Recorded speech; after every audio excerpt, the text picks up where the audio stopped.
Futures back in the red here this morning, looking to extend a 3-day slide as we head into the weekend here. Post CPI, post Fed Chair Powell talking very hawkishly into not only Q4 of this year, but going into next year about more interest rates hikes to come as they continue to battle inflation. We are looking at a number of individual movers here this morning. Interesting names setting up, including Adobe to the upside this morning.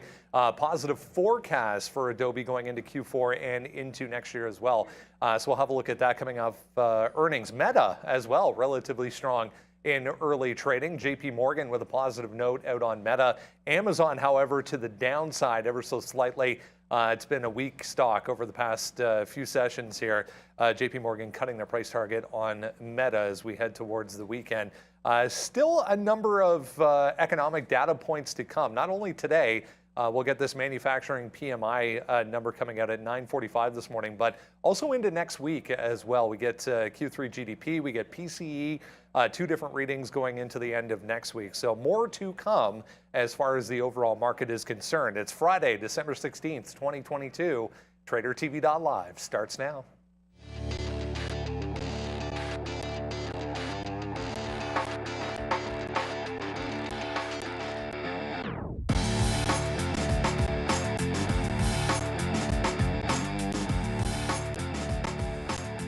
Yeah, there we go. Look at some more red numbers, as I mentioned, about 0.5% right now for the NASDAQ. A little bit of a reversal as far as what we saw yesterday. It was the NASDAQ, if you remember, that ended the day down the most, more than 3% when all was said and done.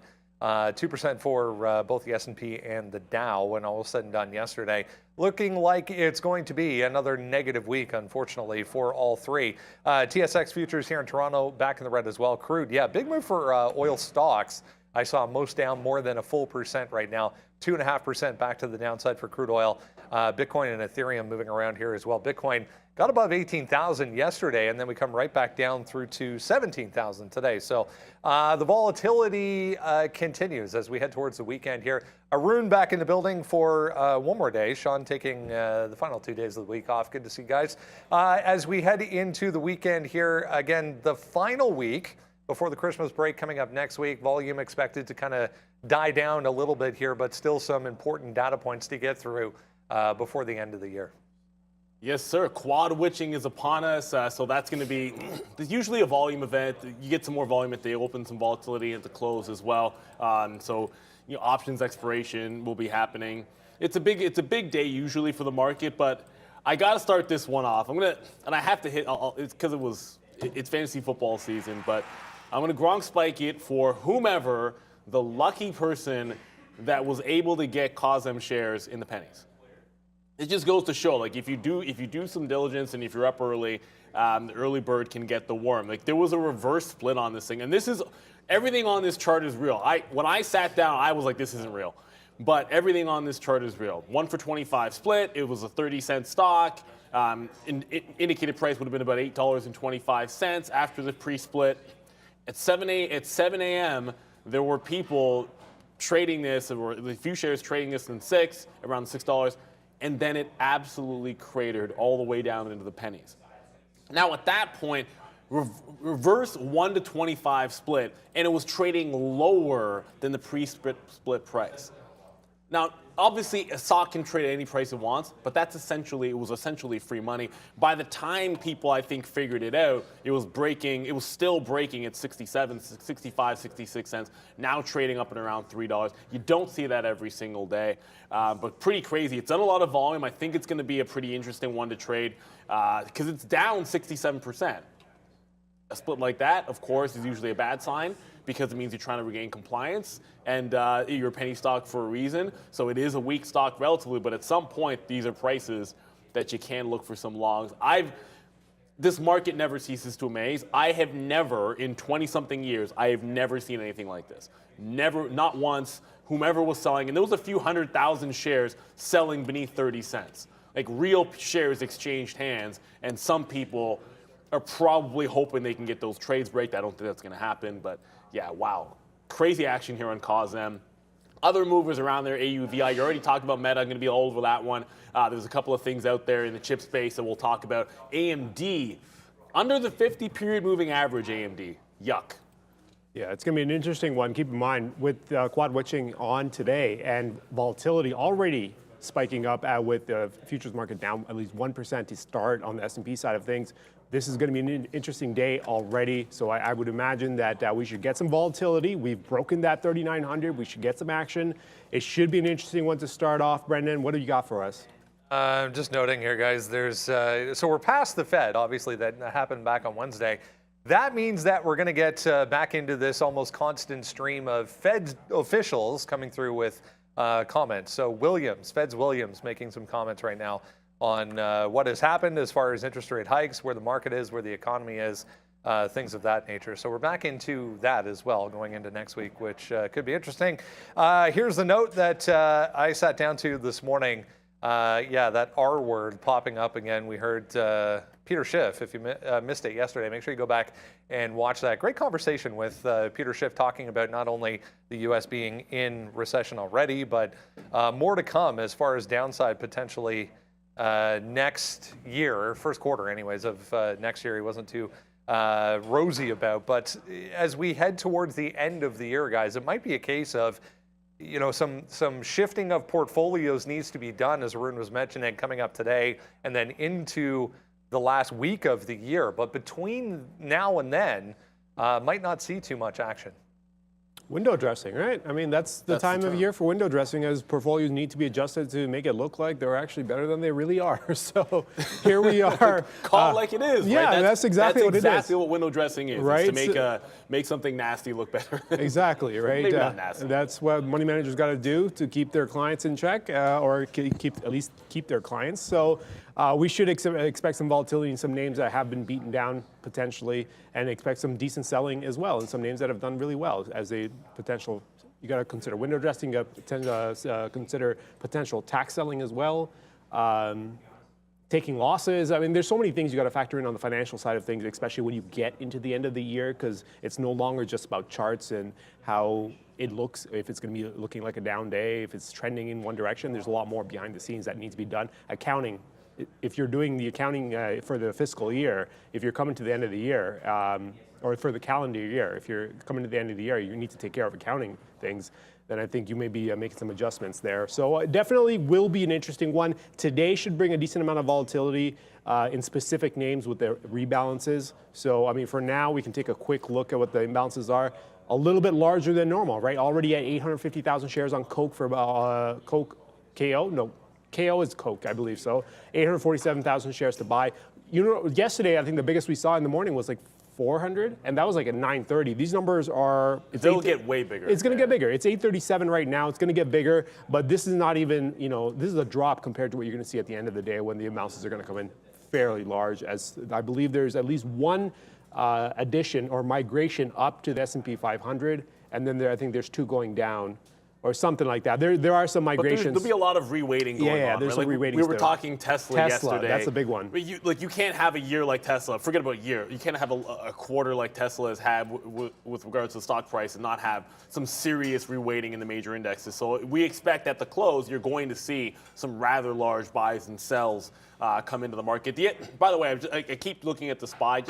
You always want to have an idea where you're at, right? And the 50 period on the SPY, the 50 period on the daily here, we've breached that to the downside. I know I just mentioned AMD doing this as well, but some of these major moving averages, I like to have them in place, because when you start to fail them, you can start developing a little bit of a trend. Like the last time we broke positively the 50 period in the SPY, you had that extension of the rally into what was the most recent high, and all of a sudden beneath this there is that fear that we could be headed back down toward lows. So it doesn't mean that's happening today, but a close beneath 385 on the SPY isn't exactly going to be a good thing for the overall market from a technical standpoint. So yeah, there's a lot to watch this morning. There's plenty moving, to be sure. I feel like I have a few more small cap stocks up than usual. That's probably just because of this AUVI and COSM moving around a little bit. But yeah, it's still big tech. It's still chips that are going to be in play. And nothing crazy going on with the Chinese stocks. That was a bit of a mess with Alibaba and the like yesterday. All right, here's oil right now, 2.8% to the downside. Once again, it's been a wild week as far as energy markets are concerned as well. We've had a couple of days that we were down initially and the day up and vice versa. So this is obviously not a 24-hour chart, but you can see what's happening so far early on this morning. And yeah, I mean, it goes back to the same thing here, recession fears, fears of lower demand. So all of these down here, CVX, XOM, on the watch list this morning, but all of these energy producers, guys, down 1+%, even with oil down 2.8. Well, I think that's generally been par for the course, and I just noticed I got a wick I got to get rid of on XOM. See, remember the thing I was talking about on the daily chart? That's happening again. But I wanted to show like XOM finally breaching its 50-period moving average and breaking what was a pretty decent channel here at 104. So the momentum is a bit to the downside. Now my 15, these is what I mean about these dark pool wicks that have been showing up here. At least the good thing about it is you don't have to look too far as to where the recent floor has been. It's about 102.5. And when this fills in, you might be able to see it better, but I guess it doesn't want to fill. So 102.5 on this has been a pretty decent floor channel. What I'm more concerned about is I just want to see that 104, which is the 50 on the simple on the daily. It's always, I use a simple period moving average on the daily. So if you see the 50 and the 200 on my daily chart, it's always a simple, not the exponential.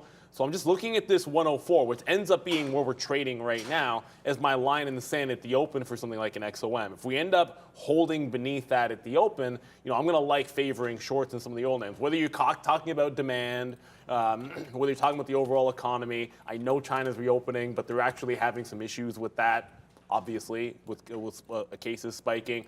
So it's just about the trend being your friend, and if we're beneath 104, that's kind of my confirmation on a stock individually, like an XOM. Yeah, well, crude, remember yesterday we were looking at crude, the crude contract, and we're like, oh, well, it's kind of stuck here between, it's ranging, 77 to 78.5 to 78 would be the top end of the range, and then just underneath 76 going down to 75 would be the bottom end of the range. And if it broke to either side of the range is when we would actually make a move on it. And what ends up happening? That, there you go, breaks right through the range, opens up the downside.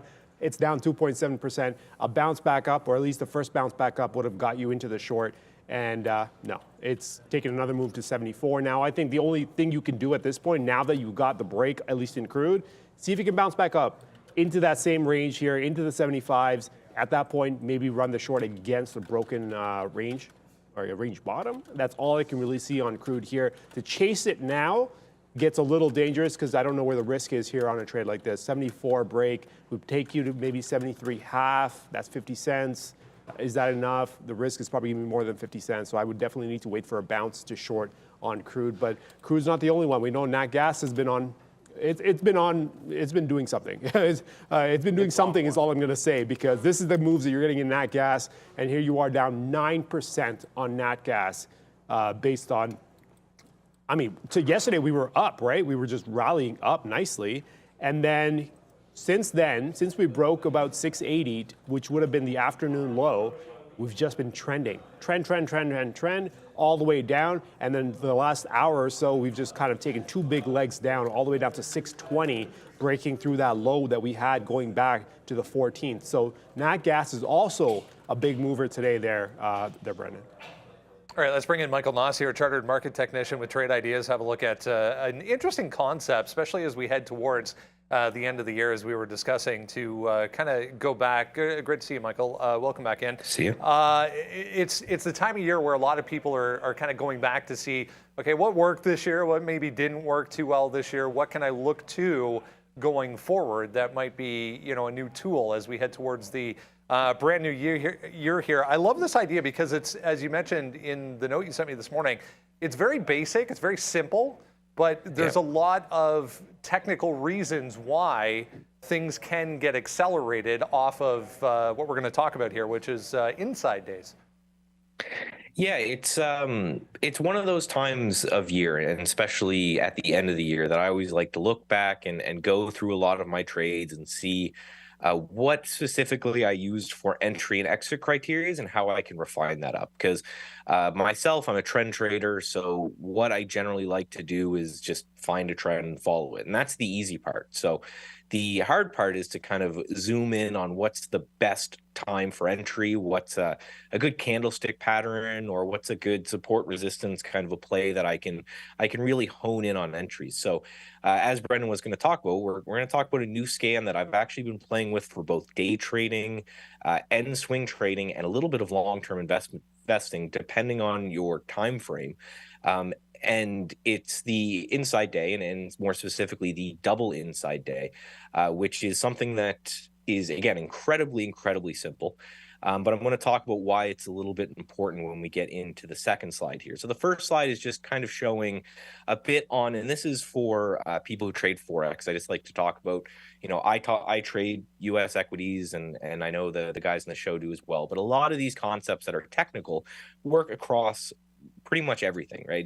The idea is that technical analysis is just investor sentiment and behavioral finance. So in theory, it should work at anything that's kind of publicly traded. So what we're looking at is we're looking at the candlesticks on the bottom where they start to become inside each other. So each candlestick has a high, a low, an open, and a close. And what we're looking for is when a candlestick kind of trades inside the range of the candlestick before it, and then the one before that trades inside the one before that. And the next slide I have actually shows this a little bit more zoomed in. So you can see the big red candlestick, we had a wide range candlestick on Yum here. The next one traded inside of that range. And then the third one trades inside that range again. Now, I know Neil likes when I talk about fractal analysis, and trading and candlesticks and charts are fractal. So whatever you're seeing on one time frame is just reflecting a chart pattern on a lower time frame. So when you're getting these kind of inside bar after inside bars on something like the daily chart, if you zoom in to Yum on an intraday chart, you're going to see just a tightening base, right? So it's a way to quantify that, okay, there's something that is tightening. And there's some things that we know in trading. So we know price is not mean reverting, price trends. It's been proven, there's a lot of studies behind it. But volatility is mean reverting, which basically just means that when stocks get very tight, there's generally an explosive move that happens after. And after the explosive move, there's generally a period of tightening. So the scan that I've come up with basically shows these tightening. So here's an example of one that came through the scan a couple days ago on MRC. You can see a big push down. And then we have a big red day followed by a little inside day, followed by a day inside that, kind of just showing that this fight between the bull and the bears are happening here. And this is getting really congested. So that in this scenario was a great place to take a trade, a very small risk on this one if you put your stop at the lows, and you had a great little return. Next here is on Twinkie for a trend continuation. We had a little trend down. We had this tightening range go on, a big red day, and then two small red days inside of it, and then a breakout, and that pushed Twinkie lower. So I've highlighted some of these, but I just wanted to point out first that, again, what we're looking for is tightening on a lower time frame using higher time frame candlesticks. So we have these for weekly charts and then intraday charts as well. So regardless of what time frame you're looking at and what your trading strategy is, take a look at this for more of entry conditions. If you're looking for a way to get into a stock, check out these inside days as a way to really tighten in the risk here. So the first one here is Yum that we're going to talk about before, kind of zoomed out a bit. Big, strong uptrend. I'm watching this one to see actually if it breaks out and continues or if it fades on this one, because we're kind of inside that range. So the way I play these is I basically put a stop at the low of the tight, or I put an entry at the low of the tight candle if I'm looking to short, and a stop loss at the high. So I'm only risking the width of that little tiny bar, and then hopefully making multiple times that risk. Next is one that has been a crazy one recently, but again, we're getting this kind of tightening pattern. We had yesterday inside the day before, and the day before inside the day before that. So this one, I already have a stop limit at the high of yesterday. If it breaks through the high of yesterday, the system will get me in, and we'll see if we get a little continuation on SMMT here. Next is Momo. This is a Chinese name. Again, the reason I talked about this pattern on this day is because how crazy and volatile the market's been. So if the market's been really volatile, but these things have been getting pushed, then maybe it's, they're really getting smushed together here. So again, Momo, same kind of thing, getting really tight here. I'm going to look for a continuation of that earnings pop that happened. RVMD is the last one here. same kind of thing. Big push up. You can see on the longer chart kind of a bull flag pattern. But an entry into that bull flag pattern for me is going to be a break of yesterday's high with these tightening patterns. Are always looking for ways to control risk, but also maximize, the technical side and the positive side of the trade as well. And it's a great opportunity, and it's a great technical way to look at why price is doing what it's doing. If anyone is interested in this scan, Michael, how can they get in touch with you? Well, you can reach out. I'm just Michael Noss, CMT on Twitter. You can email info@trade-ideas.com. If you don't have trade ideas and you go to purchase trade ideas, if you do use tradertv.live on checkout, that saves you 20% off. It helps out the channel that we all love right here on Trader TV as well.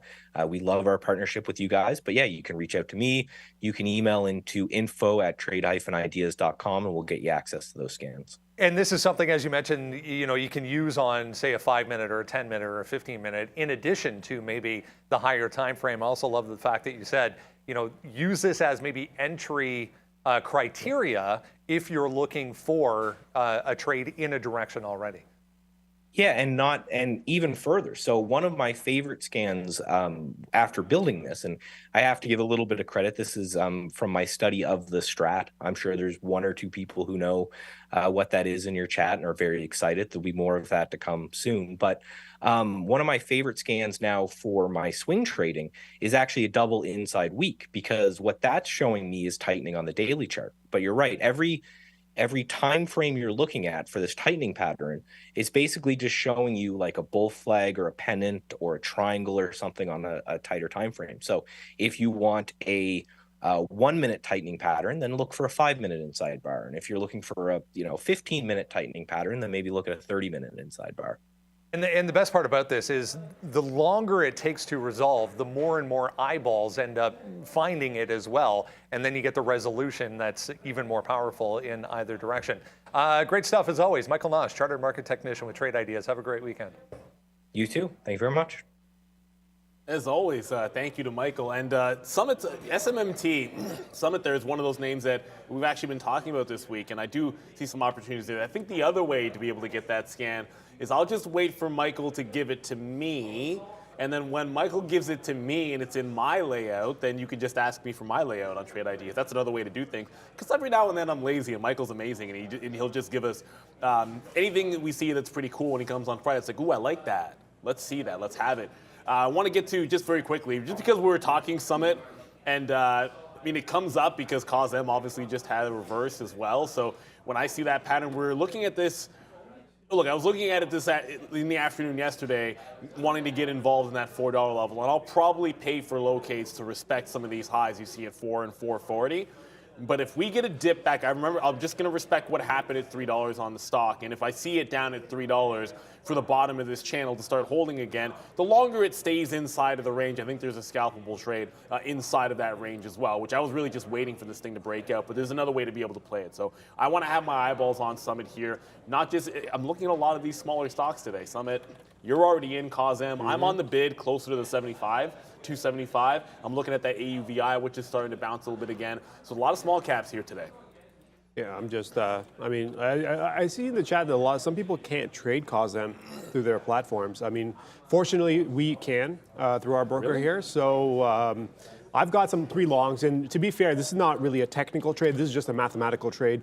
I'm thinking that if based on the split, if there was a mistake made that brought it all the way back down to 50 cents, which would have been the roughly around the pre-split price, that if that's a mistake, mathematically, we should go back up into at least that 6 to 7 range. So I'll put up $1 to see if I can get 2 to 3 paid out on the upside. Again, that's just completely math on my end. No technicals here. I don't care what it's doing. I think there should be a reset all the way back, at least to 5 and change. There is obviously, like you were telling me, you said when they do a reverse split like that, or when they do that kind of a split, they do lose a little bit of value, so that's perfectly fine, right? They do end up trading a little bit lower compared to the previous day's price, but it shouldn't be this much lower, and I think that's the reset that I'm looking for on the purchase here at $3. All right, let's get some analyst moves for you here this morning. Upgrades and downgrades coming your way. We saw a big move in Roblox yesterday on that updated monthly active users number that kind of missed estimates there. Morgan Stanley with a downgrade today on RBLX, down a little bit here. Not a lot of volume though so far for Roblox. FUTU, a Chinese company, getting Credit Suisse. That's kind of funny. They should downgrade themselves as well. Meta, Trip.com, Adobe, and Synopsys on the upside. Ouch. Brennan throwing shade at Credit Suisse. I like it. It seems a little bit harsh. I mean, come on, man.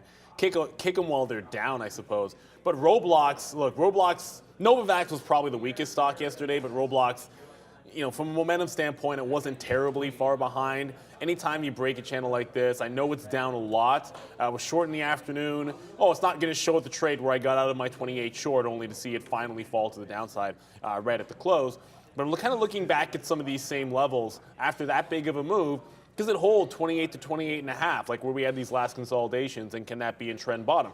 What I always concern myself with is when you get the final capitulation low, when it holds a lower high and then takes out some of these channels, you can get a bit of a gap fill. So no stubbornness. If you're past 28.5, I'm not doing anything short unless it gets up into that 30 range again, and then I think that's more of a fadeable level. So I got a bit of a plan of action here for Roblox. Not enough pre-market volume that I'm gonna be sitting on the offer till the open, but I like that 28.5. If that breaks, I'd probably be shorting this at 30. I would respect, you know, I wouldn't have any issues. If the market was strong enough, it's really not that bad of a play to try a breakout long, but that would be a scalp trade at that 28.50. We cross that bridge when we get there. I need to see a lot of volume. I need to see a market that was showing some signs of strength, and then I'd need to see a little bit of velocity into the move. But that's breakout trades are like a quick in and out, half of it, and then try to hold for the move. I'm really more interested in fading the big moves and playing these shorts. That I know I'll do on a pop. Yeah, I'm looking at the chart on Adobe. I'm just like, could this be the chart that I want to play with? It's 346. Immediately, you look at the daily. 350.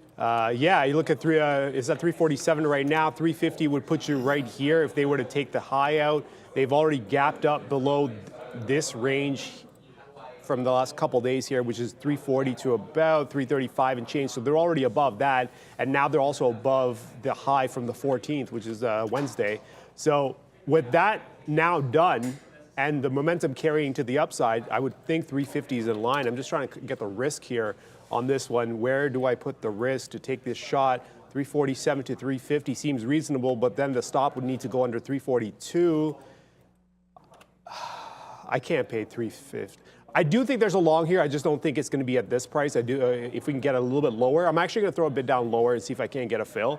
That makes sense on the risk. Remember, I'm trying to play for 350 against 342, so the risk has to make sense. And there goes Kazem north of 350 to the upside now. Actually, you know what I like on Adobe? I don't know if it might be on the watch list, and we can get to that later. But I actually like it breaking that 42 level. We're here. I'll just talk about it now. Whatever.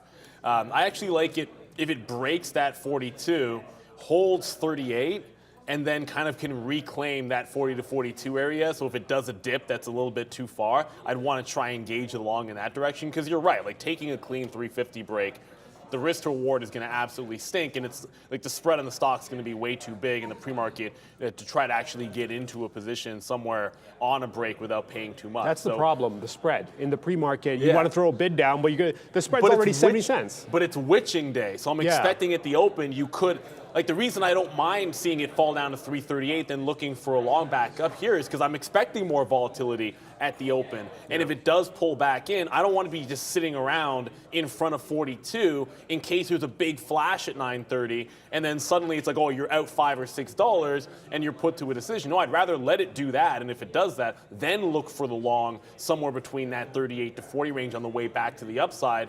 Throw my 38 stop in there, and then suddenly I might be risking $1.50 to $2, and I could have it at the low. So that's kind of my plan of action for Adobe, but I do want this stock long today.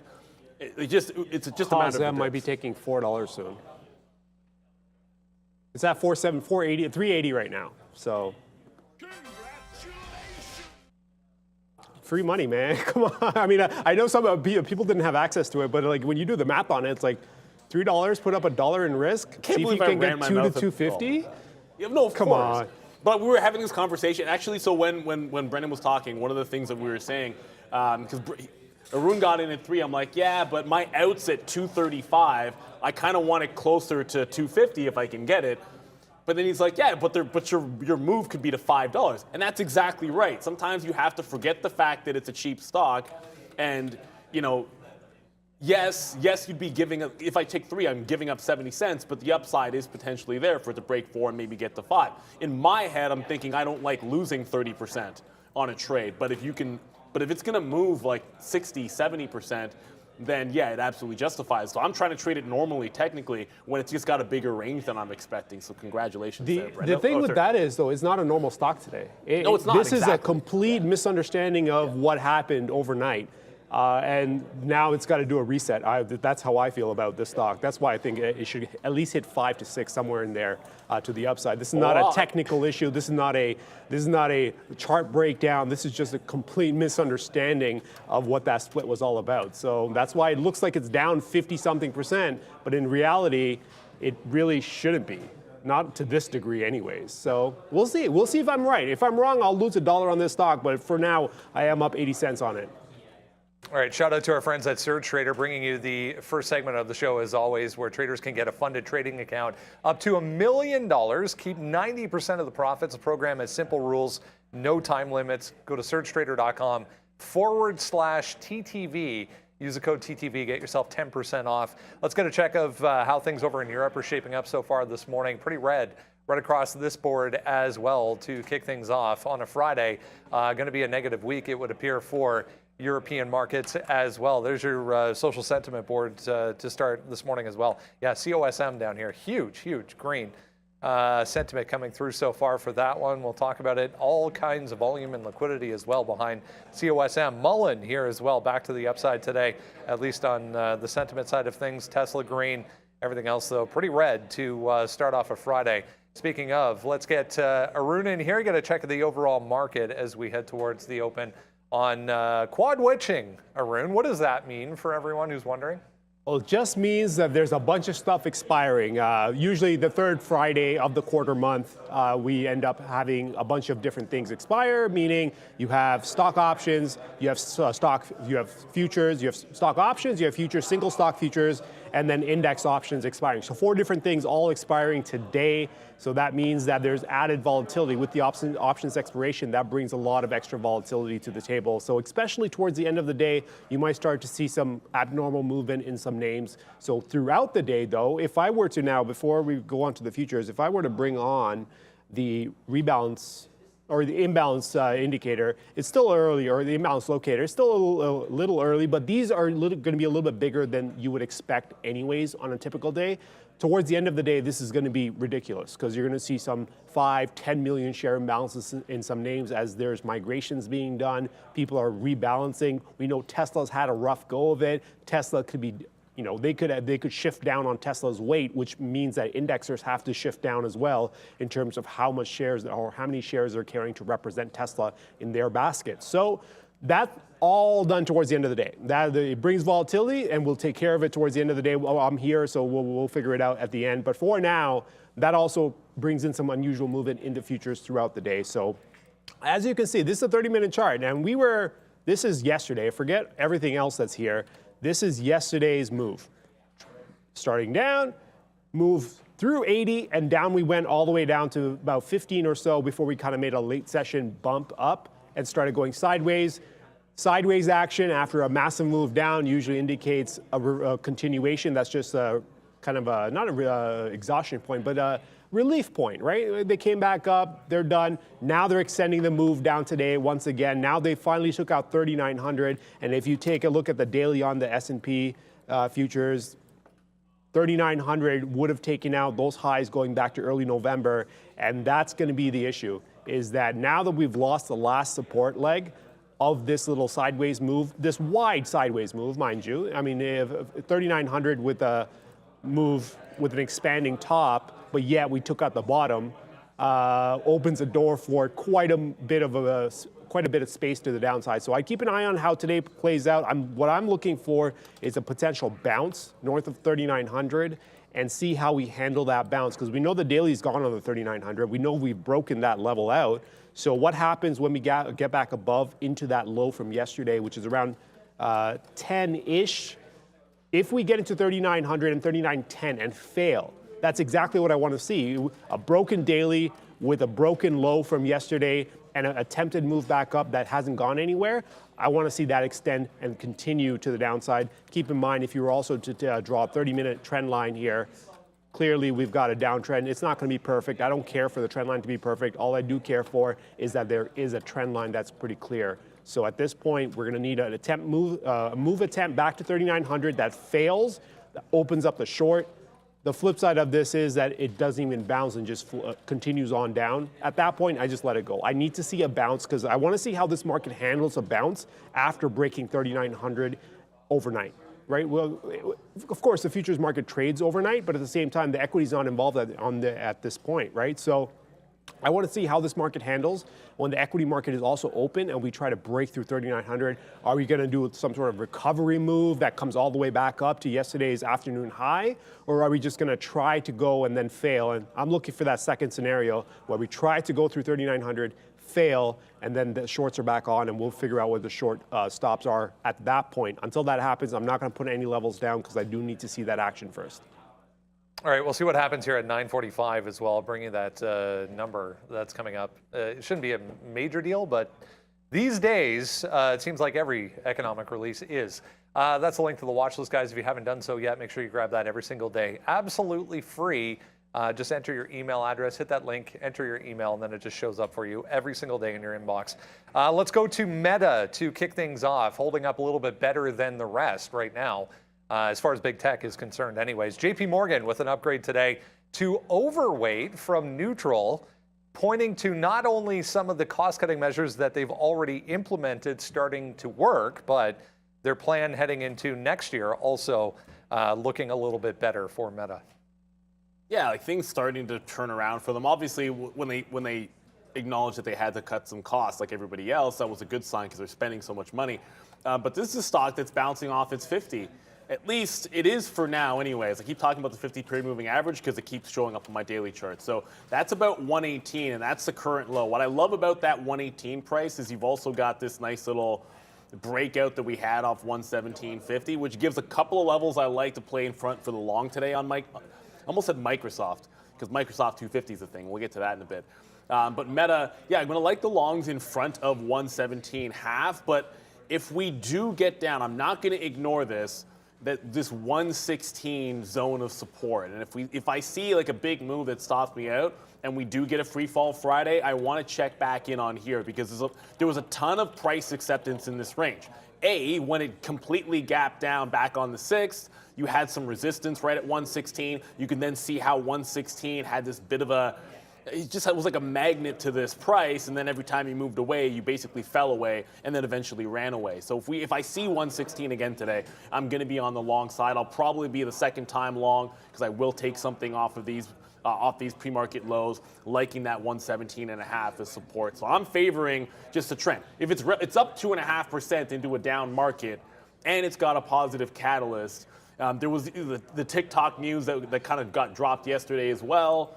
Kind of give it a bit of a bump off those lows and end the day pretty strongly. So I'm favoring along on Meta. There's definitely room to 120 before I think you might run into some chop. So I want to see if I can't get the bid at the open here. All right, daily.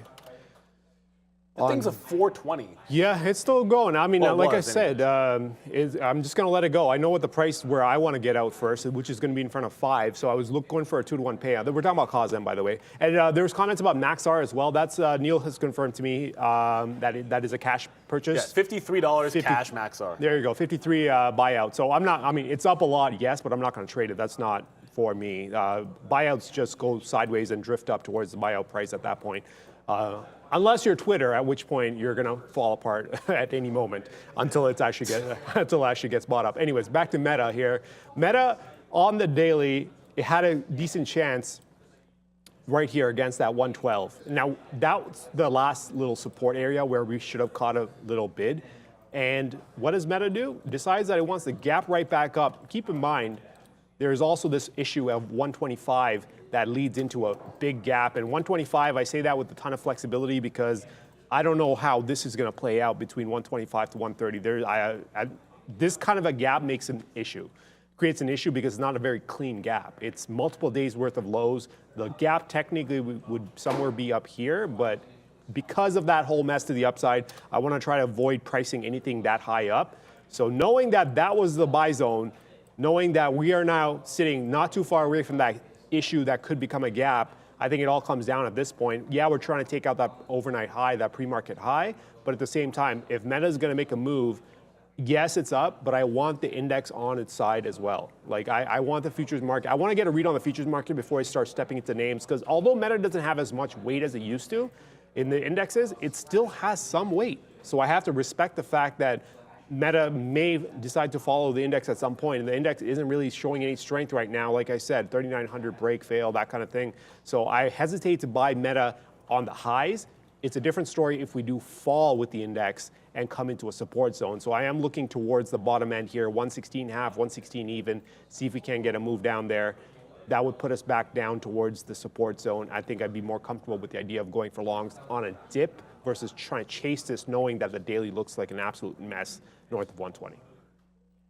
Let's go on to Adobe. You guys mentioned it briefly there. Here's the note that came out with their earnings report last night.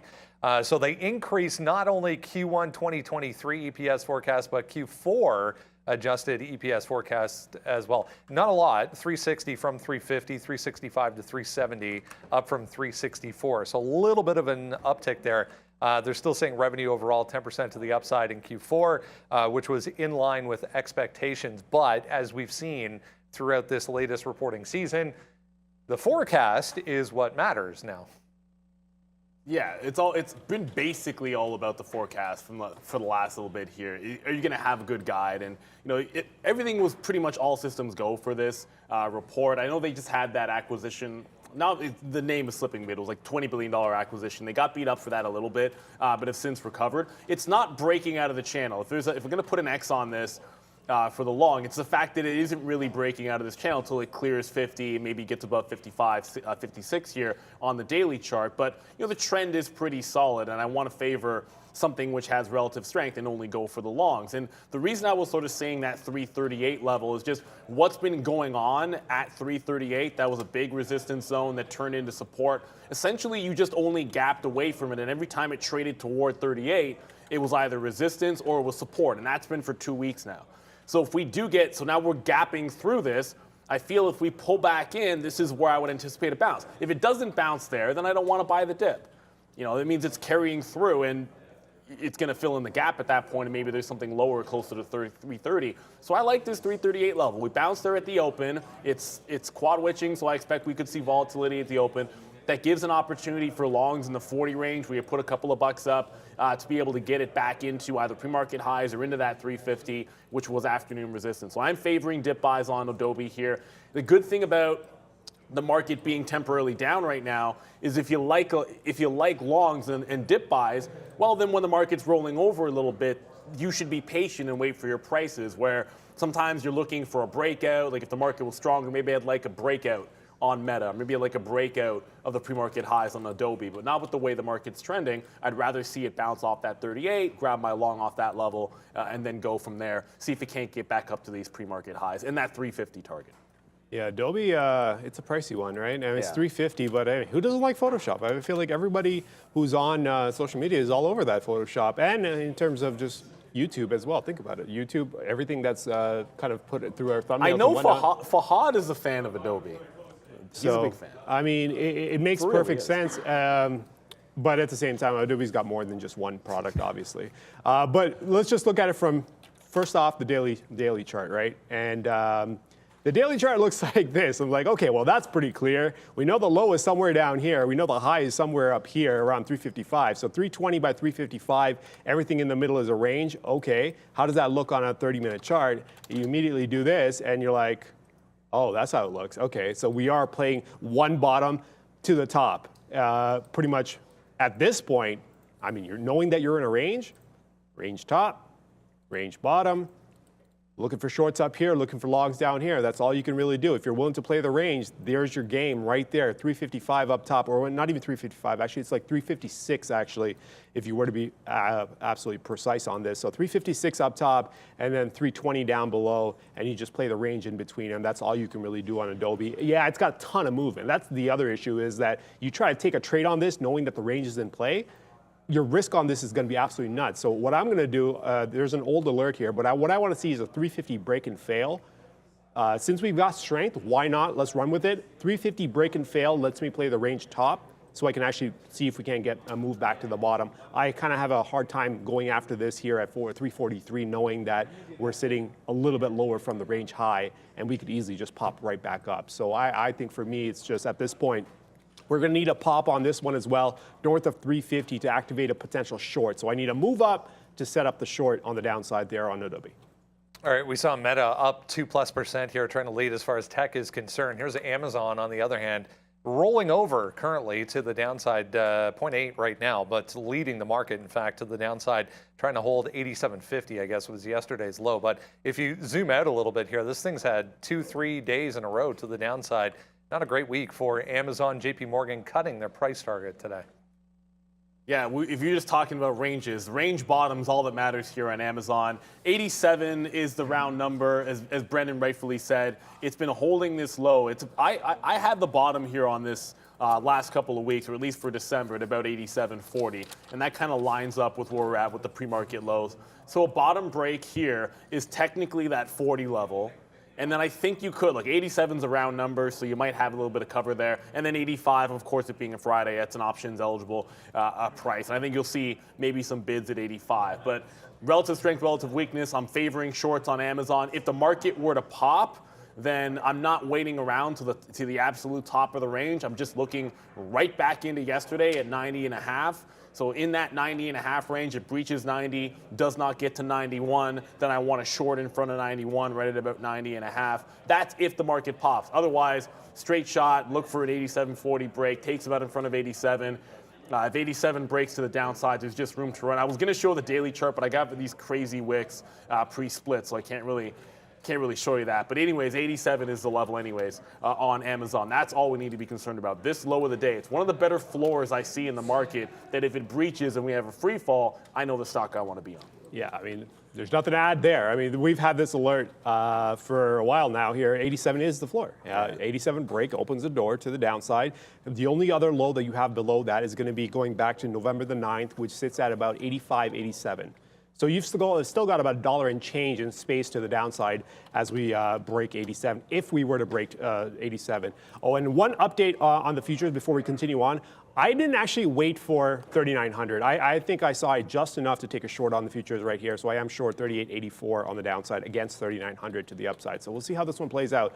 But I do think I see at least enough. I could be wrong on this one here, and we might actually make a move towards 3,900. But I am going to put up the cash to see if I'm wrong or not. But we are short for the time being, 38.84 on the futures. All right, here's a 2-day chart of Novavax. If you remember what happened yesterday, wow. Not much of a bid all day long on NVAX. We get down to $10, and then that goes today, down 17% already after 6.5 million shares get sold at $10. So there's almost no point in me pulling the daily chart back far enough, but this stock was in the 300s, and you actually have to go back to like its pre-pandemic breakout or early pandemic breakout when it was below 10. And there was, I think I saw some support at like $6 on this thing. So it actually wouldn't surprise me if we saw eventually at some point this year like 6 or 7.50. I just want to be honed in on that $10 level today. I know we missed out on 15 in yesterday's action, and sometimes you have to open things up a little bit, but as long as it's below 10, I'll stay with the trend on Novavax. If it breaks 10, there's just too much risk of it trying to fill in some of this gap. It was at $18 and it was above $18 a couple of days ago. So I would suspect once it's down 50% from some of these consolidation levels, you could see some bounces. And if it's above $10, I'd just probably sit it out. But I'm shorting in front of 10 on Novavax. Should have had the 15 short yesterday, but woulda, coulda, shoulda. Move on to the next, and I'm shorting in front of 10 today. Novavax. I'm still trying to figure out what I want to do with COSM. It's like, why are you struggling, man? Come on, we should get going I used here. to have a button that was like, hold it. Yeah, I'm gonna hold it. I'm just like, I'm just looking at it. It just popped to 450. I was like, oh, that should open up to 5, and then they came right back to 410. What I am doing though, I am tightening up the stops on COSM because although we're 10 minutes into the open, the last thing I want is for this to fall out for whatever reason. I don't know what reason it could be. If we do fall out south of 350, preferably, I'm going to use south of 320-ish. I'll still walk away positive, but obviously not as positive as I would like. But for now, we're going to keep an eye on COSM here. It should not stall as much as it is. I am also not going to touch this in terms of getting out. I'm already in. I've got the right price. We're going to let it play out, and we'll go from there. What are we looking at? NVAX. Oh, yeah, NVAX. Oh, NVAX. We were looking at NVAX yesterday off the daily. And we're like, I don't want to pay that. It was at 14 something. I was like, I want it to bounce so we can actually make a move against this range break low or whatever. This multi-day. This goes back actually all the way over to October where they set up that 15 to break and they finally got it broken.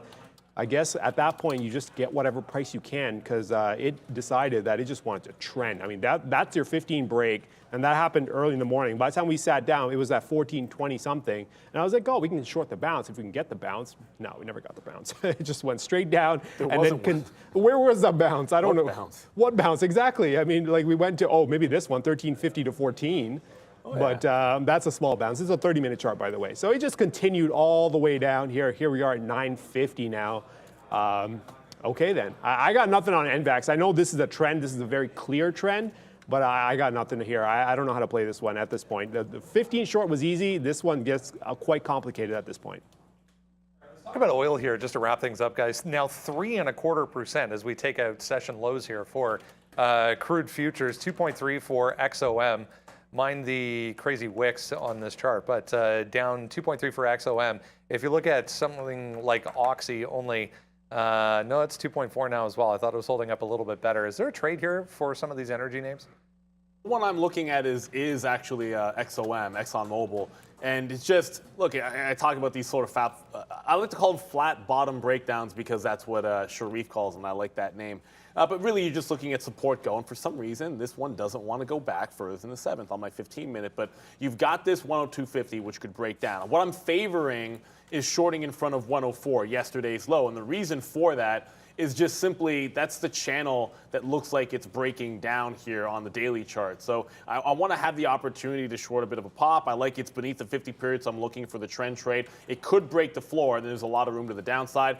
At all times, like if you're going to be trading like an oil equity, then you want to have the futures in tow. So I would never, there's no circumstance under which I would short a bottom break if suddenly oil futures were ramping to the upside or breaking out or something like that. You just want to make sure something like that isn't happening if you're trading the equity to the downside. And that goes the same way. Like if I short a pop at 104, well, I'm not going to get in front of resistance on XOM if I'm seeing a breakout on crude oil futures. So I'm going to have that in the back pocket, watching that on one of my other screens as well. But it's XOM that I like in this range, 104 for resistance, and then 102.50 for a breakdown. I just don't see enough volume to have anything in the pre-market on this one yet.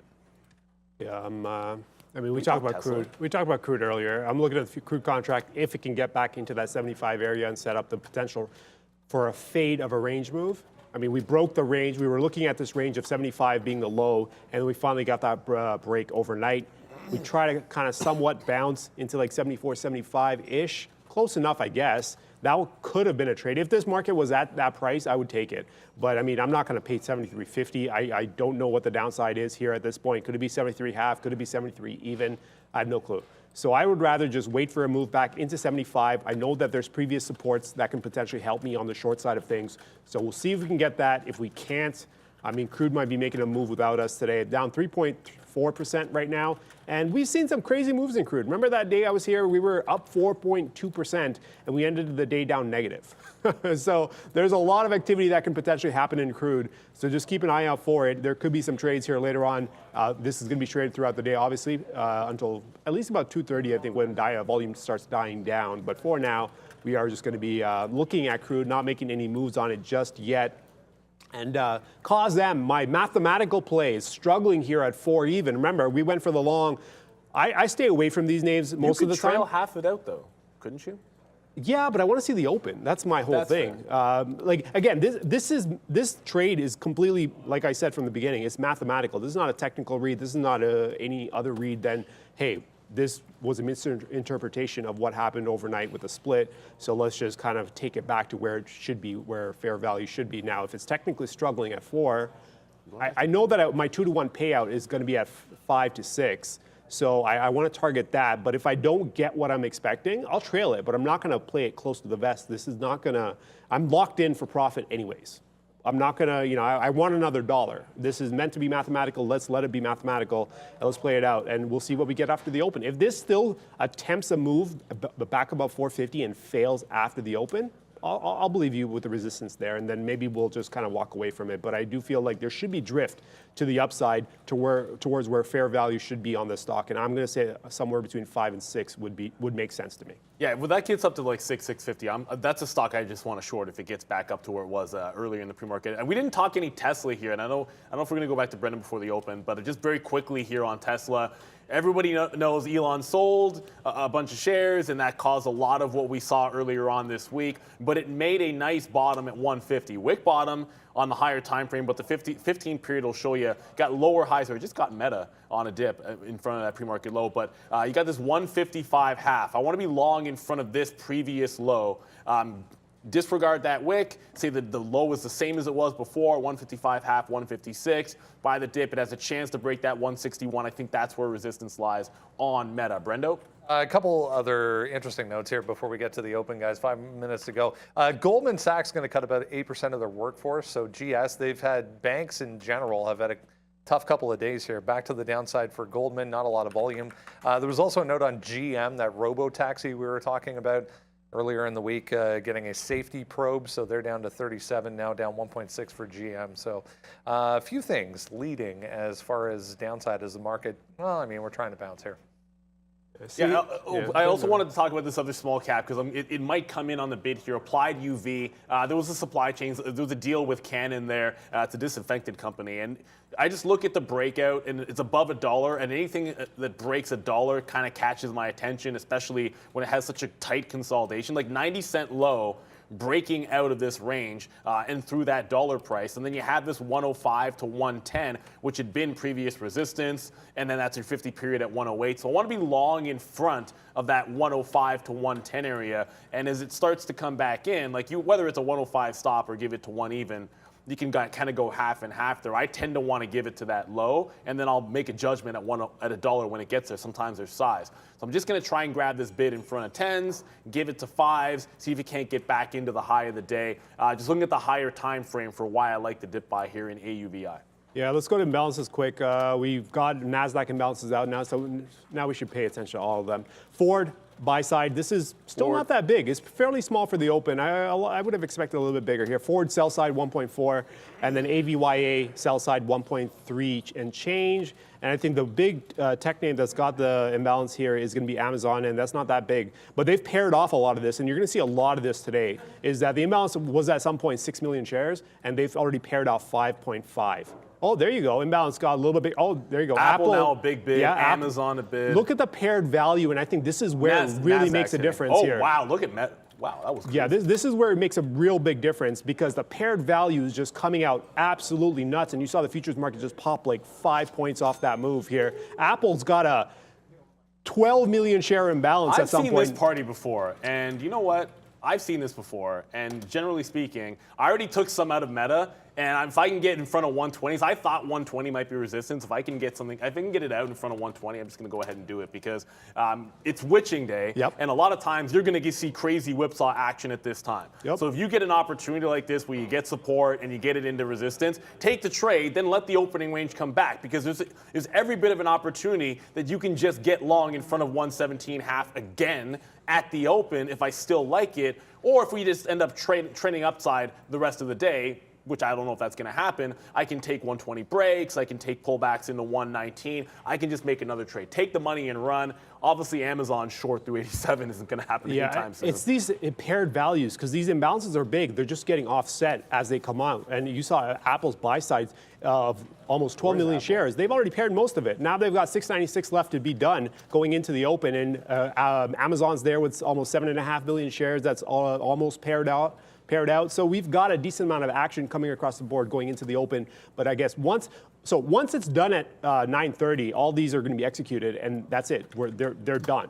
Until the end of the day, that's taken care of. So then it comes down to how is this market going to trade after the fact, right? So we'll see that. We're about 30 seconds out from getting this closed, and we saw that move here from on the futures, on the S&P even, from about 80 all the way up to 92. 12-point move off that Apple imbalance coming in, and looking fairly strong, it looks like, going into the open as well. And I always forget to say this, but yeah, I have a plan on Intel, and it's short at 27.5. If that breaks, it's short at 28. As that one popped a little bit there, but we got Justin on the bell on this Friday. Maybe it won't be a free fall the way the market just came in there, but it is witching. We expect some whipsaw action. That's why you want to have a plan of action. In 4, 3, 2, and ring it. Tesla 160 already. Yeah, futures market taking off. Remember, Tesla 160 already. Unbelievable. Damn, these imbalances Might not are get the dip buy on that one. Yep. Okay. Maybe we should get some out of cause. No.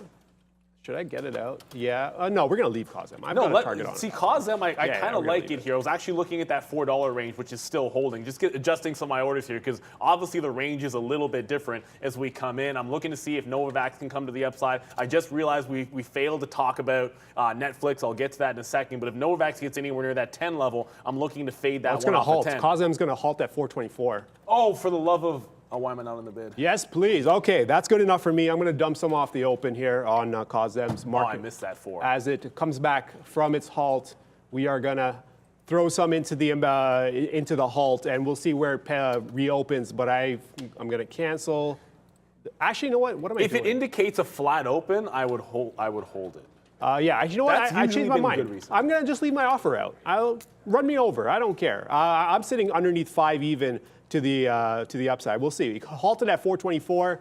We'll see if you get that move. Futures market's still running strong. Damn that Apple imbalance. Hey, that just came out and took out that top. Remember, I'm short, so this is not helping my case. I'm still short for now, but damn. We were looking good until that Apple imbalance anyways. To the downside, what else is running? Netflix? Meta broke that 120. So, I probably got out early. I was expecting there to be a dip that isn't happening. Netflix just went green, so that's the next place I'm looking because that 292 from yesterday, this is where I got trailed out of it. That's a pretty key level. If it can hold up in and around here where we had that consolidation at the close, then I'm going to like a relief rally long here. The news wasn't good yesterday on Netflix. I'm not going to comment and say anything differently to that. But if you can make a jailbreak back into the upside, then I think there's an opportunity for some of these to be able to continue the move, and at least I know where I'm wrong. Now, 161 happened and failed again on Tesla. This is like 3 days in a row. It can't get through this price. If we chew through there, maybe we are just looking at breakouts. But I'd like to see resistance taken out on the futures. Like you were saying, Arun, I'm not really seeing that just yet to favor breakout trades. 11.5 on the NASDAQ is still going to be in play. So I'm going to favor some dip buys if I'm able to get them. We didn't talk any Alibaba or any of the Chinese names. I just want to point out, they had a huge reversal yesterday. Come on, load up this chart. They had a huge reversal after that press conference at 9. Baba gets to 91, and I think it runs into a bit of trouble. So I'm looking to fade Alibaba at 91. Just running over some of these names for you guys. Yeah, the futures market running strong. Halt is still in place on COSM. With the strength in the futures market, I do need to start looking at some names that are going to potentially be on the upside. None of my triggers have gone off just yet. Nothing yet. But, I mean, we know Adobe was running fairly strong. We also know that, Adobe's potential short candidate. There was no dip on Adobe. And then what was the other one? Meta, right? Meta was potentially looking like it was Meta's now 21. For the love of God. Yeah, that was a hard one to pick up. Damn this rally this quickly. Okay, I got no clue. I got to look at some more names here to figure out what I want to do here. I'm looking at AMD. AMD still beneath resistance at 67, like $67 is resistance on AMD. So I'm just looking at what's still valid. 50 period, it's right at the 50 period. So as a matter of fact, if it breaks 67, that's actually a strong move. I'm thinking, what do I want to short on a move to the upside? And I'm just hoping the only thing out there isn't Coinbase, but the only thing out there, for me is going to be Coinbase. This is still, if it's beneath 38.5, then it's valid for the short, and it just put a wick high at 37.50. So as long as we're beneath resistance on the futures, I want to look for some fades here, thinking that this could have gone quickly overbought. Maybe if we retake a fresh high, 37.75, that gives me a bit of an out there. But like the mistake for me was I got the dip, took the $1.50 on Meta instead of holding on, and that sucker's at 121.5, and that's not a move I want to chase in the first 5 minutes on a witching day. Yep. Okay, Adobe's north of 50, by the way. So that opens up that. I think that, to be fair, like the way COSM halted, I think that's going to be the more interesting one. Whenever that one does come back from the open, we'll talk about it. But for now, I'm looking at Adobe here. 1 minute, by the way. North of 1 minute? Okay, so maybe I should. Adobe's in the range. If this starts to stall out, we could potentially find a short here somewhere in this top end of the Tesla's range. But it does need to stall out, though. I can't go long just because it's, in the range. We got to be careful a little bit on this one here. What were you saying about Tesla? Tesla's starting to come back in. So if Tesla does wick top, again, there's 161. Like, how many times am I going to see 161 and essentially do nothing about it? But I was favoring dip buy on Tesla. And now that it put in a wick top, I want it to come back down into me here. And like 155.5 is going to be my out. If it dumps into that, I think I'll take a shot at it. That AUVI, that was the other name I wanted for the dip, goes right down to 113. I'm bidding 112. I don't get it. Last time I checked, 112 is lower than 113. If it can't crack the high of the day, there's still a chance that I can get that bid. So all I'm in is Coinbase, still on the bid, trying to catch the dip in Tesla, and then I'm sitting here as Meta. Like, I've got dip buys on Meta. Now I'm looking 120 because that was previous resistance. You want to be able to respect that. Once it cleared this, I like the longs off of that 120 level because there's room to 125 on this bad boy. So only in a short, which is weird, but it's Coinbase, so I guess it's not really all that weird. If it gets down to 37 even, I'll start taking it out. Yeah, that open upside. You knew it was going to open higher. Come on, cover, $5. No, I didn't cover. Okay, good. I'm looking for 5. It's trading at 430. We might lose it, actually. Oh, damn. Okay, now I'm going to cover. It's halting down. Yeah. Oh my goodness. Why would it? That's so dirty. That's so dirty. Can I get my out? You've got to be kidding me. I actually paid for locates on this thing. I was so ready. I'm actually on the offers. Cancel. It looked like it was going to open up after the halt. Try to take out 5, reject the even dollar, and I was going, short it there. It was already at 4 before I could even react. Brendo? This RNA, guys, big mover past couple of days, starting to get going here again. Big volume spike came in there at the open, back towards 19, which was a bit of a level yesterday, up 3% for RNA. Yeah, that's. I think we've had our fun here on COSM. That might be. I got close, absurd. but we couldn't get to our fill. Where did it actually open? Not at 5, right? I was at the time I was putting my orders out over there in coin, so I didn't see it when it actually opened. I did just get the dip on Tesla in front of the low of the day there, the pre-market lows anyways, that 157 support. But I got to scalp some of this out. One of the reasons for that is if I think 155 is real support, then I want to be rinsing and repeating on the way down here. So the whipsaw action did occur, didn't short off the top, but in this market, if it's bucking the trend, which it is, I want to take a little something out, make sure that I can get a better price if it does want to come back in here. Coinbase still hasn't filled any bids. It's still got the wick top. It's still respecting the range. I've got the short off the high, giving it to that 75, but it needs to get down toward the lower end of the range before taking anything out. Thank you, Manuel, for the super chat there, $5. COSM is untradeable on Robinhood, and the price went back to 33. If you're just tuning in now, this is real. It really did do this. I know it seems crazy, but it did trade back down on a reverse 1 to 25 split. Somebody dumped this thing down to 30 cents, and I've seen this happen, but I've never seen it trade lower than the pre-split price. But it did happen. That's maybe why you can't trade it at some places, because it's fundamentally broken on some levels. Oh, I just got NVAX. So that means NVAX is coming up to that $10 level. I don't want to get too stubborn. This is down like 70-something or whatever % in the last couple of days, so it could try to fill in the gap if it breaks 10 even, but I got an 88 short. That means I'm putting up about 20 cents at worst in terms of risk for Novavax here. Brendo? There was that deal earlier in the week with Plug and Nikola. Here's Nikola making moves today, 7.5% back to the upside. Not seeing anything new on this. The founder, Trevor Milton, asked for a new trial yesterday as well, if you missed it, but nothing new today, but big move. A new trial. What's gonna be different? Fraud is fraud. All right, what do we got here? Okay, so with COSM, I think we've had our fun. I think if it were to now come back in with the down halt, with the up halt, with the down halt, it's like, okay, I'm not going to get my 5. There's something else going on. The fact that they don't want to get away from that 4 even too far, every time we get away from that 4 even, it comes right back. So 4 even clearly is going to be a problem. So we're going to walk away from this on the open there on COSM. For right now, it's projected to open at, what, 385? With 35,000 shares, that seems kind of low. That will change as we get closer to the open. So for now, back to potential shorts. What do we got? Adobe. We know we were talking about Adobe potentially north of 350 on a fade. Oh, Adobe's starting to struggle here. 5-minute is coming in and starting to show that, hey, you know what? Maybe we actually do have some action here that we can work with against that 355 on the short side. So that is one option. The futures market, the one that ripped up all the way north of even, is starting to fail as well, which makes me think that maybe, you know, that initial push was obviously we were expecting some action here based on the rebalancing move, especially in Apple and Amazon, some big weights coming in on the buy side. That may be complete now. We may still be on the short side, and they're starting to fail through the 3,900, so that could open the re-entry short on the futures as well. We'll see how this one plays out for now, but for now, oh damn, Adobe's moving quick too. Okay, when I looked at it, it was at 349, and now it's at 350, and it's like, really, that quickly?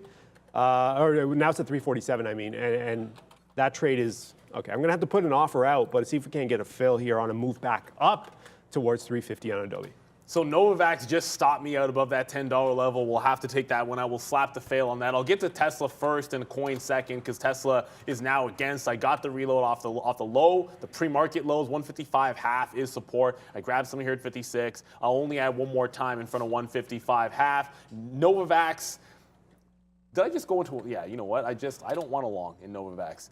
I thought about a long at 10, and I ended up taking it, but you know what? I don't want that long. I'm going to give it some time to resolve itself at $10 before rushing into it, but Tesla's got to be a little bit of cause of concern. 155.50 can't hold, and maybe it's just going to fall again. I did grab that Netflix back in front of that 290 level, so I got 91s.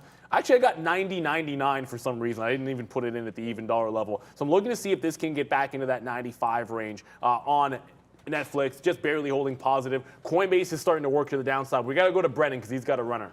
Yeah, BYSI, just counting 1, 2, 3, 4, now 5 days in a row straight to the upside for this one after some positive data on a cancer treatment earlier in the week. But look at the volume here compared to the past couple of days.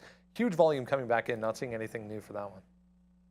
Come on, good look. I just want to do an update Coinbase. I did get a leg out in front of 37 on coin, so 37 half short. It put the wick top in, failed breakout, get back in when it rejects the pre-market high, and then takes them out in front of the pre-market low. Hold for lower lows, which quite frankly, you're through air here, so every single low is a new one anyways. It's not like you're going to have any major levels to work off of. Microsoft, that 250 level, it got right up to 250, 249.84, and started reversing. So I knew there was something else to the short side that I was missing, and it ended up being 250 Microsoft. That was the trade that I kept going back to in the afternoon show yesterday. If I get a shot to short this off 250, I'll rectify that mistake because I should have been there the first time on Microsoft. Novavax is still holding below 10. I'm glad I got out of that long. I think it was a bit premature. Netflix, if it's going to make a bounce back into 92, am I going to scalp the dollar? For sure, because it's still at this point showing you a bit of a wick high and then a lower high. So if we just gave like a failed or like a bull trap or whatever it is, when you're going long on the way back in, learn my lesson from what happened in things like BABA, take profit, just make sure you pay yourself on the way back to the upside. I don't know if you're still looking at that COSM stock. Is that open back up again? No, it hasn't opened back up. It's still halted. It projected to open at 374 anyways. I'm going to be in that halt. To just get out off the halt open anyways. I'm waiting on Adobe. Damn, Adobe, can't you just come up and get me a fill here at where I want, which is around 350? Okay, maybe don't come up that quickly. As the futures market has popped right back to that 3 and change, catching a bid here, now towards 4, going on up. Good strength here in the futures market. bringing Adobe back as well. Wow, Maybe Meta's we're not going to get the strength. Who knows? All right, we're just going to let that one play out here. COSM's still not open. What time is it? We should be open. That's not a 5-minute halt. It could be a 10-minute halt then. Oh no, that gives more time for more danger. Damn it. Okay, we're just waiting on Adobe to the upside, and Boeing I also noticed is above 185 now. Coming back in a little bit. It's taking off to the upside. Boeing in a big way taking off to the upside. So maybe we are going to get a move here on. Oh wow, that's too quick too. The daily is looking pretty good too, and then it goes and does this. Well, Meta just broke again to the upside. Meta's gone at this point, down 5% on Meta. That's going to be the worst $1.50 trade that's possibly imaginable. Approaching $2 on Netflix, but it's Meta that's got my attention here. Tesla's still holding right around those lows. There might just have to be like a 120.50. What's surprising to me is the market's showing this kind of strength.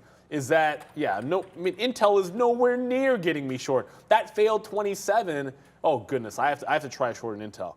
So that failed 27 at the open. Right back in here, you've got a wick high through the top, which means I should be shorting off 27 and a quarter. So I'm just going to get some offers out on this. I want to check back in on NVIDIA and AMD, just make sure I'm not missing anything. NVIDIA actually trending to the upside, showing a rejection at 170.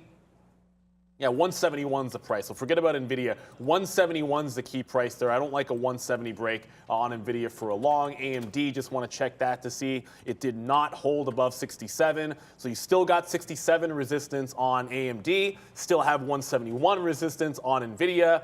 That means I really like the Intel short. And if I lose shorting Intel, then it's not a bad day as far as I'm concerned. But 67 is really setting up here on AMD for a bit of a jailbreak. I think this is one I might just have to have. If the market takes out these highs, AMD 67 looks great, Brendan. We were discussing from yesterday, guys, Netflix just popping up at day highs back to the upside after that ad-supported tier cautionary note yesterday, I guess. They weren't missing, or they were missing targets as far as audience numbers are concerned. Back up 1% for Netflix. Yeah, what happened there, Brendan? I believe think you mentioned 9:45 before. Was there something coming out from a Fed? Or? We had a PM. There was a number. Oh, was there a number? Wasn't there? I don't know. The market popped up for a little bit there and then came right back in. Brendan. Yeah, it was the S&P Manufacturing PMI flash index there, 47.8 versus, or sorry, 46.2 versus 47.8. So lower than expected, 44.6 versus 46.9 on the bigger number there. So both to the downside, guys. They might be to the downside, but as you said, Netflix is to the upside. We'll power it up. I just want to show you where the out's going to be for me on Netflix here if we come to the chart. 296, you can kind of see it was a bad day for Netflix. We know that was a short COSM's going to halt yesterday. It's halting down again. Yep. My goodness. So I'm going to get out in front of 296, probably that 95 area, as COSM is now really starting to flush downside. Give me a break. I tried to grab the short on the first halt to the downside and just never got it. At this point, I just need to see it settle down, like open up, not immediately halt, and then try to play it still off that 235. There might be a chance to play this off of 235 still. I might get that chance. But Tesla just got another reload off the low of the day in Tesla. This sucker seems like it's trending down against the market. So I'm just going to have to try to pay myself out here every time it gets into 157. Not nearly the strength I was expecting. And look, I know Tesla's been getting beat up. Why did I like the long off these levels? Just simply because you had previous support 155.5, you had a breach and then a breakout, and then you're holding that support again. So I like these longs in front, but I'm going to keep paying myself off of these levels so that I don't turn winning trades into losers. Speaking of turning winning trades into losers, here's Coinbase. I got one out in front of 37. I don't even have any bids here because if the market reverses, well, I got two names that I like short that I know that I like short, and that's Coinbase and that's Intel. So Tesla, hopefully this can get more than like a dollar scalp every single move and gets back up into that 160 range. Netflix feels like it's absolutely flying. I think we're good there. I did miss out on Meta. That's starting to come back in for, well, not for me, but to me in front of 120. This is what I would like to see, a dip down into 120 on Meta. Yeah, Adobe took off on that number to the upside here and decided that it wants to kind of stay up there. Okay, we know we're in the range here on Adobe to the top end of the range, so I am playing for that, but Adobe looks like it wants to just continue its rally to the upside. Damn it. Adobe, let me pull up the chart for Adobe here. It is unusually strong. COSM, by the way, I dumped COSM off the open. So I took the opening fill here on COSM. You'll see that. I got the open, which was 378 is where it opened. So I guess, you know what? We went for a 2-to-1 payout. We ended up getting 78 cents on the $1 risk there to the upside, but we're out now. Now it's starting to halt, and I don't want to be part of this anymore. That has run its course. Adobe does need to slow down. Slow your roll, Adobe, as it takes off through this range after stalling out, really. 356 and change is going to be the top end, but it does look like Adobe catching a bid right now as it looks for its high range break. Decent strength across the board here, and most names there, So the stock that I'm down on, believe it or not, was when I shorted Novavax. Everything else, it's like, okay, Coinbase were up. I haven't taken anything out of Intel, so I can't really even say that. But Tesla has worked only because I've scalped it. And then Netflix is still holding a couple of bucks in the money. But that 10, I made a wick top. I actually was long for a brief second, realized that was stupid, and got out of it. So I'm still looking to favor that short and maybe give it to that 10 level. It's just about working the trade. I like a consolidation short off of a wick high, and that's what I'm seeing. And if it has to be 70s, and it's got to be smaller size at 70 if I want to give it all the way to 10. But risking 30 cents on a stock, which was down 35% and is down 14 today, isn't necessarily the end of the world. As I say all of that, there's AMD. AMD just now breaking 67, so I did go long. When I take a breakout trade, the initial push is always a scalp. So if it only goes 10 cents on the initial push, I'm taking some out at that 10-cent level. I still like this to be trending to the upside, but recognize I'm long AMD and short Intel. Wouldn't be the first time that I had this on. I've been long. I've been short Intel and long NVIDIA or whatever it might be. I just think Intel is relatively weak a lot of times, but this is not likely that I'm still in both of these come 10 o'clock. Yeah, good strength here in the market. So that means we got to start looking at some longs. They try to work that 3,900 to the upside, to the downside. Now, Apple? I think it's stabilizing here, and Adobe's still ripping. Damn, Adobe's. Probably going to be wrong on Adobe, trying to play that range top as the market accelerates to the upside through 39.10 now. All right, I'm taking a look at some index names. Obviously, we got to take a look at some index names through the top. Amazon, what are you doing? Let's see here, Amazon, good, okay, maybe not that one. Meta, let's take a quick look here. I got nothing. I mean, we talked about Boeing earlier, but Boeing's gone though at this point. So now we've got to find some other names that are actually setting up. Which one there? Coin just broke out, like that just took out top. So I'm stopped out of Coinbase. I did take profit on coin, so I ended up in a long because I hadn't adjusted my stop. But I don't want the long in coin. I got the longs that I like in here. Novavax, I'm back into that one to the south side. If you're still watching some of the small caps, I know I want to get to them, but like this is what just happened in coin. It was looking like it was cruising at 37 and then just absolutely jailbroke. And yeah, okay, fine. Like I reversed long, not one that I wanted. I just immediately took it out for the profit. I'm not going to fight this if it wants to make a jailbreak, but there is still 38.5. I'd just rather take two separate trades. I wouldn't hold a short 37.5 to 38.5. I'm not holding it a dollar like that. I can get out and get back in if it fails the 38.5 level. I want to respect that. Intel, still looking like it's weak. What is that wick all about? Still looking like it's weak. The fact the market's breaking higher and Intel is still rejecting that high, that just makes me want to get more shares in front of 27.25. Yeah, good strength too in this market to the upside. A decent amount of activity as it moves up through the top there. So at this point, I'm looking for longs, but I'm not finding anything that I want. Like, I mean, everything has either run its course. Oh, there we go. Actually, you know what? That's a lie. Let's go back to Amazon. AMZN. Why? We were talking about the 87 break to the downside. With that support base in place now, with the market strong, 89 could work against 87. We should have at least until maybe not 89. I'm going to look at Amazon potentially on a dip below 89, 88 and change. Did it get to 90? Not yet. Okay. But I mean, I'd like to take a look at 90 for sure. So I'm looking probably around 88, 80-ish, 85-ish, somewhere around there to the upside here. If we can't just participate in some index names with the index strength that you're getting, why not participate in some index names to the upside?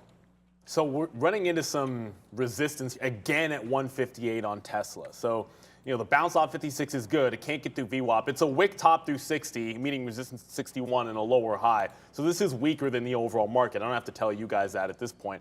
That's kind of obvious. It's only 0.2 to the downside in a market that on the NASDAQ it's 0.1. But the actual trend since the open is what's weaker than the market, not the percentage that it is on the day.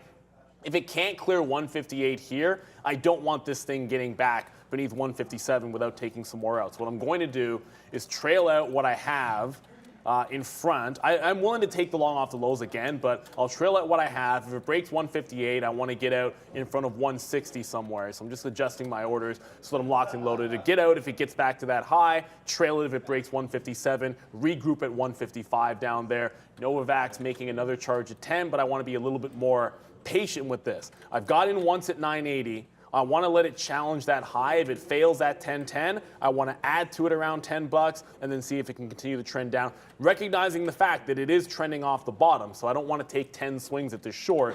I'll probably give it up at 1 or 2. Yeah, I'm trying to get my bid here on Amazon because I do want to participate in the long, just not at those prices, not at 89.20 for sure on Amazon here.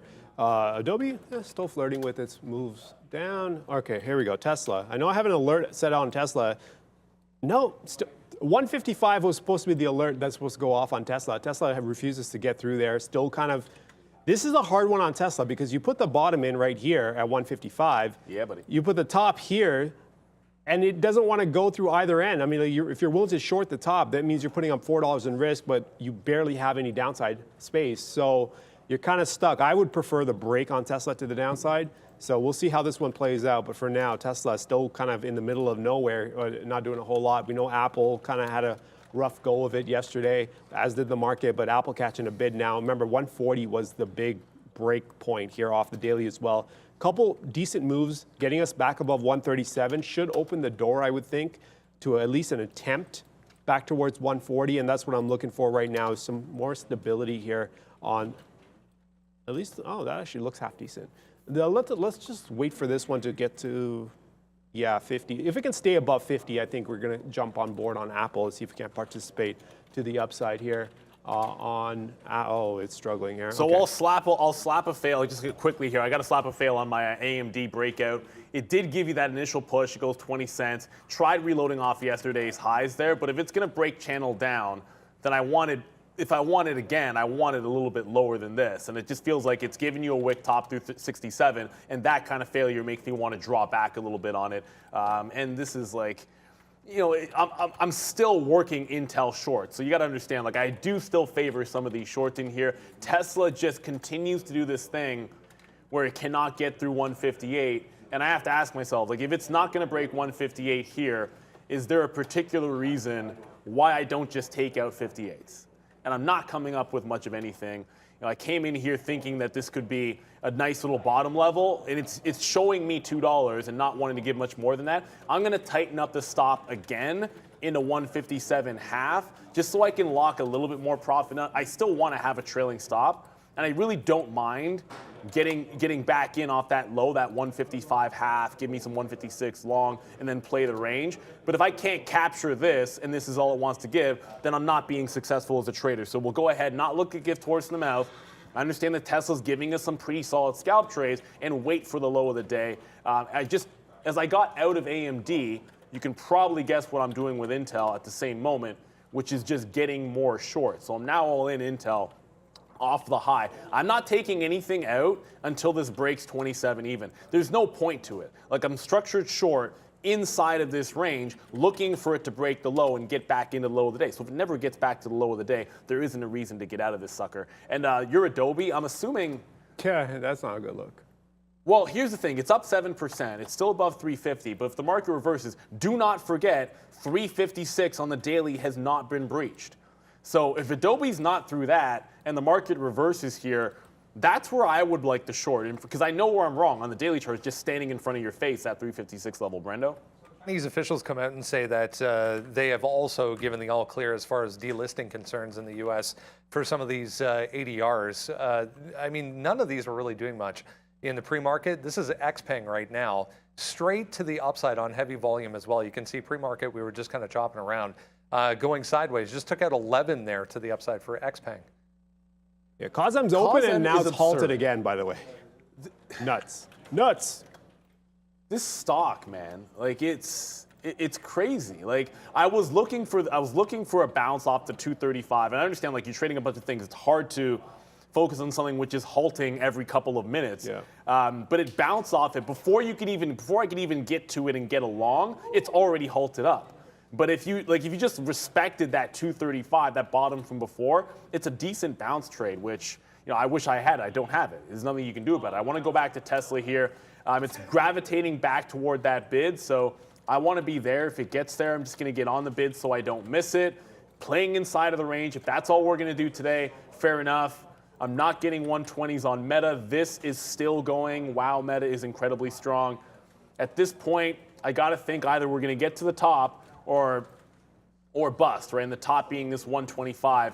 Pop it on the daily. I guess 124 and change, 125. If that's going to be it, if you miss the long or you get out of the long too early, you have to move on to the next trade. And the next trade is short. The NASDAQ has not breached 11.5. It's still beneath resistance. The ES is still red.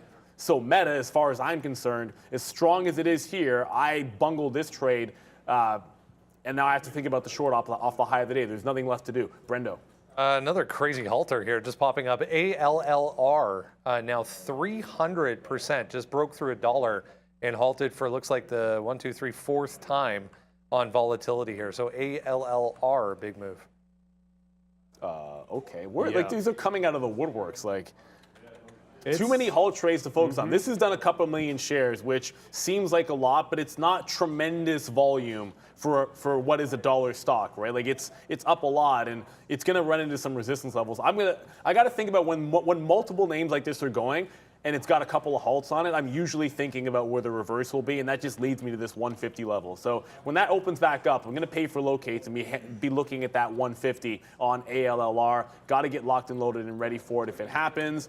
Going back to Tesla, it's about to give me the fill on the bid.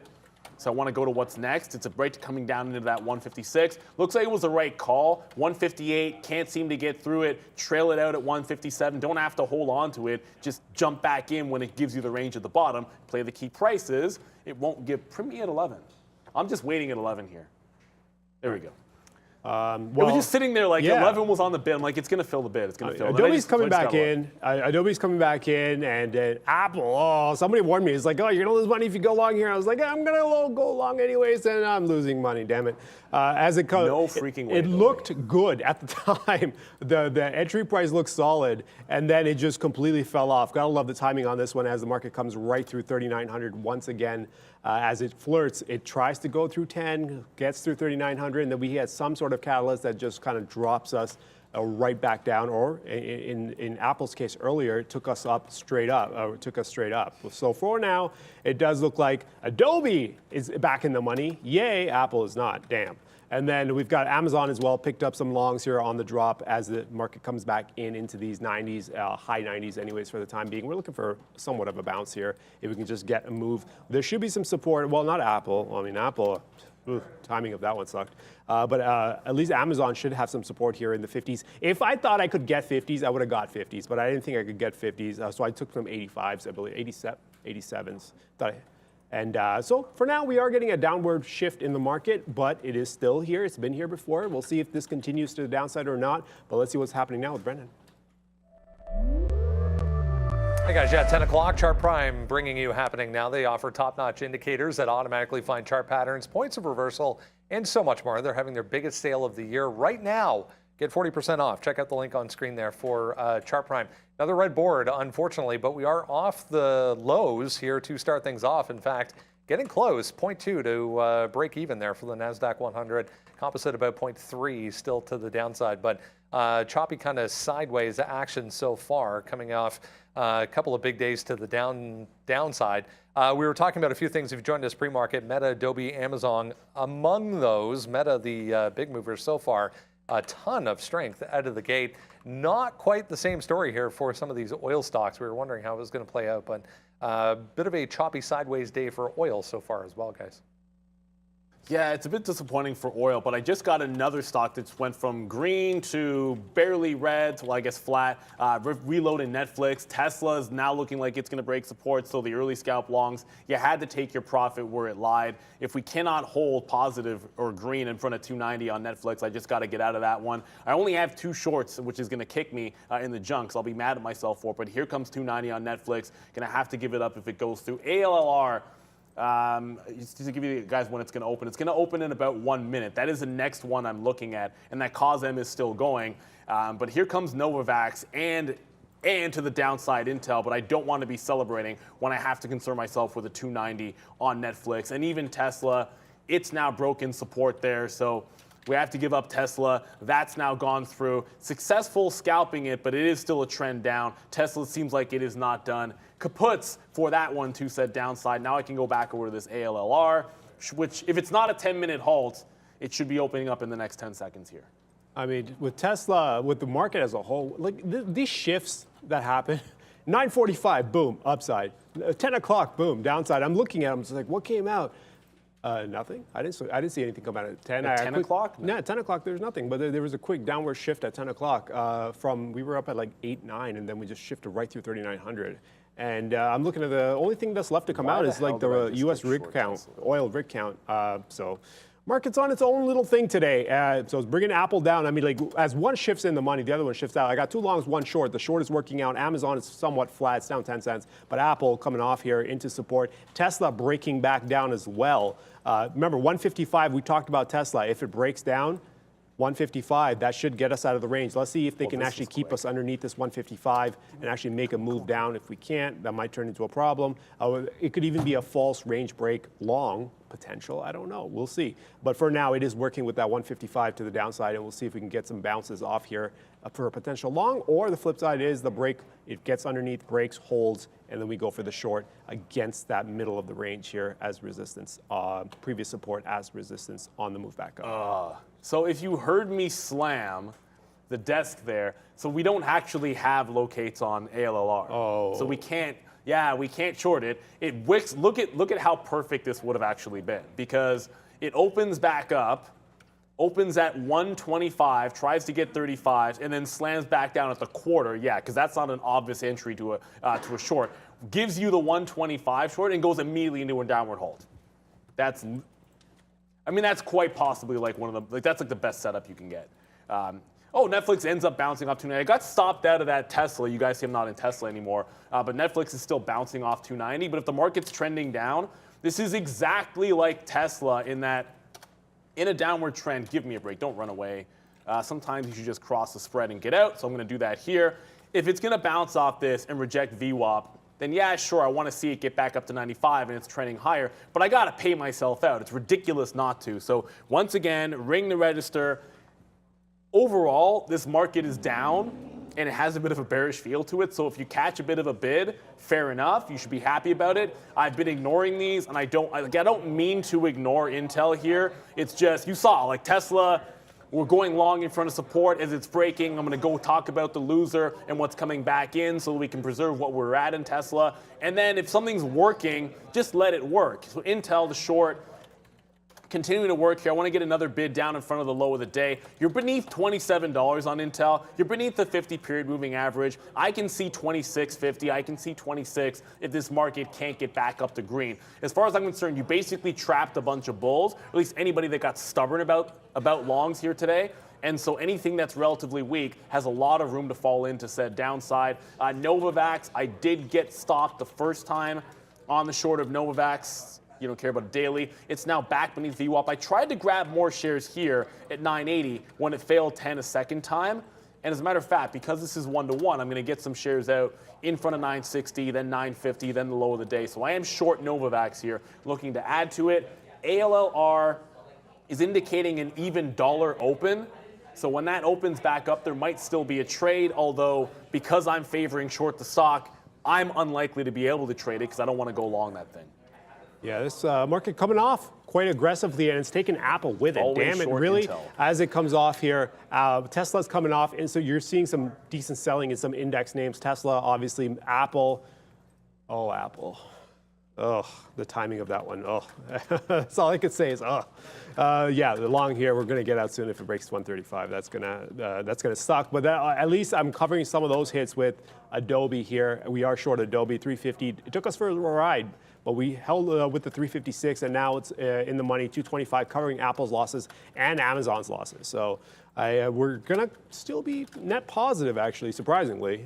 Still be net positive because of Adobe moving down. I guess it worked as somewhat of a hedge here on the equity side with Adobe coming down. I think I'm done. I'm having a hard time getting a read on this market here. Initially it was a short, and then Apple came out, it was a long, and then number came out, it was another long, and then now market falls apart. I don't know if we're getting comments. What's that? Here's your chart of the day. Adobe? I'm offering 344.55 on Adobe. The high was 354.47. Now, look, let that be a lesson to me, because I want to be short in front of 356. However, when you look at it, like 344.50, there's no point being on the north side of that. Like, it's just, you might as well just pay an extra 10 cents and get on the south side of the 50-cent number and then actually have a chance at getting the fill. I do the other thing, which was obviously wrong in that case, but that's a great looking short. As a matter of fact, you have a bit of a head and shoulders being put on here. If you look at the post-market high at 351, this might be playable. If it bounces back and fails at 51, there might be a 50 short to 51 that I could get into a little bit late here. That's worth turning. I think obviously I got out at the right time on Tesla, but I didn't really consider that I should be shifting into the short side of the trade. Now that I see what it's doing here, obviously 158 I would like for a short, and I'm looking back at this 56. 55 half to 56, that could be a playable level into said downside. Going back over to Microsoft, I quickly was in at Microsoft and realized I had a bad entry price. I got out, it bounced off 250 again. So the freest money in the world has been Microsoft 250. I'm not in it because I was focused on Intel. That ALLR, I don't know what to tell you, but I just hope you're out of it. As far as I'm concerned, that was one of the easiest, the most obvious shorts out there. We didn't have locates. It is now flushing again. I wouldn't be surprised if we see 50 to 65 cents on this stock. And if you're still watching CAUSM here, my level 2 didn't load up. It's in another halt. This time it's halted at 340. So it's still trading inside the range for the most part. So 235 ends up still being support here. Can't seem to hold through 4 even, but it also can't stay open. Not very tradable if you can't stay open very long. Yeah, this market's coming off. Damn, how aggressive is this going to be? That means the shorts are going to work out, but damn those longs, those are getting smoked right now to the downside. I think that opens the door for Tesla to hold this 155 break. Stop on Tesla, and this is the trade that I got to set up now, is what happens on the stop on Tesla if we were to now maintain this break underneath 155. Can I play through 157? I'm thinking 157 should be a good stop. Let's just see how well it handles itself below 155. Right now, it just broke. Let's see if there's a bounce. I think the critical thing here is how does it bounce? If it bounces strong back above, then obviously this could be a false move. But if it bounces up into 155 and starts to taper off and fail, I think there's a decent chance there that this actually ends up being a nice little fade opportunity off a break as well against the 157. That's the fairly tight risk. Remember, we're trying to play against that 150. They had a hard time. They were really close. I mean, a couple bucks close from taking it a couple days ago, and then, or yesterday actually, and then couldn't do it. And we did a straight up rally. So maybe today might be the day where a bounce that fails could open the door for a short around 155 with the move towards 150 on Tesla. So yeah, I'm with you on the fate of Tesla. Like, you have to be able to adjust your plan of action on anything. And obviously Meta, I adjusted a plan of action and it was a wrong decision, but you still have to go with your gut. And when I say wrong, it was just getting out of it too quickly, right? Like, it was the nature of the move that caused me to get out too early. It being a witching day, getting filled on the bid right before the open. I get the fill on the bid, and then we're immediately testing that 120 resistance. My anticipation on a day like witching is that a lot of times you will see some whipsaw action in the first 5 minutes. It just never happens. So I was wrong about getting out of this. It ends up breaking the 120 and going channel up the next time. If the market continues to test lower, look, I don't care how strong anything is. If the market continues lower here, Meta is going to fall, and it does have overhead resistance at 124. So I'm looking to short it off these highs. It's one of the stronger stocks out there in the market, but I have to put that away. I'm not getting long again at 118. It's just not happening at this point, Brendo. A few other Chinese names just popping up. Here's one of them. TAL, online education company, just took out day highs there. GOTU, another one, heavy volume back to the upside again if you missed it. Some of the Chinese officials reiterating what we heard yesterday as far as these audits are concerned, and the fact that it looks like they're going to avoid any kind of delisting on any of these. So I'm just going to do this one and say that I'm going to put the gates of hell on you Netflix, because what strength it had is starting to taper off here. I just threw a trailing stop in here so I can just talk about it. If we get back beneath and can't hold VWAP, just want to make sure I didn't screw up my trailing stop. No, it's correct. If we can't hold VWAP here, I'm just underneath. I'm just going to get out. It's just about the pattern. Like, yes, I like the Netflix long once we're breaking out and holding these highs at 90. But what essentially what you have is you went next level up, you're rejecting 95, the market's falling all over itself, and you're putting in a lower high. So I'm going to get out of this and then continue to play off that 290 level. If you break that, then suddenly you're going to do a downward trend like Tesla. So I'm going to give it room. If it gets back up to that high, I'm holding out for them. My offer is still valid. It's just like Tesla. If it can't hold VWAP, I'm just going to trail out of it, take the profit and run. That's the way to go. Tesla, speaking of, continues to fall, so that offer at 155. Could still come in play. It's a dollar. The problem is, like, now that it's $1 away from my offer on Tesla, I'm going to cancel the offer, because if it comes back up there, I'll be a little bit more nimble getting into it instead of just sitting in front of the offer in 155. It would have to make a pretty significant bounce to get there. So I don't want to just be sitting out there if it wants to bounce $1. Tesla capitulating like it seems to always do. Checking back in on Intel. At this point, it's at the low of the day, so I have half the trade left because I'm looking for it to break the low, head toward 26.50. If I see 26 on Intel, I'll be pretty, well, in some ways, I just bought this thing in the long term at 25, but one of the things you can do, and I don't, look, whatever, people can do whatever they want, is there was opportunities when the stock was going higher to be able to sell covered calls, right? And when a stock comes down, you're like, I just took the premium and it's never going to get to 35 anyways, at least not in the first quarter of next year at this particular point. But on the long term, I actually like Intel in front of $25. If I see it next week, I'll probably be a buyer in the day trade because I already did in the long term. But I like that support down there that it put into 25. At this point, breaking beneath 27, it is just a trend downside till it gets there. So I'll be favoring short on Intel till I see $25, or I see it reclaim 28 in the 50-period moving average. It's just worked, and then do something until it stops working, as far as I'm concerned. The Qs are just absolutely bloodbath falling to the downside, but we have not taken out the lows. Nope. I don't know, like, what's your read on, like, would you short a break of this support on the futures? That's the easy question. I'm having a hard time getting a read on the futures as a whole. I mean, this market is all over the place at this point. It's reacting to everything. Apple imbalances going up 15 points, and then the market takes that's a weekly, I think. Okay, there goes Adobe, $3 on Monday.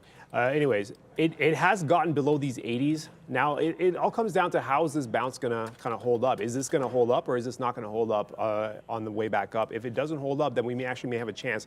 The issue with the futures market today is that it's expanding. And when you expand like this, it ends up in a chop. Right, and that's where you're getting a wide chop. And this is going to be a tricky market to work with for the time being. I think you're going to have to let this one settle up, at least see how it plays with these 80s and these pre-market lows, and then we can come back to it and maybe make a play later on. But right now, it's a little confusing. It's making another move to the downside. At least we've got some shorts on the table here with Adobe. It might even accelerate now as it gets through the lower end of this. Remember, 70 is going to be roughly the overnight low that if that one goes, that should open up some stops to the downside as well. Tesla making a move. This might be our chance to get some shorts on Tesla there, Neil.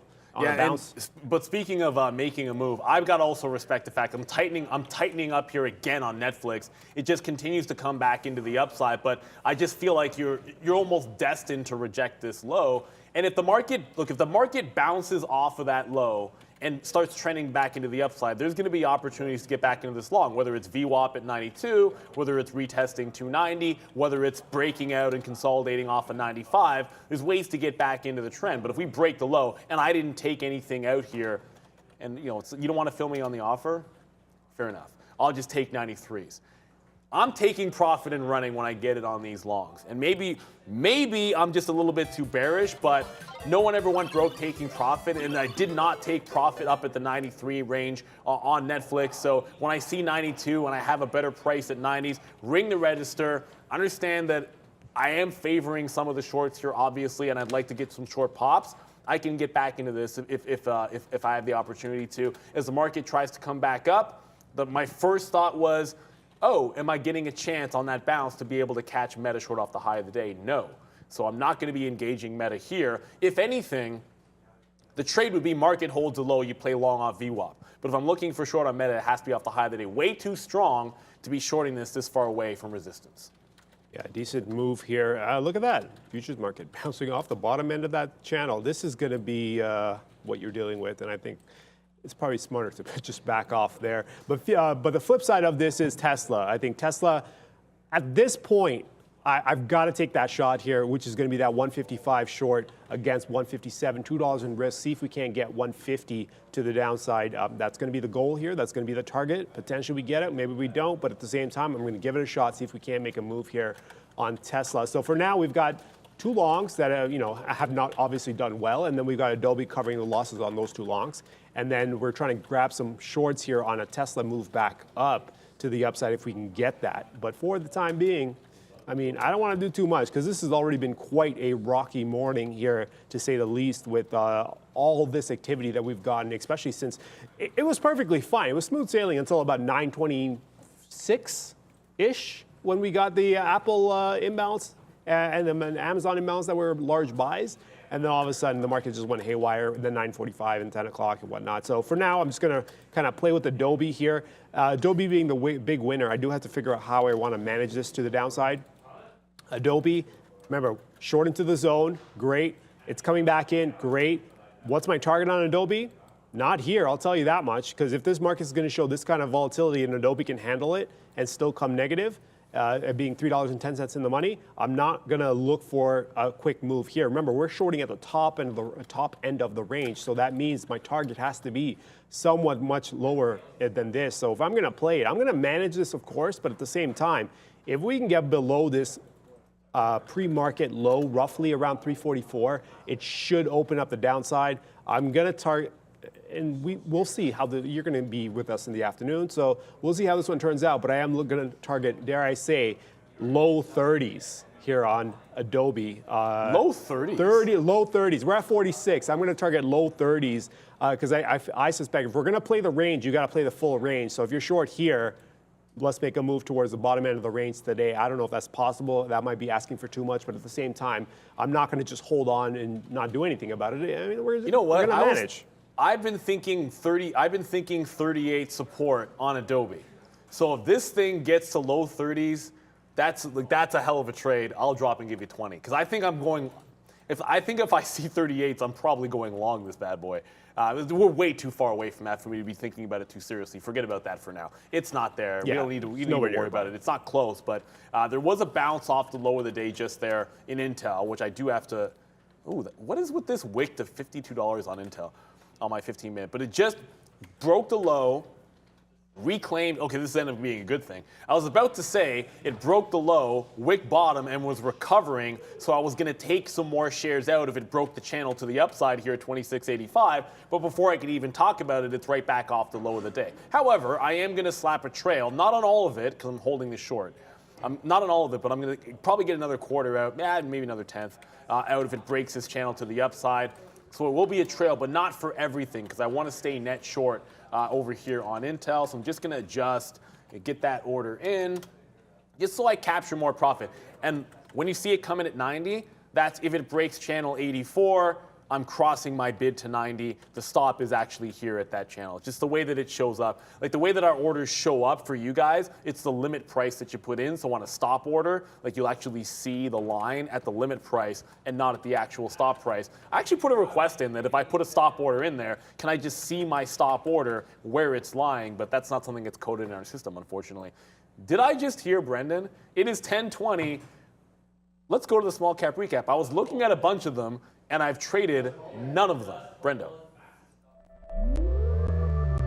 Yeah, finally, some more action. Small cap land brought to you by Masterworks. They let you diversify your portfolio with fine art without spending millions. To date, 6 of 7 exits from Masterworks have netted over 20% returns. Go to masterworks.art/tradertv.live to learn more.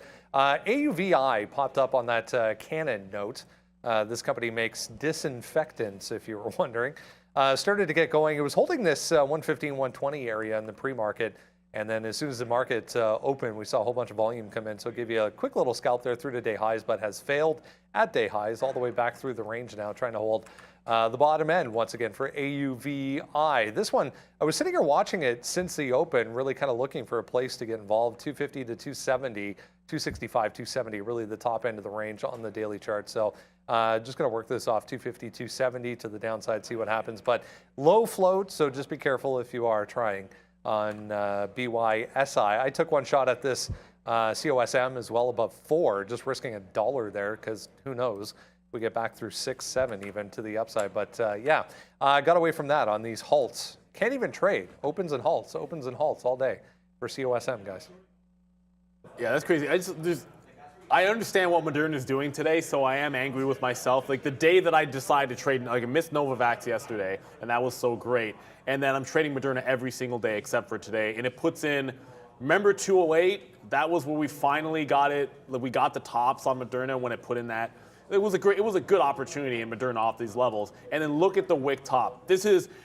I always say don't miss out on your A+ setups. And this is exactly what Intel did that I'm sitting in right now, which is show you a stock that you like to the short side, that I've been looking for a big gap retracement on, and then it gives you a failed break of resistance, does a wick top, and then just absolutely capitulates to the downside. Now what I am in, because we've got to talk about what I'm in and whether it's working or not, right, is Novavax. Now I had reversed long when it broke 10 originally, decided against it, jumped back to shorting it off the $10 level. Now I am reversing this. It's holding up well enough into this market, which is dumping. Broke VWAP once. The only time I got out anything was when it broke VWAP the first time, and I'll probably get out some more if it does it again. But if we break this 10, I'm going long reverse at 10.10. It's just too much of a gap to be filled to the upside that if it holds a flag higher on volume, like look what happened here at the bottom. It made a fresh low pre-market, and then on big volume, tried to take 950, immediately reclaimed it, wiped some people out at 10, myself included, and is now holding a higher low. And then if you look at the size of the gap, it's just a pure day trade. I'm not saying anything positive about Novavax here, except for the fact that look at the size of the gap that it has to fill. It going to 11 would be nothing. So yeah, I'm going long 10-10 if it breaks. I am short now, but you got to think about what's possibly coming next, and I don't want to be too stubborn about that. As I talk about Intel, it's now broken channel down. I'm on the bid in front of 65. I'm on the bid in front of 55. And then if it gets through 26.50, I'll start trailing that one again. Netflix, which we got out of our long, probably a little bit early. It ended up giving you an extra 50, 60 cents there. It's back into VWAP. I'm just a bit concerned that you could break this channel downside and be back at 290. And for those of you still watching Meta, this is why I'm out of Netflix, because Netflix was relatively strong too. I just see it possibly doing what Meta's doing, which is breaking all the way back down in, where I'd want the long off 118 or off 119 to 1950 again. That's where I want to be long Meta now that you're beneath VWAP. Yeah, decent move here. I mean, somebody was asking me why am I still long on Apple and Amazon. It's because we're close to my stop, so I was going to get out anyways. So I might as well just get the stop to get Your hit. stop's 134, I'm assuming, Apple. No, Apple I'm out, 135 and change. Oh. We got out. We got out of that one. We also are getting out of Amazon fairly soon. Amazon is 87 and change. I guess not fairly soon, but Amazon's got a chance. The reason I give these stocks a chance to my stop is because of this. One, if I take a trade based on a much larger picture, then I don't interfere with it unless it either starts going in the money or hits a stop.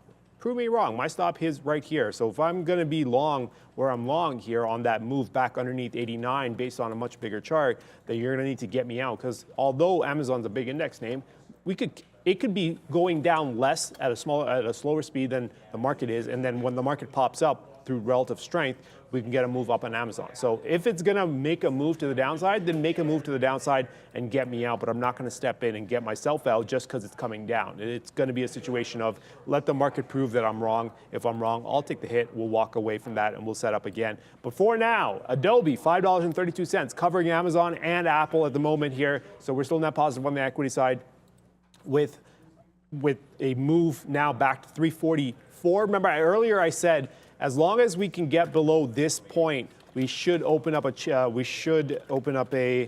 decent move to the 30s. 34 is what I said. This is the pre-market low. If we can get underneath it and kind of trade well, we can open up the 30s. I still stand by that. I know, Neil, you're waiting at 38 and change. I'm gonna target much lower. We'll see. I'm going to look for the high from yesterday's open, which sits around 334-ish. So just one correction that I will say Yeah. is Adobe is not a stock I would just sit on the bid. Like Yeah. if I was dip buying Intel at $26, I'd just sit on the bid all day long at 26.05 or something. But if like Adobe is not the kind of stock where I would just, I think it's going to get down around here. You know, kind of looking at this previous support going on the 14th, this is down like 36 and most of the volume in and around 38. And then you had this high 36 to 38. Yeah, like I like the long if it can bounce off that level, but I would never just sit on the bid in front of it because it's very likely to run through that price, maybe go $1 or $2, and then bounce out. Like look what happened at 350. It went all the way to 354 before it rejected that high. Yeah. So on the way back in, I would expect you could do the same thing at 338. So I would never just sit on the bid there. And by the way, I just got a super chat here from Jack. Jack, asking you, Arun, hit the sniper button for me. Up a 20-piece LASR 2 days from patience. Your knowledge has led me to life-changing success. That's what it's all about. I don't know if, do you have the sniper thing on? It's not set up here. Is it not on here? I don't have, see. And Lucas, can you hit we the have sniper button for this? this? There you go. Hit it one more time for him. Hit it again. Lucas is all over it. There you go. That's for you, Jack. Lucas's Twice. reaction time isn't that fast. Yeah, it is not that good. Your reflex. I don't know if you're allowed to hit that sniper. Lucas. Maybe we should get Fahad to hit that sniper button because you were kind of slow on that. Let's not get Fahad into this. Yeah, that's true. Well, we had this whole conversation. Let's just call it a conversation. Let's leave Fahad out of this for now. But yeah, Fahad was involved, and then he dragged everyone else involved who was here before the show started into that conversation. There is a 30, I'm not yeah. making this up, on a daily basis, there is at least one 30 to 40 minute long argument between Fahad and somebody. It's just, whatever you're talking about, he's going to take the other side, and you better like sit down, grab yourself a coffee, get a snack, get comfortable, because you're going to be in it for the long haul with Fahad. I think it's a heck of a lot of fun, but it's fun. You got to be willing to engage with Fahad and have some free time on your hands. Otherwise, it's going to be a waste of your time. But hey, I got a ton of time on my hands, and I love engaging with Fahad because, as he said this morning, what did he say? He said he's never been checked. See, now this is... That's okay. No, so the way this came up is someone said that, like, I forget what it was, like they called him an instigator or whatever it was, and I said he's a line stepper. Like he's somebody that like he's not a devil's advocate. He just constantly is stepping over the line, which is a reference to the Chappelle Show and the one of the Charlie Murphy sketches, because Prince is a habitual line stepper and he has to get checked. And then the second I did this, Fahad goes, "Yo, no one's ever checked me." It's like, okay. I mean, we literally check you every single day. That's what it is. It's called calling you out, which is what we do, which is a heck of a lot of fun. I just want to get back to the market here. So Novavax goes right back to 10.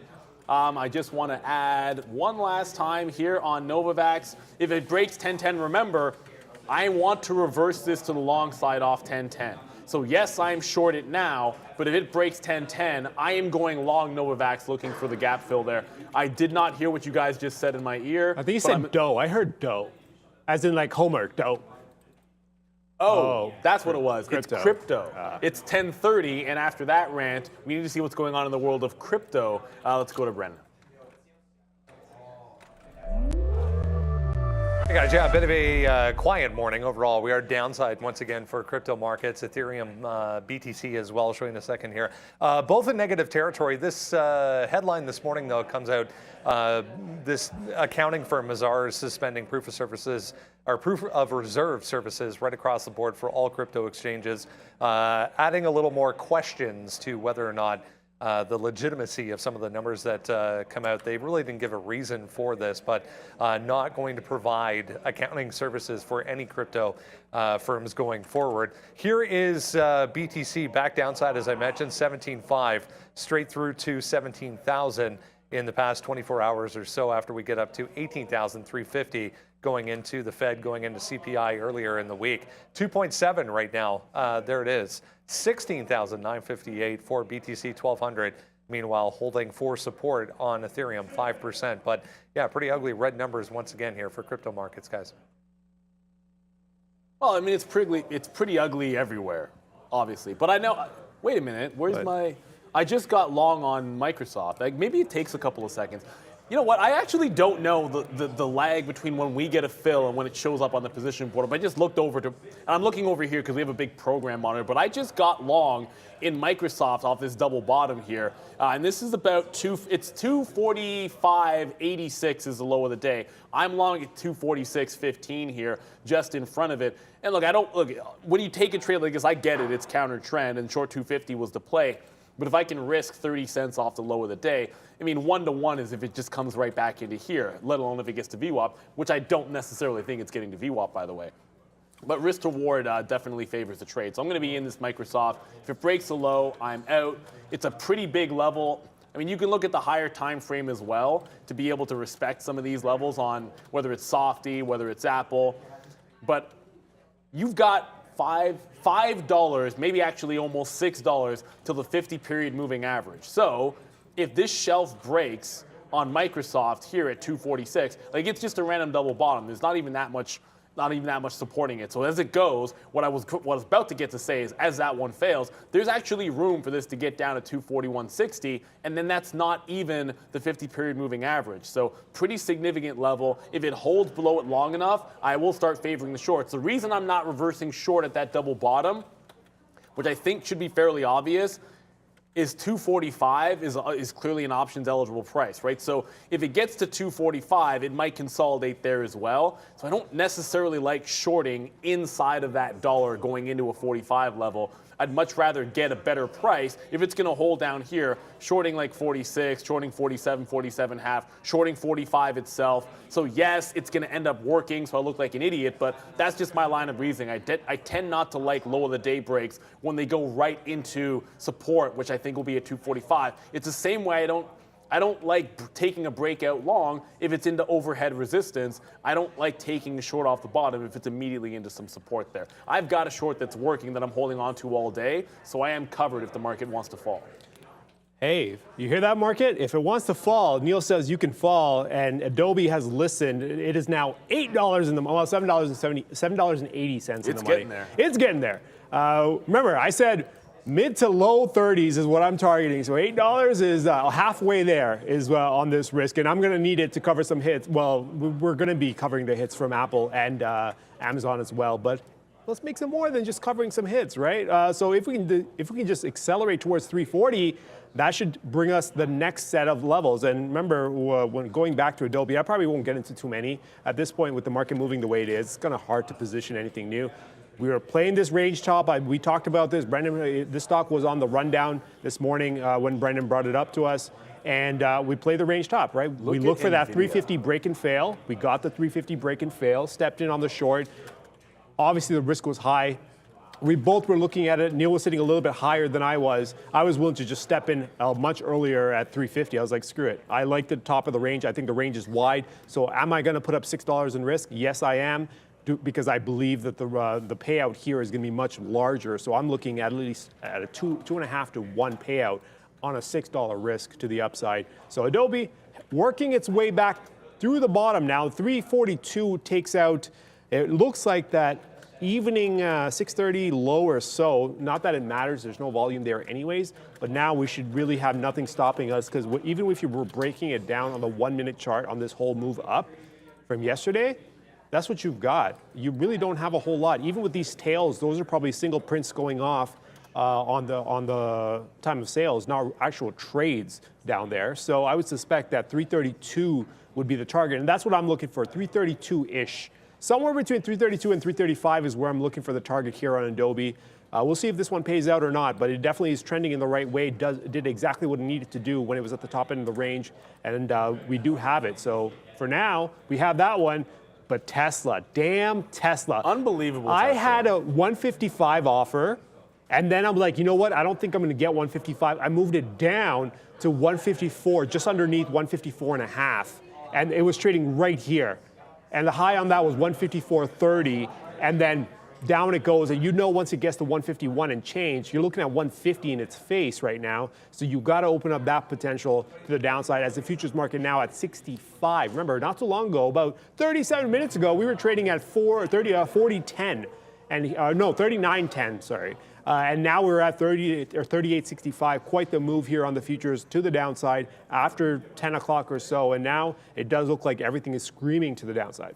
Everything is screaming to the downside, but Jason in the chat stopped reading my mind because he's like, yeah, AUVY is coming down to the dip price. I'm like, I was just about to talk about it. I just got it on the bid, to be honest, because it got to the pre-market lows. However, I want to acknowledge, thank you for the super chat, Diamond Realty of Miami. 305, always the 305 super chat, which I love because you're from the 305. And he says Freestyle Friday, Neil versus Fahad. Now, ooh, I like that. It is Friday, so the rule on Friday is if we get to, I think it's like 3,000 likes on the morning show, which is also the midday show or the main show, and then at the afternoon we get to like 1,500. Then I basically do but I don't freestyle. Like I do a rap of something that I know, which I have something for today, which I'm a big fan of. But I'm not a freestyler. If I try to freestyle, it'll be like Super Hot Fire, like the guy that just kind of messes around, or like Chocolate Dropper, which is when Kevin Hart tries to rap. It'll be terrible. And Fahad probably can't do it either. So it would be a comedy of errors if the two of us try to do a bit of a battle. No, he accepted the challenge. Let's do it. Let's do it. Fahad. He accepted the challenge. So this is also the problem. He also just said excuses. he would curse, which we don't. We try not to curse. And if I've caught myself doing it on Friday a couple of times, and it'll trip me up because we don't want to do that. But if you get a second and you want to see a little something later on, hit the like, hit the subscribe if you're enjoying it today. There's a reason why we're still on the bear. And when the market was bouncing at the open, even though I liked some longs, I had some scalp longs on Tesla, I had some scalp longs on Netflix that worked out, but the reality was we were kind of thinking it was a bit of a bearish day here today. That's why, you can take whatever you want in the morning, but when you start trending, you hold on to what's working so that you're still in it as it goes to the downside, and then you can scalp some longs. Anyways, on that vein, I'm not ignoring you, AUVI. I did just get long off the pre-market lows. It tried to break the low. I am now long. If this breaks $1, I think it's in a world of hurt when one of these stocks goes back into penny stock status, but I did like that long in front of 105. If it breaks 05, I'd probably look to re-engage at $1. I like to see if there's size in the bid at said dollar level. I need to go back over to Intel because I just got another bid on this, and then it made another charge. I was sitting at 26.56, and it just went down to 58 and bounced higher. So I'm going to adjust another trailing stop here on Intel. And if we break out 26.70, then I'm going to get another leg out. Not all of it, but I'm going to get another trail. Anytime it breaks a major channel to the upside, I'm going to trail some out while continuously holding this one all day long. I wanted to show you, as I'm doing that, I want to show you what's going on over there in NVIDIA, because it really doesn't matter which chip name you're trading. I just happen to like shorting Intel. NVIDIA is the same thing. It's just a more expensive stock. So it failed 170. It's through the low of the day. We're just trending down here. Now the market is bouncing off the lows. That's one of the reasons why I want to take some more profit on Intel, because you're getting the NASDAQ bouncing off of the previous low. So if that holds, I want to take more profit on the shorts as they are coming back in. I think that can bode well for Tesla off this 150 level. It never got to 150. That's 151. I was about to say this would look pretty good on a 150 long on Tesla where the market's at, but you're putting up, right now you're putting up $1.50 to $2 worth of risk on Tesla. So I'd really have to believe it's coming back into 154, which I'm not that confident on, so I guess I can't put that long on. Yeah, I can't. No. Which that's sometimes no trade. Sometimes no trade is a trade, right? If this same bottom was 150, then I wouldn't mind going long 150.75 and risking less than $1 to try and see it come back into 153. I'll put that trade on, but I'm not putting on the one where I have to hold it all the way back into 150. That doesn't make any sense to me, so I'm just not going to do it. Brandon with Sector Watch. Hey guys, red board to show you once again as we head towards the weekend here on another down day. Going to make it 3 in a row here, it would appear. 1.35 right now for the S&P 500. A few interesting names that we were discussing if you were with us early on. Meta down here, 4% still trying to hold on to gains. Adobe as well, 4.75 to the upside. That's pretty much it as far as individual advancers are concerned. Some weakness coming from consumer discretionary names today. Ford on a big move down, 4.7% there. Tesla, another 3.2% to the downside today. Banks are weak as well. Healthcare stocks back to the downside. If there is a little bit of support coming through, it's got to be in the tech group today. A little bit of green over here in communication stocks as well. But yeah, another red board so far today, 1.26 right now, guys. So I just want to do one quickly thing there. I'm getting into this Amazon party because I can't sit here and look at this level. Remember 87.40? That's that big floor here, and I did clean that wick up. It's now back. That 87.40, just monster support level on Amazon. And then you have 87 even as well. So if the market's going to bounce off these lows, and there's an opportunity, I just took an 88 when it broke, but I'll be adding to this one anything in front of that 87.40. I'm long this thing till it breaks 87.40. It's too big a level not to take advantage of it. So I'm in Amazon now, but I only really took a third of what I'd like because I'm a little bit far away from the price. And I didn't get it down here at 87.5. But if I can catch that, I'm going to go ahead and join this party. It's not to say that Amazon is a super strong stock. It's to say that level is absolutely good. And I see some people talking, Darwin's talking about Alphabet, another large Google straddle just hit. Interesting. So I guess obviously if you're still looking at some of these, it's Friday, right? So obviously you're going to get options expiration. So this just bounced off $90. What I was going to get to there is, if I like Amazon off 87.40, which is a good support level, there's 90 bouncing at the open on Alphabet. There's 90 bouncing again on Alphabet. On the 15-minute, I don't know if it wants to pull back far enough. I guess it does not want to. Any guesses at what price this broke down a couple of days ago? Look at 95. Previous support, holds 95, just completely runs away from it. I think this can be a pretty solid long off that 90 level. That's a good way of talking about it. And if the market wants to come all the way back, it has a lot of room to run. I'm going to get it the same way I'm on the bid now on Amazon in front of 87.40. I'm going to do the same thing in front of 90 on Google. It did break barely at the open and got to 89.95, so I just got to respect that. There is some room beneath $90 even that if it breaks that, I want to give it a few extra pennies. Yeah, decent move here in the futures market. Maybe we can use this to get a short here on Tesla. I mean, that's our best bet here at this point. With Tesla being at 155, that break being at 155, it's been consolidating. Now, we finally took a shot. It got close. I mean, we got below yesterday's. Yeah, I think so. We got as low as 151.20 something, and then now we're bouncing back up. Using this bounce, maybe a potential short here, but at the same time, with the bounce like this, that means I got to protect some of Adobe as well. Remember, we're talking about this big target on Adobe here, down in the 30s, and we're at 42 right now. So if I'm going to put a target that low, I can't be, blind to the fact that I might be wrong on this one in a big way. So what ends up happening is I need to protect this position. So I'm walking away positive, but still giving it a chance to move. Now that we're underneath 144 to 344, we should get some resistance here between 344 and 346. So I'm putting my stop north of 348 into 349. We'll see how that goes. I mean, Adobe works with the 30-cent spread as it is. We'll see if they want to re-enter this kind of bottom end. Because if we break through that 342, which is what we did here, going back to the afternoon low, and then we bounce back up above 344 and into 346, that means we're re-entering that little chop area. At that point, this trade is probably over. You know what that looks like? What's that? That's almost exactly the decision I was put to on Moderna yesterday. This is, I don't know if we can do this because he has his chart up, but I just want to show this. It's almost the same move. Like Moderna yesterday, popping the highs, double top, trying to put a break. Can you put my chart up for a second, guys? Quickly. Chart, there we go. Moderna breaking the high, and then that was having trouble at that low, trending off of the bottom. And I was sitting in it like, is it going to break the bottom and continue? Do I need to trail it out? And what ended up being the right decision would have been to just, you can get some out, but then re-short it off the lower high resistance every single time until it eventually breaks the low. So when I look at Adobe, I love doing this. So when I look at Adobe, what I see is a very similar pattern, but an actually like a weaker move. It spends less time holding up at the high of the day. When it breaks down and consolidates, first consolidation below VWAP, not above it.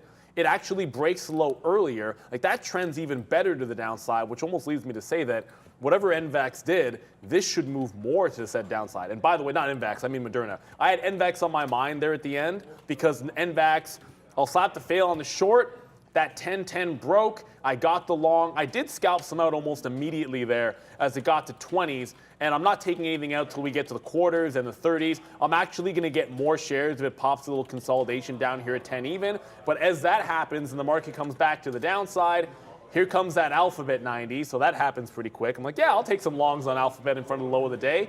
Well, just wait a couple of minutes. If you want to go long in front of the low of the day on anything, put a bid, wait a couple of minutes, and you're going to get the low of the day. That's how this market is going. Yeah, pretty much. Maybe we can get a bounce. I don't know. Hopefully we can get a bounce here on Tesla. That's the one I really want to take a shot against 154. That'd be nice. Yeah, that would be nice. But I mean, it's sitting at 152, barely bounced on on this little leg up here. Dan Emmons calling it in real time that the H contract low and the settlement of the Z contract on at least on the NASDAQ side of things were in line. And that's, when you pay attention to things like that, it gets tricky, right? It's like because not everyone. Like I use a consolidated chart on the daily, so you really got to be watching out for when the rollover happens and what the settlement date is, or what the settlement, when the rollover prices are with the highs and lows, right? So on the daily chart, I'm looking at this going 11.4, but if I were to break this down to the Z2 contract, let me see if I can get the Z2 contract going. No, I can't get it. Why can't I get it going anyways? I gotta maybe it's a Z22 contract. But anyways, it is interesting to see. Yeah, it is a Z22 contract. It is interesting to see. I gotta spend some more time with this one, but it is interesting to see, especially around rollover, when people are looking at two different contracts, the highs and the lows seem to be in line for whatever reason, and that happens a lot just because of math. Now, we trade COSM because of math earlier, and I think that's one of those things that is a possibility that you just got to be aware of it. I thank you for putting that in the chat because I was not paying attention at all to the Z22 settlement price. I just wanted the thing about COSM, just only because you said it just now, it is fine. Like this stock was not, since the open, it's just been halt after halt, and on my 3-minute chart, it has had only one period, which is right now, where it hasn't halted for in like 3 or 4 bars here. So it's been open for 15 to 20 minutes now without a halt, and is giving a consolidation. If you remember when, I forget the name of the stock that Luca was trading the other day, but it was a similar story, like a bunch of halts at the open, gives you a consolidation, and then makes another breakout eventually. If it gets to $6, look, I would short it. The actual reverse split price would be $8.25. So it's down unless it crosses over $8, by the way. So it has a lot of room if it did want to go. But I just think if it does this nice consolidation long enough without any kind of another halt, it's setting up for a break at about 4.25 here, where the risk to reward favors that breakout, because if it breaks 4.25, there's still that 5 and 6 you were talking about earlier, and then suddenly your stop is back here at about 60. So you'd be putting up 65 to 75 cents worth of risk. 1-to-1 would be at $5, and then 2-to-1 would be at that top. I like that setup. So there's a bit of a structure that works for me here. So I'm gonna get a stop in myself. If it breaks 4.25, I'm gonna try and get the long. I won't chase it too far, maybe even 4.20. Yeah, it's more like 4.20. I have 4.20 long here. If I get a break on COSM, I'd stop out if it broke like 360s. So I'm gonna be waiting for that to happen this entire way. Alphabet's not really bouncing too much. I have an offer here in front of 40s, and I'll get some more out in front of VWAP for this bottom pick. But it really needs to start going at some point. The market is holding the lows. I don't know if it can hold a low forever. And then just going back to Novavax, this one's still going. Ooh, put up the chart, and the stock goes, like, it's weird, man.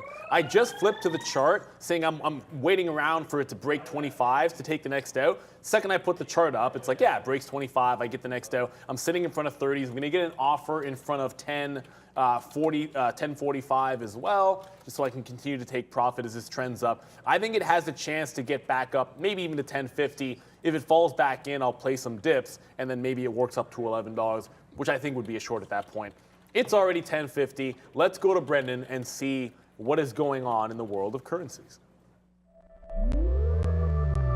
Hey guys, bit of a choppy day so far for currency markets as we wrap up the week. Back below some key levels for support on the dollar index. We're coming back into, actually right now, this August level once again. So nice move up over the past couple of days after the CPI and Fed lows get put in. but we're right back at this level around 104.5, 104.61 up there right now, basically flat on the session. So key pivot anyways for the DXY, euro downside ever so slightly, Canadian dollar as well, and the British pound, all three in the red so far today. Japanese yen bounced on some data overnight, 0.85 to the upside for the yen today. Russian ruble and New Zealand also positive. Everything else, though, back and forth. It has been a pretty red kind of a day for cryptos as well. Realize something?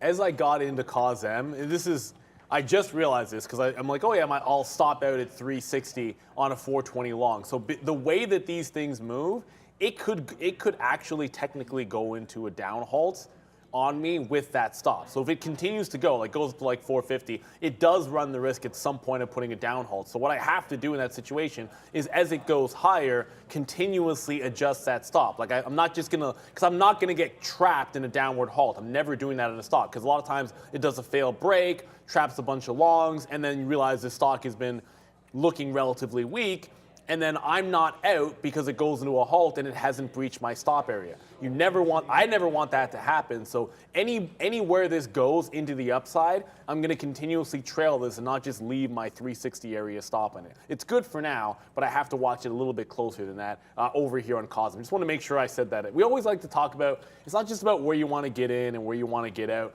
but as that's changing, my stop is going to change as well. Like I don't want to give it more than 65 to 70 cents, but that's a bit of a moving target. Netflix just broke support to the downside. Just broke that 290 level. I should have slapped a short on this. I got out of the long at 293, but I never ended up reversing in Netflix, which I think was a bit of a mistake here. I should have shorted this, and I'm going to rectify that problem if it goes into 292. Of course, I just talked about COSM, my stop, and it's going to likely run it almost instantaneously. But I should have been short either this, or I should have been short Meta as well. And, you know, Meta now starting to pop a little bit. This might give an opportunity. If it fails at VWAP here, there could be a 121 short. So whether it's this or it's Netflix, if the market breaks lows, these still have room to run into said downside, and I want to take advantage of that opportunity if we were able to get it. Alphabet did give me one fill in front of VWAP, so we're able to take some profit there, do a bit of a Gronk spike. Although I'm not really happy with football, I'm in 2 fantasy football leagues, and I have the bye, because I finished first in both. I have the bye in the playoffs in the first round of both these leagues. All I needed to have happen was for Kenneth Walker Jr. and Tyler Lockett to not get hurt yesterday. Any points they get are completely meaningless, but I need them next week. On the final drive, meaningless drive, they can't win the game.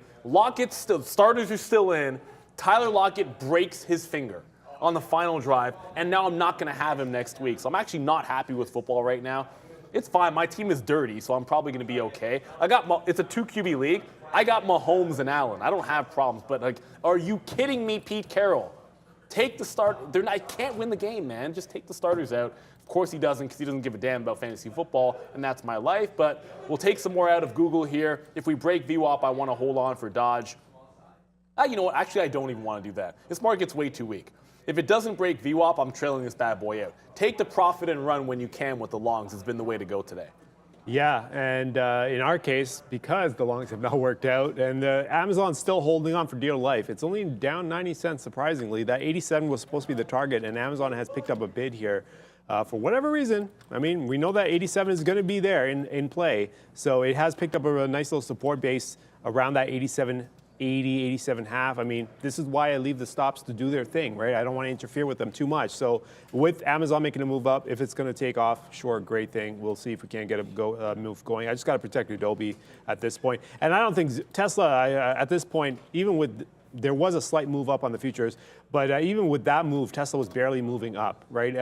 It does not want to get above 52 in any meaningful way. So I think that 150 break is happening without us. The only thing I really have to do is just make sure Adobe is the stops in the right place, make sure I'm not, overplaying this one at the same time and giving it a chance. And I think 48-ish, that locks in $2. I mean, yes, it's $8 or $5.75 right now, but again, we're playing a much bigger chart, right? We're playing the daily range chart here, or the multi-day range chart on Adobe. So we're definitely going to be giving it a lot of flexibility to get going here. We're playing that top of the range. So if we're playing that top of the range and we're targeting down here, you got to be willing to sit through everything in the middle, and that's, I think, what we're at right now with the market kind of back and forth here in the mid-70s. We've been, once we were down here earlier, like not mid-70s, but low 70s, and then we kind of snapped right back up, and now the market is just going sideways here in the low mid-70s. Yeah. So with the market going sideways and Adobe still kind of deciding what it wants to do,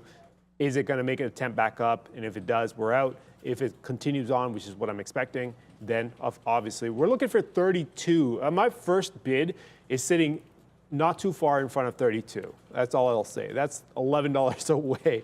High expectations, sure. High risk, though, to take the trade. So now we can expect that much, at least to get paid out when we take that kind of a risk.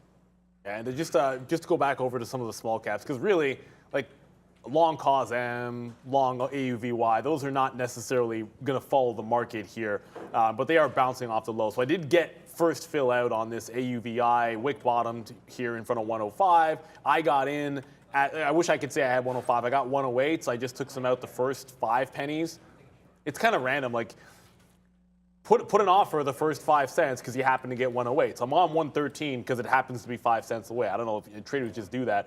And I have offers in front of VWAP. If it gets back to 20, I want to take some more shares out there. I will go ahead and do it. Alphabet did just retrace a little bit. Tried to get up to VWAP, couldn't do that. I don't want to give this all the way back into the bottom the way the stock is trending, so I might just get it out, try to re-engage this off the low of the day. Not try to, actually re-engage this off the low of the day. So I'm going to get out. It's going to code a short because I was already offering up there, but that's just me getting out of the long. Look to get back on here in front of 90 even.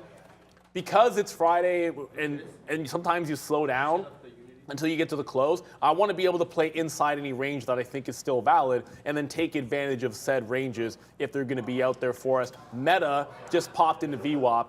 Now, if I short Meta, the only places I want to short Meta are down here beneath 121, maybe breaking 120 now that I look at it, or a little closer to that high of the day. So I have no interest shorting it at this price. Too strong to be doing that. Either the market breaks the bottom and I find shorts off 21 or 20, or this just gravitates back toward the high of the day where I can start thinking about, okay, well, you're shorting the high because of the last 2 days, or not the last 2 days, yesterday didn't get there, but Wednesday and Tuesday when it couldn't crack 124. So no real reason to be shorted here, just looking for tops or looking for it to fail this 121 and then jump a short. Yeah, I mean, we got about 30 seconds left, guys. Oh, wow. Today's a rebalance day. It's a quad witching day. There's going to be a lot of activity.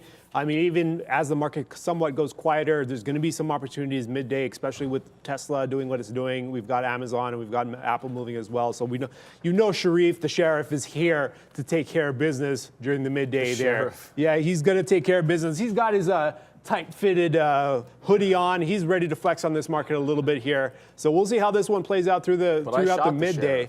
But at the same time, guys, you know the sheriff is in town. Yes, sir. That was perfect. What is up, beautiful people? It is a great Friday after TGIF. I wish I could say the same for my trades, though. It looks like I'm about to get stopped out of Meta here. Yeah, this one's going against me. I tried to take that VWAP short off VWAP. It doesn't look like it's going my way as the market starts to trend a little bit higher. I'll leave this one a little bit. We'll see how this one does. But hey, it's great to be here. Luca will be here in a minute. We got a whole lot of stuff on board. I've been trading big caps this morning, ironically. I've kind of left my small caps by the wayside, but I see a lot of stuff is moving. We've got this BYSY. We've got MM back on the move. We've got Tall's back on the move. So there's a whole bunch of stuff to talk about for the next 3 hours. So hopefully we'll get down to that soon. Let me just talk about this meta trade real quick. So I'm in the short here. These are all averages in. I'm in an oversized position with a tight stop. So we'll see how this one goes. I was basing it on, I'll give you my thinking here so you guys can understand why I got into this. You guys know how I love the flat bottom breakdown. So I saw a little bit of a consolidation sideways here, so I thought, hey, punch in here and we'll continue downward. Maybe not a good idea with a relatively strong stock relative to the ES, because this one looked a lot stronger in the morning than Apple, Microsoft, you name it. This one had the legs up, obviously, on the upgrades. Microsoft being Meta being talked about now a lot by investors and analysts as a champion of cost-cutting measures, and that's going to be good going into the recession for investors and for balance sheets. So hence why we're getting constant movement on Meta here and why it's kind of got off the bottom. Are you good to go? Yeah, good to go, man. Good to go. Good. What's going on, everyone? It's Friday. It's rebalancing day. Hopefully, you guys are enjoying the show. Hit the like button. We got 1.5K likes here. Late to the party, but always having a good time. Bears versus Bulls. Luca busy printing money. Yeah, it's when I run over here and I'm like, all right. Now I got to kind of, switch my hat over, But yeah, everything's good. Life is good. I'll share a couple trades and kind of what I was looking at today. Main priority was Apple. Did well on Apple yesterday, kind of favoring the short side. We're below that 140 level. I say to myself, look, I want to keep it stress-free. I want to just scalp a lot. That's kind of my forte. Letting go of these kind of, I think we're going to go down. I'm not a player, I just scalp a lot. Huh? I'm not a player, I just scalp a lot. I'm not a player, I just scalp a lot. Yeah, there you go. And yeah, man, so I'm just kind of like removing the I think we're going to do this, I think we're going to do that. Even though I have my bias, kind of removing that and just, becoming a sort of scalp demon, you could call it. So, this might make, this is the thing. And this is what I was talking about yesterday, a lot of successful day traders, maybe their chart looks like this. Maybe not on Apple. Maybe it's kind of small caps or whatever you're trading, whatever your forte is there. But yeah, it's like it kind of looks like this, right? It's like you have the scalp. So I had one long through 137 for the short squeeze to the upside. Kind of felt good. Lack of liquidity, so not really sized up on that one. Failed back down. This is where the shorts became money. So money shorts, kind of slamming it there, and then covering a little bit at VWAP, covering on the flush down. The overall bias is we are going to test 135. That's my bias today on Apple. And yeah, here we go, kind of covering at 136, re-shorting for the move down, covering the final leg. We pop up. This candle is a scary, and I'm not involved in this candle. I'm not long. I'm not taking a short after this. If anything, I was actually thinking, okay, maybe the long is going to be good over here because that was a pretty strong move back to the upside. And then just a very robotic move back down. And no buyers in sight, right? Well, obviously there's buyers, but like, kind of feels like no buyers. And this is the thing, right? You guys are watching it live on the ES, kind of very sharp move up and then just like down back to the lows. So for myself, it's hard to short here. I'm still thinking like, okay, maybe we could pop back. So I let it go. So I'm not involved in this move. I'm not involved in this move. And then as soon as it kind of settles, I'm like, all right, here we go. Some sideways action. We're probably getting that 135 test. Back to the scalps, in and out, covering, kind of short, covering down here, and then really hitting it hard because we're going to kind of break 135. That's the test. Traders want the size. It's going to print the level. There's going to be some stops below there. And then after I took those fills, I tried to hold a little bit. We went back through, and I said, done with the trade. Done with the trade, done with the scalps. Did well. Things are good. And yeah, just kind of now at this point, I'm just going to, still scalp and look for opportunities. I know Apple looked very similar yesterday where it kind of went sideways. And yesterday I was kind of taking the long and then, kind of getting out. I think the shorts are good. If we can get back to 136, this is the level on Apple in my opinion. If we can now get back to, 135, 60, like if we pop, like I want to short the pops. So I'm going to try to short the pops there. And I'll try to hold for a little bit of a bigger move, maybe get like 50, 60 cents, but it'll be discretionary. You guys know the deal. I like the scalp a lot, so yeah, we'll see what happens there. I think Meta gave a really good opportunity. I only traded Apple today, but I was watching, of course, multiple things. I just obviously don't trade multiple things well when I'm locked in. But yeah, man, Meta 123, that is the level on the daily. It popped today, it's up, and look where it stops. 123, 123.50, kind of fails, gives you a second opportunity to short that, fails again, gives you a third opportunity to short that, and then, VWAP cover below VWAP. So Meta for me, if we get back to 123, that's a short from my side as well. So that one I'm okay to actually have an order out. So I'm gonna have an order out closer to 123. I don't know if we get there, but it's pretty strong. So there is a good likelihood that we can, get to 123, break the highs, and then kind of sideways and then back down. So yeah, if we get back up there, I want to take a short there. We'll see if we get that fill. Same thing with Apple. If we get back to that 135, even a VWAP short, I kind of like the idea of that. When you see a candle like this, you kind of get scared that maybe it's going to happen again. But now after this kind of robotic move down, kind of feels like, a lot of the trading has been done. A lot of the big trading, and now we kind of, scalp the range and see where we go from there. So yeah, a lot of opportunities today. We'll see we get any trades going. And also looking at Tesla. I'm not really sure where that one is right now. Yeah, I'm on this meta short 120, 141. I got out some here in the 80s. The next spot that I want to get out at is in the mid 60s. I've got my profit taker here. So these are my 2 outs.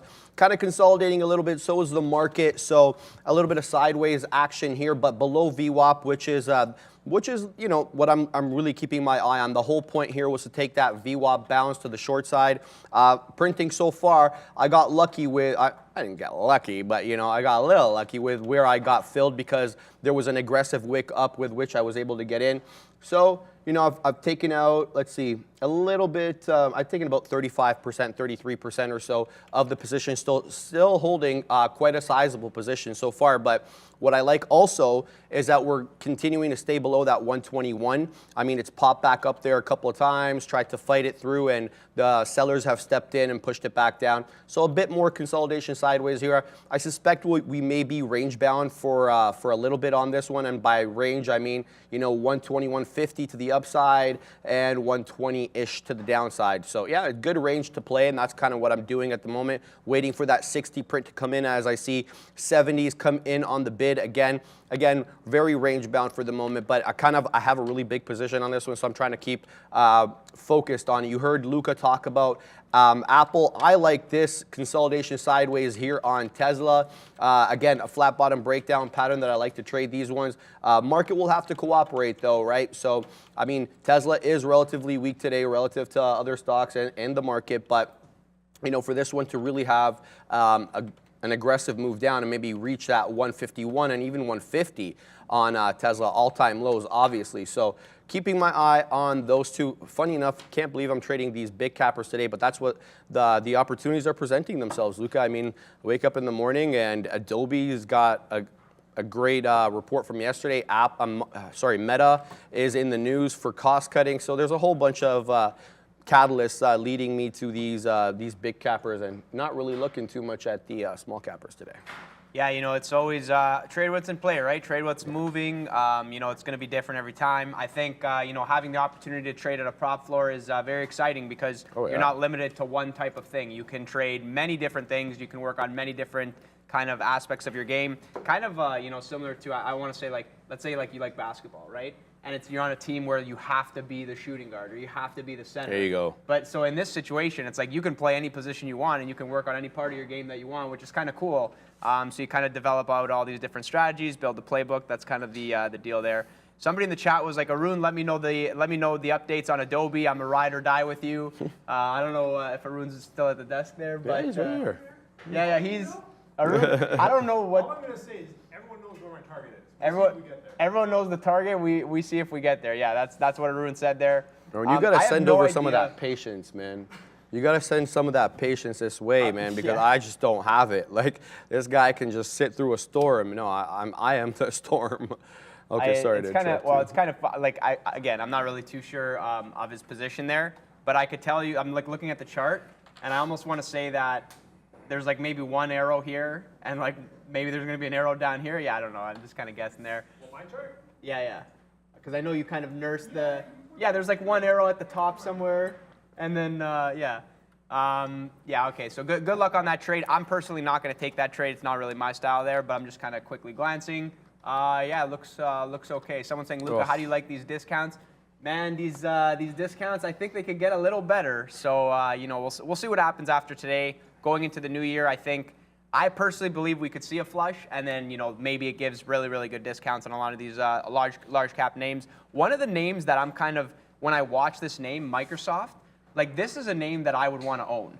Because no matter what, you look at this name, it's just not down. Everything moves, things go up, things go down, a lot of things go down a lot, and then you have names like Microsoft that they don't go anywhere. If you can buy this at 220 and start your average in, like I'm telling myself this, if you can kind of average into a long, like this thing doesn't move. This has been a terrible year, and this went what, 300 to 250? Like this could be back at 300 at some point in the beginning of next year if we do have like a little bit of a rally there. So yeah, Microsoft, I like that. Apple, same thing. These big names, these are the things that I want to own. I think the discounts can get a little better, kind of playing off those technicals on the daily for the swing trade. So yeah, we'll see what happens there. And yeah, so to quickly comment on Tesla, we're flushing down now. The only thing that I don't want to say concerns me with this, but this is kind of funny. And anybody who traded Tesla yesterday, you know, Tesla, obviously Elon Musk sold, lots of selling that came into this. And then yesterday opening up at around 152, and the whole market going to the downside,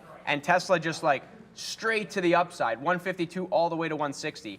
I thought there was potential. I didn't trade Tesla yesterday, but I thought there was potential that as fast as this went up, I thought it was going to reverse the whole move.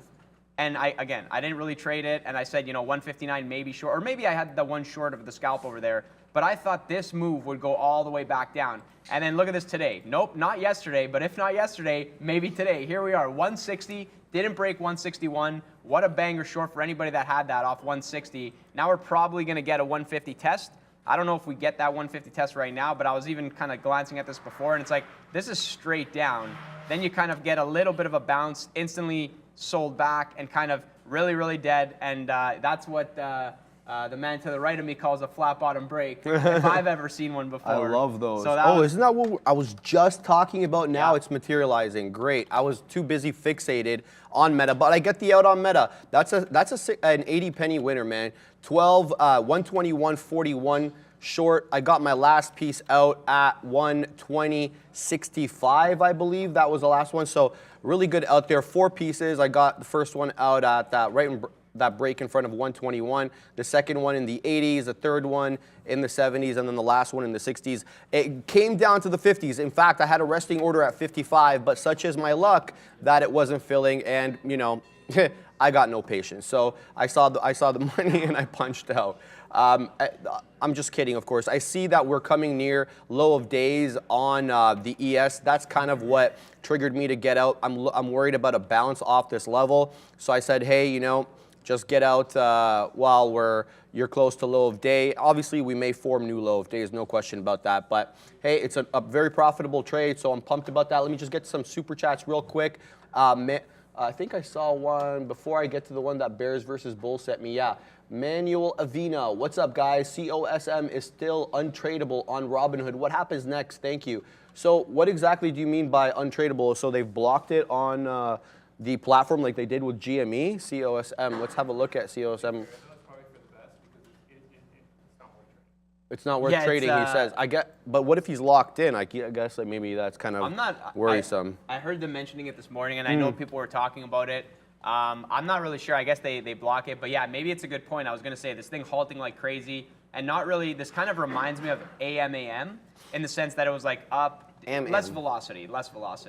But up, down, holding VWAP. Now it's kind of up, halt to the upside. At one point, one of these halts, and I think it was the 368 halt, this one right here that happened at 1025, this was actually showing a 480 open at one point, and then, you know, just kind of open flat and whatever. This is something, I'm not going to trade it just because I take one look at this chart and I think this is kind of tough to manage. You know, it's like even if it's there, like AM, I tried my luck with it and I didn't really do that well, but it was kind of had more range. This is, I don't even think this is worth trading. Yeah, there's for sure lots of good opportunities that took place in the morning. You know, maybe if it's a part of your playbook, you could justify it. But right now, man, this looks bad. Like this. I can't even find any information about this lockout by Robinhood on COSM. So it's not being reported here. And you know how these meme stock guys are. They'll take to Reddit and the net real quick to let people know that they're being locked out. But I just want to get back to Meta real quick. I'm really happy that I took it off there. Looks like my theory really did materialize, at least for the moment. Look at that bounce that we're getting off the low of day and the reaction on Meta. So now we're basically at my entry. So I've got out pretty much at that low of the range. This is a range-bound trade, like I said earlier. I feel like it's a 121.50 to the top and a 120.20 to the downside, a bit of maybe like a $1.30 range-ish or so. But keep in mind the levels on the ES when you are trading these big cappers, even if they're relatively strong like Meta, because when you do come to these critical junctures like low of day, high of day, etc., you know, they too tend to influence them, whether they're relatively strong or not. Let's flip back to Tesla. What's that one doing? Oh, it's a bit of like a lower low, lower high situation here instead of like, you know, a consolidation sideways and then a really aggressive move down. That's kind of what I mean by flat bottom breakdown.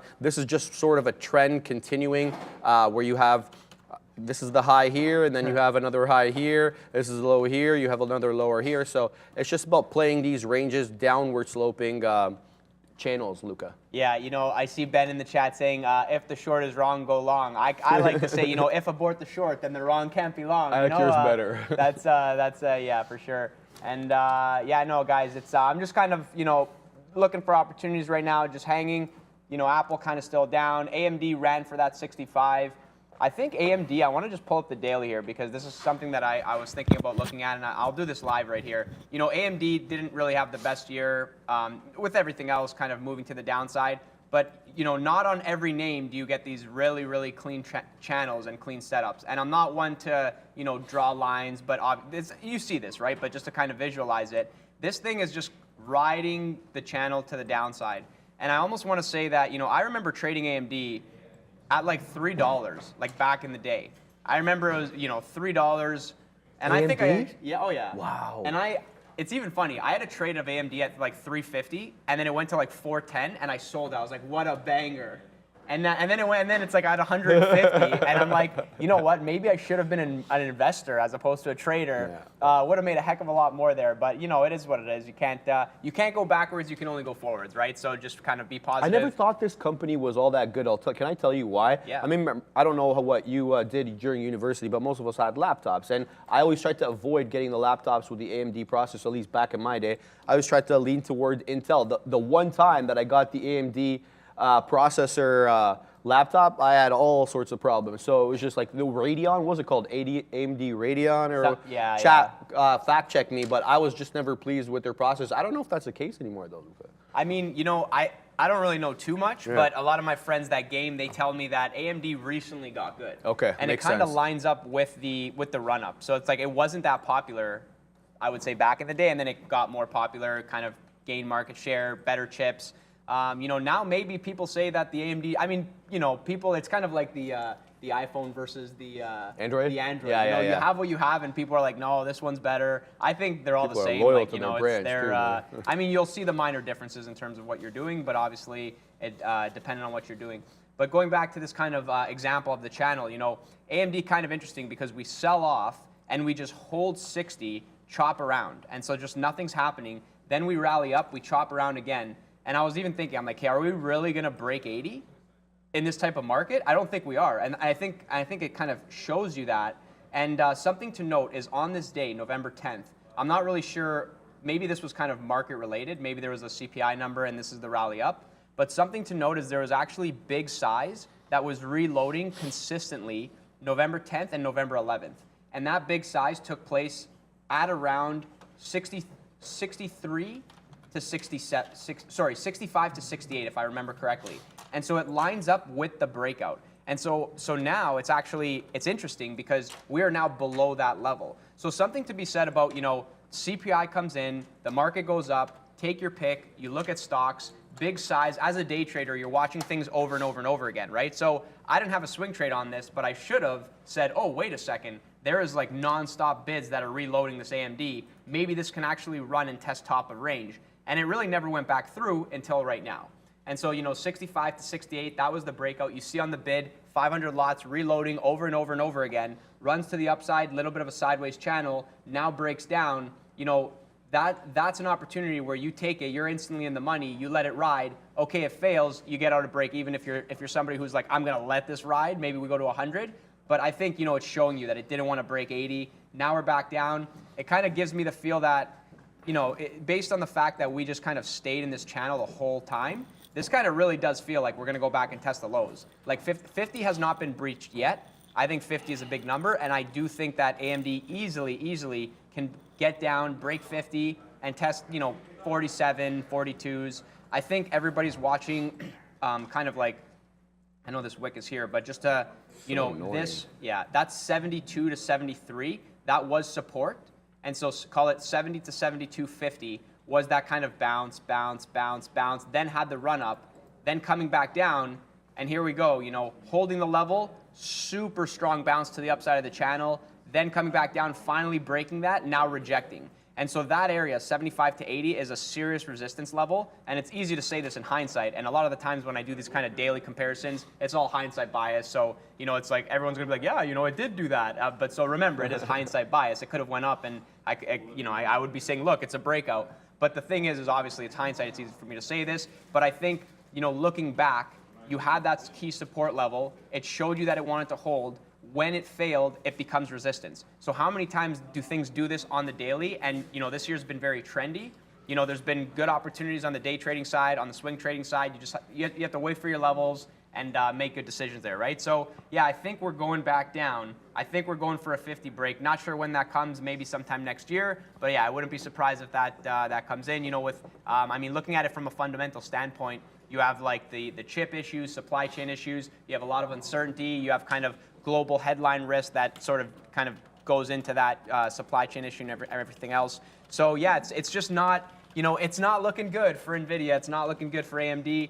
That is kind of convincing me into the short. So if we pop on AMD as well, taking a short, it's down 2% today. It just kind of feels really muted. So it's unfortunate because I'm just going to have to size down. It's just a product of the current midday market that we're in. I know people are asking about Tesla, saying, where's the bottom on Tesla? Tesla, Jeez, I is he think... selling more, Luca? What's he doing? I don't think so, man. I think he sells, and I would be surprised. You would not announce that you're selling until you're done selling. Well, last time Right? we found out yesterday. When did we find out? We found out Wednesday night. I found out Wednesday night on CNBC, and he was selling from Monday to Wednesday. So that's a pretty quick turnaround. It's not too far along, right? He was selling, and we saw the price action Monday, Tuesday, and then Wednesday we came in Monday, Tuesday, and Wednesday, and then Thursday, yesterday, it got bought up, and then today we have another declining day. And Kathy Woods had the buy button.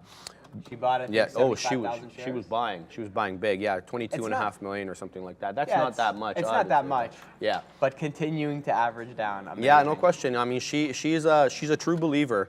Anybody who listens to her interviews, and I've watched lots of stuff, lots of respect for that lady, just not her time at the moment because of the economic climate in which we're in.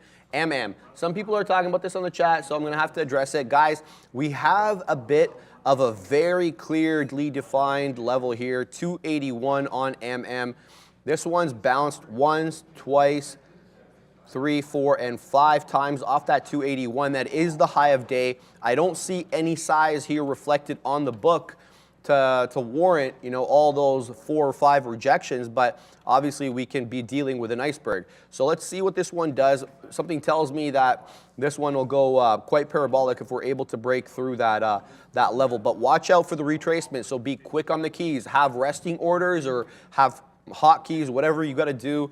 But these ones, especially lately, 2022, and we're almost at the end of 2022, but 2022, when we break high of days in some of these small cappers, we tend to retrace quite aggressively. So I'm keeping my eye on above VWAP. This is obviously a continuation play. Let's bring in the daily chart on to see if there are any daily levels that we need to be aware of as we make our ascent up. So let's go to the daily chart here. All right, so first and foremost, we are above the high on the 13th. That was 272, so our high is 281.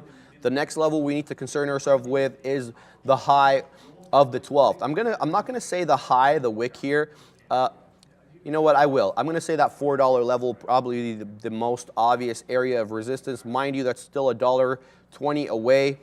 We didn't quite make it up to 4 on the 12th, though we got a 398 high, but for all intents and purposes, that's basically the same thing unless you're going to look to place an order, for example. So 281 high here. I'm keeping my eye on I don't know what the short situation is on this one or whether we require to buy shorts, on You didn't try to short it, did you? I did not. No, Probably, okay. if I had to guess. I can do, yeah, I think it is. You got to pay for shorts on that, okay. yeah. Yeah, okay, so it's a pay for short situation, guys. And yeah, guys, Tesla is now below 151, and I'm short Tesla. This is kind of shorting into a hole. You could get a 150 bounce. My kind of thesis on, the 150 level right now is we're going to test it for sure. There's no way that this is the bottom, 150.46. I would be very surprised that it comes all the way to 150, and then there's no, it's a Friday. There's a lot of options that are exercising. You're telling me that dealers are perfectly hedged and they don't need that size, or nobody else needs that size. So this is kind of my logic into the 150 level. This is why I'm short, but I am kind of, you know, just to kind of visualize this. This is Tesla, right? It's like it was at 160, now we're at 150. This is a scalp trade into 150, if anything, but it's also something that can quickly go higher, and I'm not holding it against me. Like if we go back through 151 and then don't go back down, I'm just going to get out of this. So the way I see this is sort of like a 1-point risk. 150, 150 should not break to the upside, or else, you know, this easily could just rip higher. And I'm okay with that because I think there'll be better opportunities to short the pops. So, you know, with that information, do as you will. That's kind of my logic on this one. We'll see what happens next. Yeah, I don't think Meta's anywhere close to that 123 hope order fill. I just want to kind of stink off or get the fill there. So yeah, right now, you know, we're getting some bids that are coming up on Tesla in front of that 150. I am personally not going to play the 150 bounce. It's just not something that I want to do. It's not something that I like. I would much rather, you know, continue to add into this short as we approach more closely to the 150 level. So yeah, it's definitely a significant level. You know, probably gets tested today. Not really sure what to expect. Been scalping, been doing well, so I'm going to continue to just kind of react to these moves and see what happens next. Somebody was like, Tesla $20. I love that, man. I love that. Because this was at 250, and I'm like, oh, yeah, this is going to like 100. But then it's going to get to 100, and I'm going to be like, oh, yeah, this is going to 20.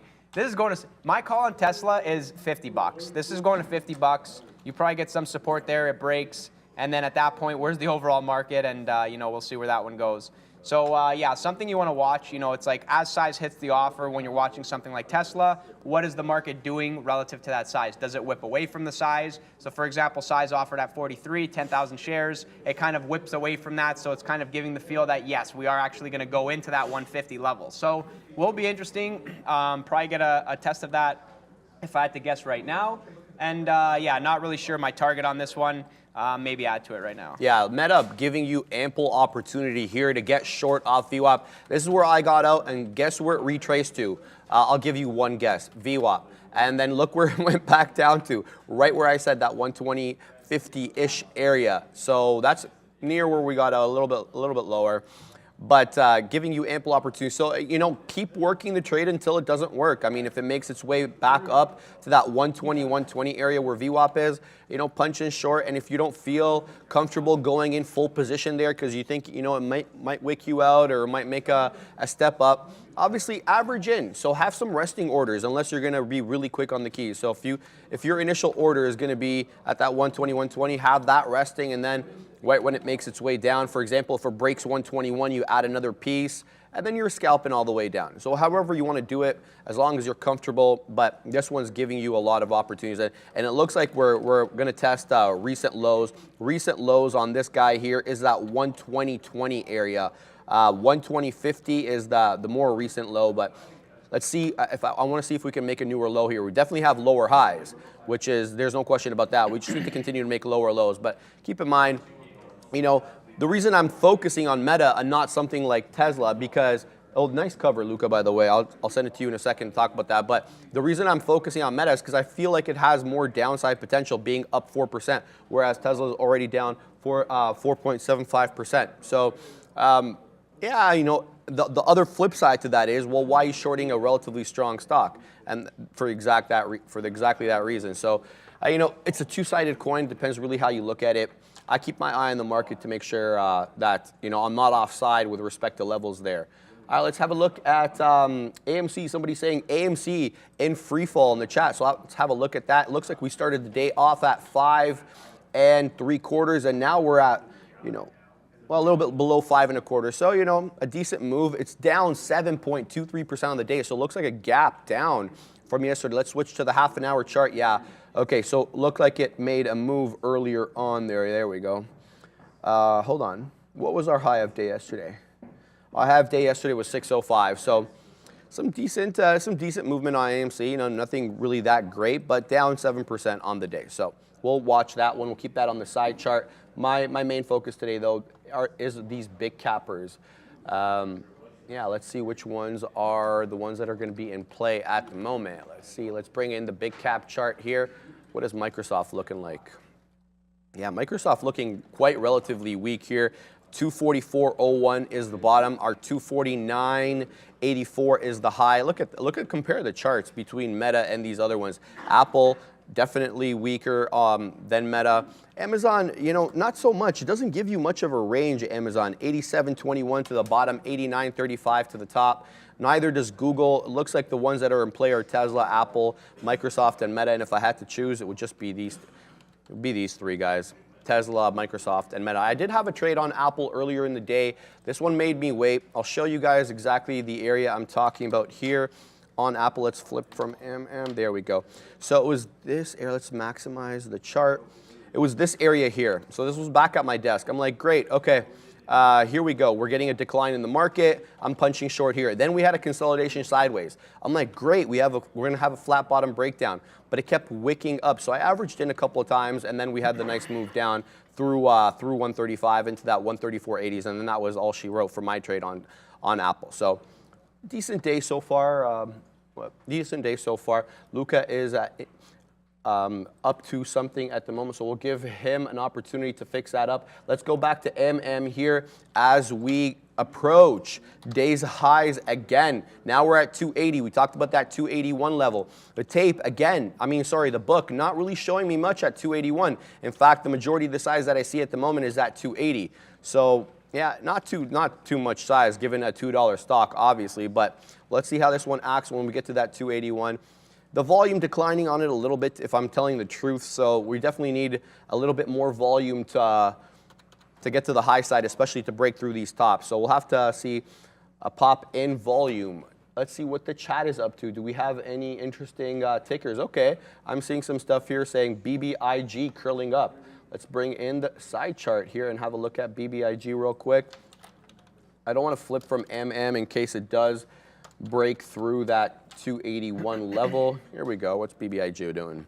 So this one up 1.74% on the day. Really not much of a move quite yet. Yeah, reclaim VWAP here. High of day 67 cents, almost 69 cents, 67.90. Low of day 61.02. Not much of a range to work with. Definitely yesterday was a better day for the stock. Neil alerted us to that in the work chat. Look at this bottom here off 51 cents. We made our way all the way up to 70. So that was a 20-penny move yesterday. That was a good move. Nothing like that being duplicated so far. So we'll wait for this one to materialize. If it does, keep it on the side chart. What else we got? See what we got here. All right. Luca looks like Andrew Garfield. I don't know who Andrew Garfield is. I think. Yeah. Oh, is that it? Yeah. Oh, yeah? Let's Google him. I think that's kind of funny. I actually seen that comment come through a couple days ago. Andrew. Yeah, guys. No, I am just Luca, man. I'm just Luca. I look like myself, the one and only, the original. You can't replicate. Yeah, guys. No, I think some of the that, other suggestions were better yesterday, Luca. Yeah, I was just kind of looking at Tesla here. So short into the level, and I didn't really like the feel of how it kind of was reacting there. So I sort of covered that for the quick scalp. We sort of bounced. I'm thinking maybe like the low 150.03. So like I think we're gonna go for a test, and I'm just kind of figuring out, do I want to take a short here? Like how do I want to take this? Like this is like you take a short here, like expect to get your face ripped off. Like it could easily rip like $1 there. Sorry, I just want to interrupt real quick. MM breaking through that 281 level like it's nobody's business. 295 now, the high of day. We get back up there again. Some size coming in at that 295 level. Can we see 3 on MM? This one's up 30%. What a continuation play this one is. Don't have a trade on this one, but it's nice to observe it, if I'm being honest. There's a range trade to be had though here, guys. Let's have a look at this real quick. Higher low, higher low, higher low, higher low. That's obviously an upward channel. Likewise with a higher high here. So you can draw an upward channel. Play these ranges if you don't want to take the breakout. So if you're like more risk averse like me, you're going to take these range trades. Draw a couple of trend lines and try to get in near the lower channel of that trend line and take it to school, man. And then obviously have your stop reasonably priced within and based on levels. So for example, if you were to get in here at this 266 using an upward channel line, I personally would have my stop below the low here, which is that 254. So that's where I would know I was wrong, because then that would create a new low. You would no longer have a higher low situation. So that's how I would play this one. Try to see if you can play the channel. Yeah, guys, so I'm short again, Tesla on this. Okay, I'm stopped there. I was gonna say I'm short, but I'm keeping the stops pretty tight. I think if we blow through 151, so I told myself I don't want to take the long, and I'm okay with that. I don't actually like the way that it looks, and I want to be able to get a short going. But you got to be aware that, you know, if you're shorting here and it blows through 151, we could be at 152 in like 1 second. Because this is an overcrowded kind of idea. Everyone's like, oh yeah, it's, you know, going down. There's a lot of people who are long selling. Oh, 150 is going to break. And so if that goes south, you know, then we rip up. So it's you need a wider stop if you're shorting here. And we're really, you know, it's a scalp trade. So that's kind of the thing that I'm watching. You know, yeah, I hate to bring up the same names, but you got to trade things that are doing volume, man. Things that are in play, key levels here. You got 54 million shares traded, definitely really exciting. Not really sure what's going to happen next, but a lot of people, you know, getting involved and placing their bets, and we'll see what happens. Somebody's saying Tesla going to 147, guys. It's clear. Yeah, like that's kind of what I feel. What's the all-time low on this guy, split adjusted? Do we know? It's low. It's way lower. It's way lower than 150? Yeah. Oh, because, yeah, what am I saying? All-time lows. Obviously, it was way lower than that. Probably not 2-year, 3-year, though. I love that. Luca looks like Ash Ketchum. Yeah, because I'm trying to catch them all and I can't. And, all right. So I'll repeat that, man. You know what? You guys got to focus on what you do well. You're not going to catch them all. This isn't Pokemon. As much as I want it to be, I'm definitely the over trading type. I try to do too many things, and you know, just being transparent, it doesn't work out. It doesn't work out. Better to just you know, focus on one thing. You know, nail and bail, hit that trade. It's very tough to trade multiple things at once. It is. You got to work your way into it. Focus on one, then add two, then add three. You know, you're not just going to come in and start trading 10 things at once and kill it all. And yeah, I think we're going to pass it over to Brendo now for the Euro close. Hey guys, yeah, back in the red, unfortunately, for European markets here as we head towards the end of the week. Just waiting for a few more final prints to come through here, but you can see a lot of red numbers once again today. 2 or 3 days in a row to the downside, along with North America here for all of these. 1.4 for England when all is said and done. 0.7 there for Germany, about a full % for France, Italy, Spain, Sweden, and the Swiss market. Also all in negative territory as we head into this S&P rebalance at the end of the day today. And we also get quad witching. We also get a little bit better perspective as to what is to come from the Fed going forward. Again, more Fed speakers to come next week as well, guys. Thank you so much for that, Brendo. And yeah, somebody's saying now Tesla up $1. Here we go, up $1.30, right? So the long was good. The long was good. But for myself, you know, down 4%. I like the selling pressure. I'm okay to leave the long, man. I'm okay. I'll just kind of chill and wait for the next. So somebody in the chat was asking, I think you mentioned HPDS. How do you trade key levels? How do you identify key levels? Yeah, exactly. So you got to look. You want to look at the daily, right? The main thing is when in doubt, zoom out. So look at the daily, see where we are. Somebody was asking, Luca, what do you think of this level on Apple? It's at 135 right now. This is the 3-month low, right? I don't want to, or I have the daily up, so I can actually drag this over. Perfect. So for everybody to see here, you know, this is, it's kind of choppy. These are dark pools, but this is actually the 3-month low, 135. So it's very hard to justify shorting at the 3-month low on Apple, like it's Apple. Are we really going to flush to 130 right now? Like maybe it's possible. There is possibilities. We are down 1%. You know, it's the end of the year. But the thing is, you have to remember that, look, 135 is a key level. We could probably flush to 133 at best. But I wouldn't, like, I would almost expect that even if we get a flush later today on Apple and we go lower, like, we're gapping up on Monday. That's kind of my call. It's like, this is a very key level. If we don't, then yeah, sure, maybe we go for the 130 test. So going back to how do you identify these key levels, you know, pull up a chart, look at where we are. This is the 3-month low, 135. These wicks are dark pools. They're not real. So it's actually like 135 is just like very clean. We're below it over here. And so the kind of thing that I feel is, you know, it's kind of holding that 135. And now if it breaks 135 and goes to 130, like, yeah, there's a chance that we break the low and go lower. But we need the rest of the market to add up with that one. And to the upside, you, well, I'm not in a position right now. Well, it says that you are. That's why I'm trying to tell them. Okay. And yeah, so, you know, it's just, basically you want to look at the chart, right? So Apple is showing, like, and I'm just using a basic example of Apple, but Apple is showing you that, like, this is kind of top, right? So 180 is showing you that it's the top. When we went back there, got to imagine a lot of people looking are saying, okay, this is a key level. Like, maybe there's a good short for a move back down to the low. And then this kind of is like, the low of like the range, right? So it's like, even if we sell off, there's potential to go, but unless we break the low, like 128, we're not probably going to 120, 110, right? We could easily hold there, bounce, chop around back to 150, all these kind of things, right? So this is how you kind of look at these levels, look at these key levels and identify them. You want to look at where is the name relative to where it kind of moved on the year. So for example, UPST, the Rokus, they're obviously down like 10 cents on the dollar there.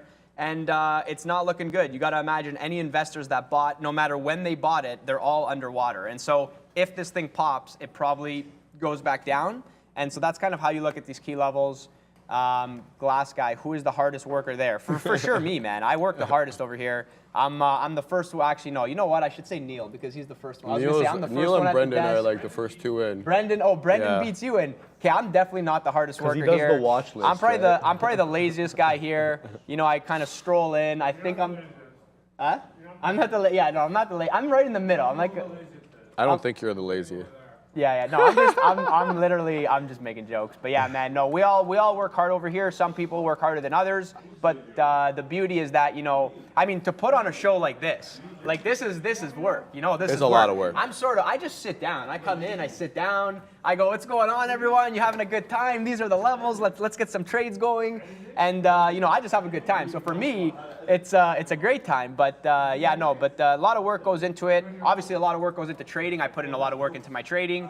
And Brendan is my favorite on the show. No hard. Everybody's got favorites. I love everybody equally. I love all you guys equally. One love, man. One love. And man, hopefully that kind of definition of levels and how you find them, that's kind of the thing. You want to look at the daily first. That's the main thing.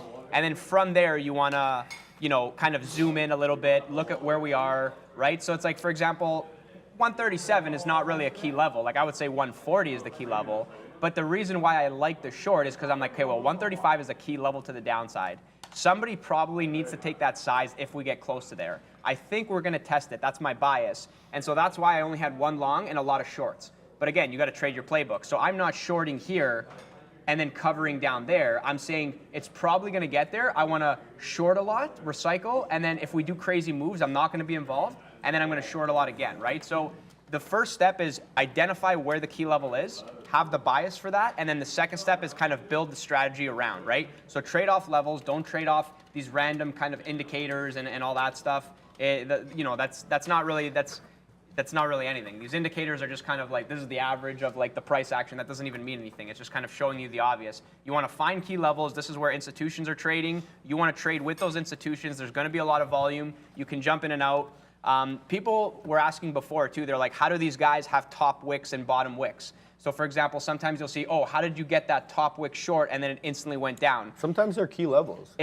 Exactly. And I was going to get, here's a key level that I've identified, and here's my order just sitting there, and then it runs into it very fast. It fills the order. And what do you think the algorithms are thinking? They're thinking, wait a second, if a prop trader just took a fill here, maybe this is the right side. So it'll like have these kind of, and if it's just like wrong right away, it's like, well, I just kind of misjudged that, right? So these are kind of these little things that, you first look at these levels, then you kind of identify, build your strategy, then you have the little kind of tells along the way. There's no secret formula, man. It's all if you want to be a good day trader, do you have the will to go through it, man? No pain, no gain. It is a lot of pain, and you can have the skill, but if you don't have that kind of the intangibles, I almost want to say, then you're just not gonna be. It's just gonna be very tough. It's gonna be very tough for you to do that. So yeah, hopefully that helps you there. I'm going to bring back AMD because now this thing is kind of showing a little bit of, I'm going to try a long closer to 65 if we get that. I kind of like that idea.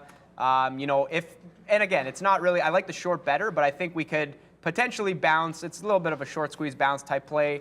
So I'm going to do the same thing, kind of recycle some trades here off that 65. I just feel like big sell-off. A lot of the names look the same. What are the names that I think that aren't really going to sell off too hard? I don't like the Apple long that much. I like the short better. I think AMD long could be okay if we pop through 20s and then get back to 40s. I'm not expecting big moves right now. I'm actually expecting muted action for like the rest of the afternoon around here. So it's like long here. I'll take some off. It'll just be quick trades. You know, it won't be too exciting, but exciting for me if I'm making money. So I'll be happy with that one. Watching key levels on Tesla for the 150 test again. If we get back down there, could be interesting. And yeah, Apple maybe short the pops there if we get there. And yeah, Meta's pretty far away, so I don't think I can get that order. Yeah, Meta is heading to the downside now, about to test that 200 period moving average as the market flushes at the same time. We're coming close to that low of 38.64 on the ES March contract. We're at 67s now, so 3 points away. Meta reflecting that move down as we break through that $0.50. So again, we were talking about this. We were looking for lower lows. We're seeing them because the last time we only got down to 48. This time we break down through 40 into 39-ish area. So nice lower highs, lower lows. This one's trending to the downside, giving back the majority of, I don't want to say the majority, but giving back some of its earlier gains. Interesting trade on that. I just want to update viewers on BBIG. Someone mentioned this one earlier, and this is the area we were looking at here. This was the wick up, and then you had the retracement back into VWAP and then a move up. But the volume's a little suspect on this one. Having a look here at the volume chart for a 64 penny stock, it's not doing enough volume, so be careful with that one. You may get caught on the wrong side. Rejecting off that 295 level again, like hasn't really tested that level for the better part of 10 minutes or so. This kind of looks like a reversal candle. Not too bad though, but we'll see if we can make it back up to 295. I think we'll definitely get a test at 3 going into the afternoon. So still on watch, but the big cappers are the ones that are printing. Let's have a look at our MM. Yeah, still in the channel here, to be honest with you. I may set up a dip trade in around that $2.75 area, $2.76. We'll see. That's the lower part of this range here. You see these bottom trend lines create this really nice channel. I mean, we may not get the exact price we want, but we gotta. So in that case, obviously, just kind of put it a little bit above the channel. So if the channel's running through 274, have it up at 276 or 275. You know, you forego a couple pennies, but then you ensure you get filled. So I think I'm going to place an order in and around there. It's not going to be for too much size. It's a $2 stock. I mean, there's not a whole lot that can go wrong in this case. Let's go ahead and put an order here for, honestly, I'm going to keep it at a full position. I'm going to put it down at 276. And where am I wrong here? Here's the tricky part. So the low, if we were to create a new low here, it would be through the break of 265. So I've got to give this at least 10 to 11 pennies. Am I going to see 10 to 11 pennies to the high side if I get 276? Well, sure, it's possible because 296 is the high. In fact, I think we may even test 3. So I think that the risk-reward ratio here is warranted. I think it's like a 1-to-2 or a 1-to-3, depending really on where we get. Flipping back to Meta real quick, we're really holding at that 50-period moving average, but I think we may start seeing lows. I think we actually did make a new low on the day on the ES, not by much though, by 1 point. We're now 38.63 low. We're trading at 64, so big capper is headed to the downside. Okay, so I'll keep going. All right, so let's see. What is Tesla up to? Yeah, that nice bounce off that 150, 150. Now heading back closer to that 150. Are we going to see a break of 150 today, guys? This might be a super interesting trade. I wonder, how it'll act around there. If it's just going to break through it really aggressively and go into the 149.50s, or we're going to have a bounce back up where buyers will step up. Who knows? Something tells me Elon's selling today, man. Come on. Like this looks like systematic selling. All right, so we'll see what this one does. This is a really interesting trade. Let's have a look quickly at the scanner, guys. Let's bring in the scanner. BYSI, that's a leading gapper in the market. It made the majority of its move, I want to say, earlier on, though. Retracing now off that 258 high, below VWAP, so definitely not tradable for me as a small cap. If it remains below there, it's got to reclaim and stay above it. What else is doing volume today? We got GOTU, G-O-T-U. This is the Chinese online education companies. These are kind of, I don't want to call them meme stocks, but they're not justified in the way that they trade. This one's been on my scanner the better part of 2 weeks now. It's up 18.5% on the day, that 315 high and a 252 low, but it's got a good got a good trend to it, holding above that 50 period quite well. You could have got several dips near to that 50 period. You want to play that upward channel range, it's there. It's not for me. It's moving awfully slow, but hey, we'll keep an eye on it nonetheless. Let's see what else is below got you. Where are we at? 14.8 million shares, by the way, guys, on got you. So quite a bit of turnaround there. Not much in the way of volume leaders here. TAL having done 21 million shares, actually $7.50 stock, kind of consolidating sideways now. Looks like the meat of the move is over. It looks like it moved up quite nicely off the open, retraced a little bit into that 945 area, and then it went gangbusters all the way up to 760. It's a 767 high.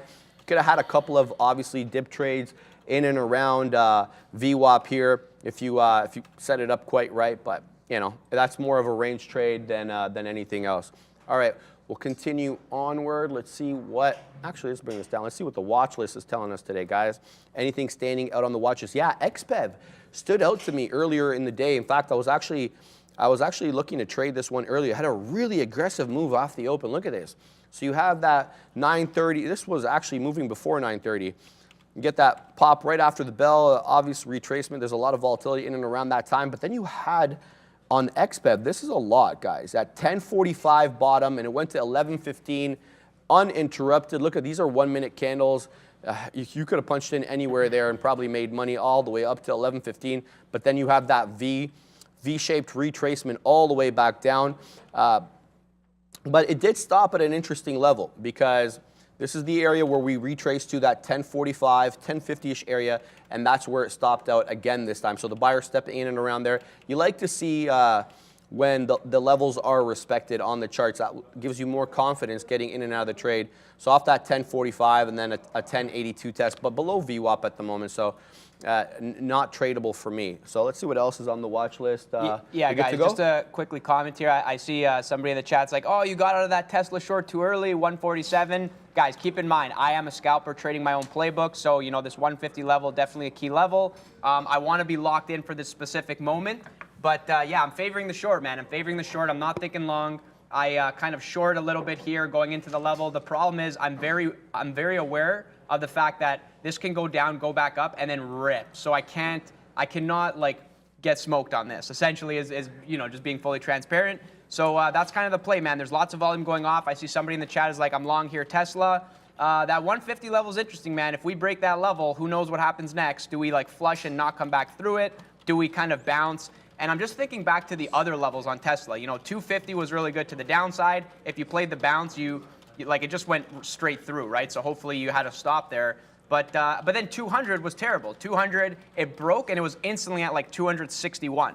And so it was like a terrible kind of like, if you thought, oh, I'm going to short through 200, it's a key level. Well, guess what? You got your face absolutely ripped off. And I got my face ripped off on that day. And I was like, wow, it was like the loudest wow that I've ever done. And everyone's laughing, and it's all in good fun, man. But it's not fun to get your face ripped off, I'll say that much. So that's kind of my experience there. So I'm just kind of chilling, watching this 150 level, deciding like how I'm going to scalp this, how I'm going to trade it, what's going to happen next. It's kind of like selling into the level and then holding and whatever. So my thoughts on this is, yes, we are going to eventually break, but execution is very important. I think execution is important on how you trade these things.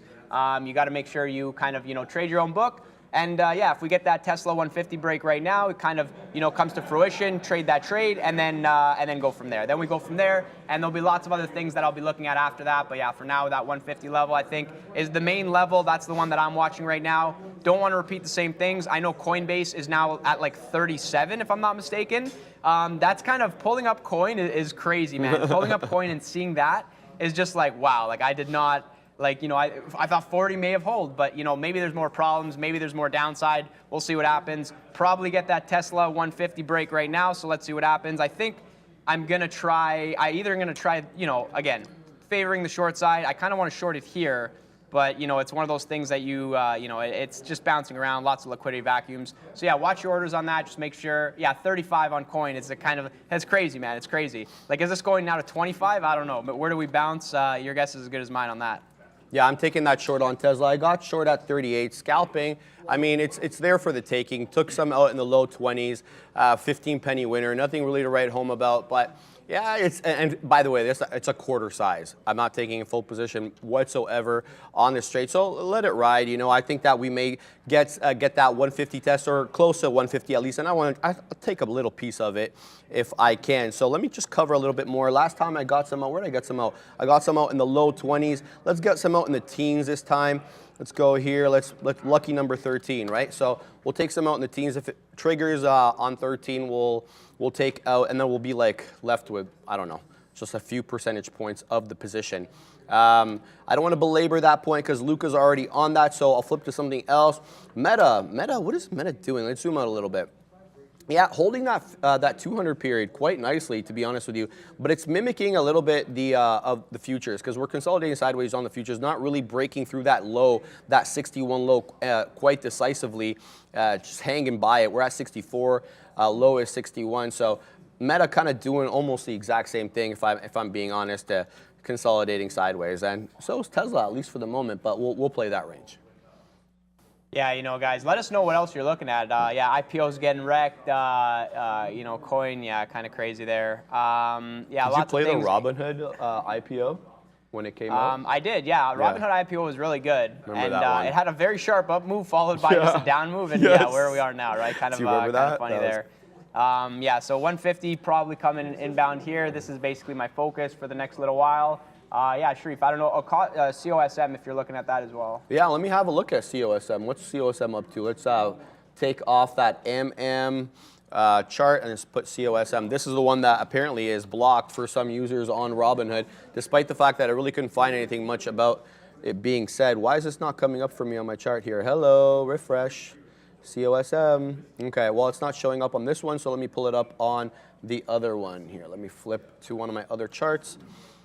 All right, MM, we'll flip from M. I got a resting order, by the way, on MM that I have to change, so let me take that out now. It's no longer relevant because it's no longer corresponding with the trend line that I've drawn. COSM, is that NASDAQ?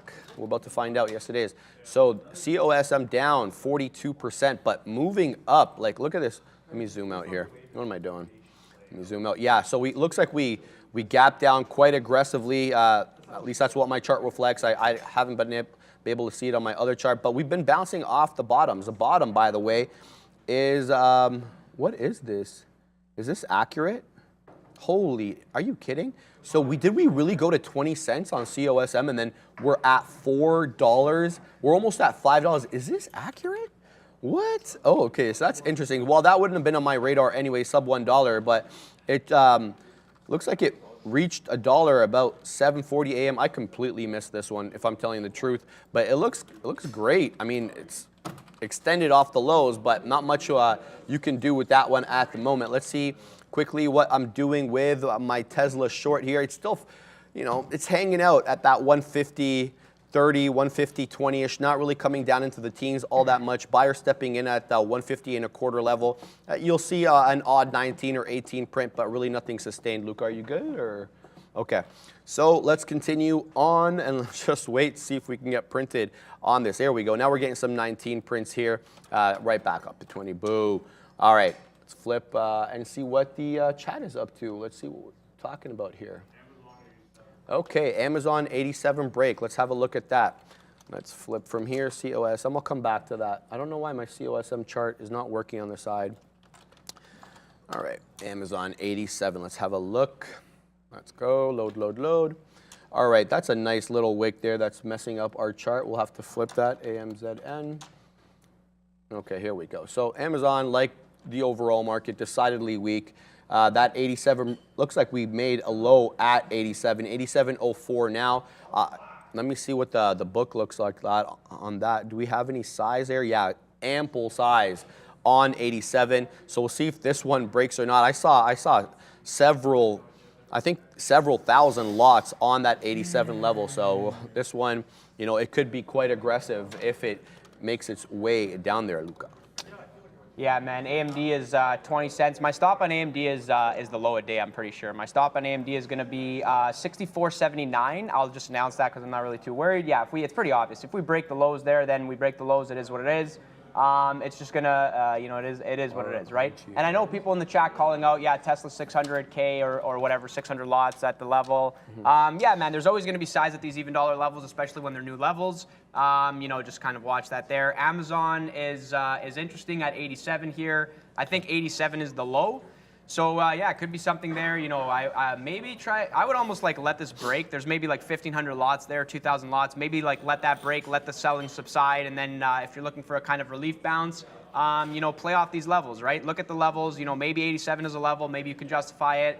Most likely it's going to get taken there, and then maybe kind of goes down. If the selling stops, then you get the bounce. You could scalp a lot on that area.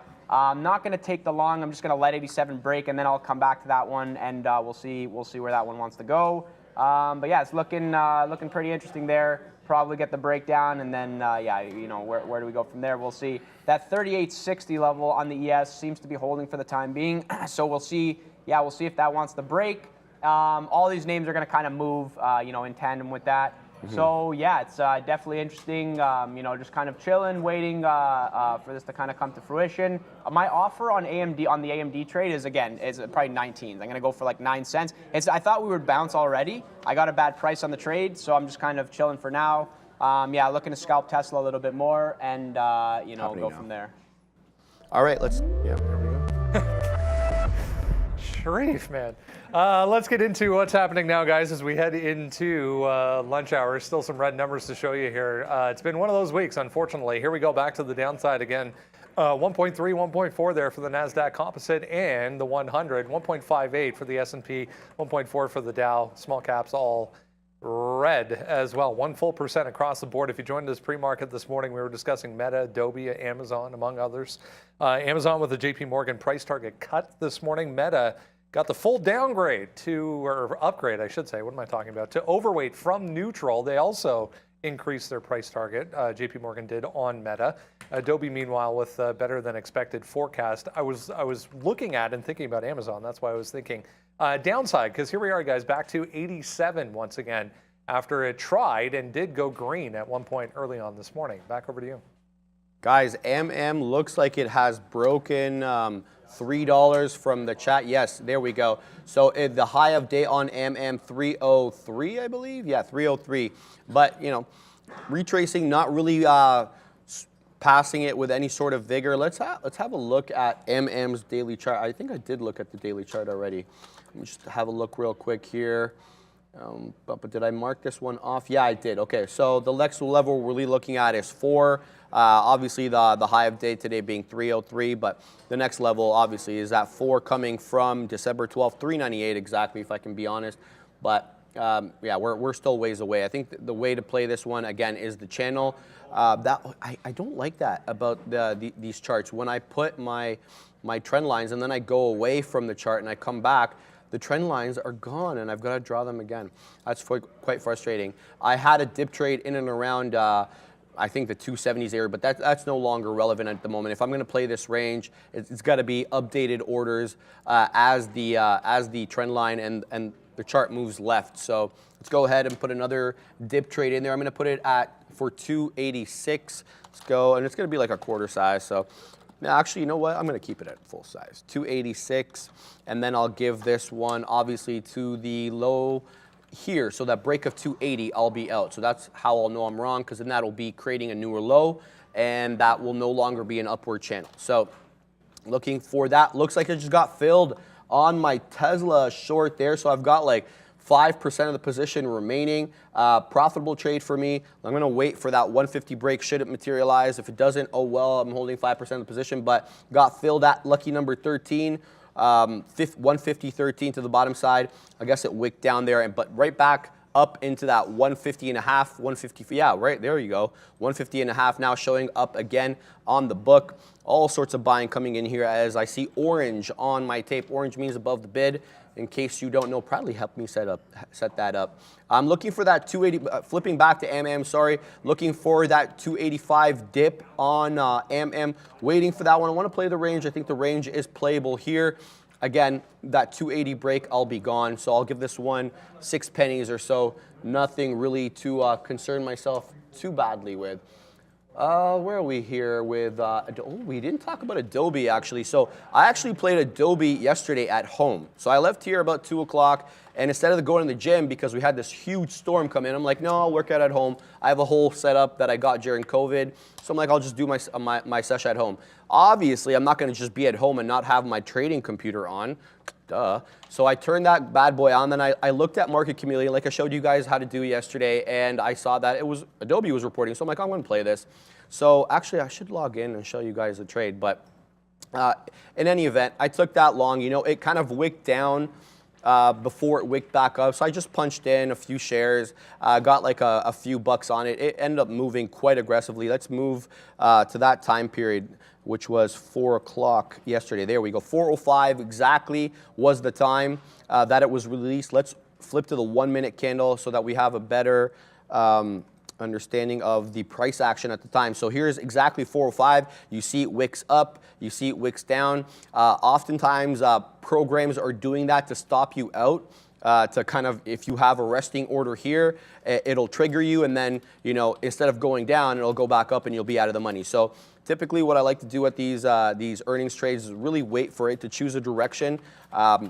And then basically it was very obvious that it was an upward direction. So I punched in, took a couple of bucks into that 340 area, and that's all she wrote. But that area, that high of day, is important for us. That high, sorry, not high of day, that high created during the spike up after earnings is important because it does count as a level. So 350, 351, it looks like it's the high there. I marked that out actually on my own computer. We're back down into 330. Sorry? Check out COSM. COSM. COSM apparently is moving. Let me move back to that one quick. That one's on the move. Jeez. I'm not going to flip from this MM one because I keep losing my my thing on it. COSM, that's a NASDAQ stock. Yes, it is. Let's have a look here. What do we got? Yeah, we got a big move up through 5 and a flush, surprise, surprise, into that $4.40 area. It is the 50-period moving average, so let's see if we can retrace off these levels, or we're going to create new lows. I'm looking here at this $4.10, $4 level. Break through that, then, you know, it's just it's clearly a trend change there, so I won't get involved if it breaks through those levels. But what's going on? Yeah, no, just kind of chilling here. Basically, still flat on AMD. That COSM, man, is you know, COSM kind of interesting, cause for concern for anybody trading that. This is the thing, man. When you see these kind of break of key levels, if they fail right away, the way this fails, everybody knows 5 is a key level. It's a psychological level. Everybody knows that. Every human knows that. Every algorithm knows that. You get that break, it kind of pops, does a lot of volume. Look at the volume spike. Let me drag my chart up here for everybody to see. You see that volume spike, pop and drop, not looking good. At this point, man, I would not be surprised if this gets back down to 4. So, you know, if I was long here and now kind of getting to 5 and I see that, I'm selling the long. Well, you know me, I'm selling the long if it goes 20 cents in the money. But in a hindsight bias, I can say that after that 5 break with the volume kind of, is it a high of day? I guess it's a high of day. It's a nice rejection off the 50 period there on Tesla. I don't know if that interests you. Now it's moving right back down. Yep. That would have been a nice little micro short there. Just play the 50 period. I mean, it broke the 50 period here once, but then, you know, if you have your resting orders on the 50 period on this one, I think you're pretty much safe because it hasn't really been breaking through the 50 period, saving except for this one time here, and it didn't pass it by much, but still consolidating sideways. Really no direction on Tesla, not really showing you that the sellers are really outbidding the buyers at this level. Obviously on the day, it goes without question, we're down 4 and more than 4.5%, but just at this level, a lot of buyers are stepping in to pick it up off the teens, because I got filled at the teens. But most of the action, guys, is taking place in the 30s, 40s, and sometimes the 20s. So that's where that range is now, Luca. Yeah, you know, I'm just talking to one of the traders who was long the 5 break on COSM, got out right away. You know, you take your shots when shots are warranted for sure. But yeah, man, just to kind of quickly highlight that one, COSM is when you get a break like that, it's kind of crazy. You know, things go crazy, and yeah, for sure, no, it's something to kind of watch there. I'm gonna.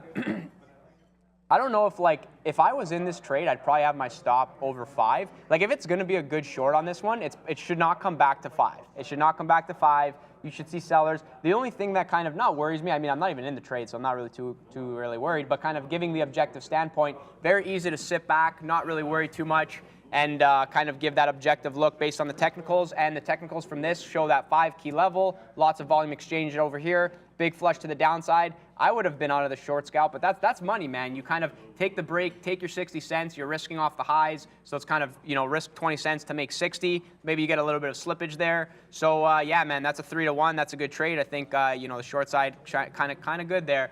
Playmaker, I see you. Sharif has a Peloton.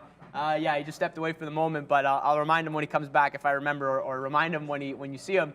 He's you're like, yeah, he has got a Peloton for sure. Yeah, man, no, Sharif's in the gym, man, every single day. The gains don't stop. The grind don't stop. It's staying healthy is one of those things. Rent is due every single day. So I think there's actually a little bit of an iceberg on COSM at 70s.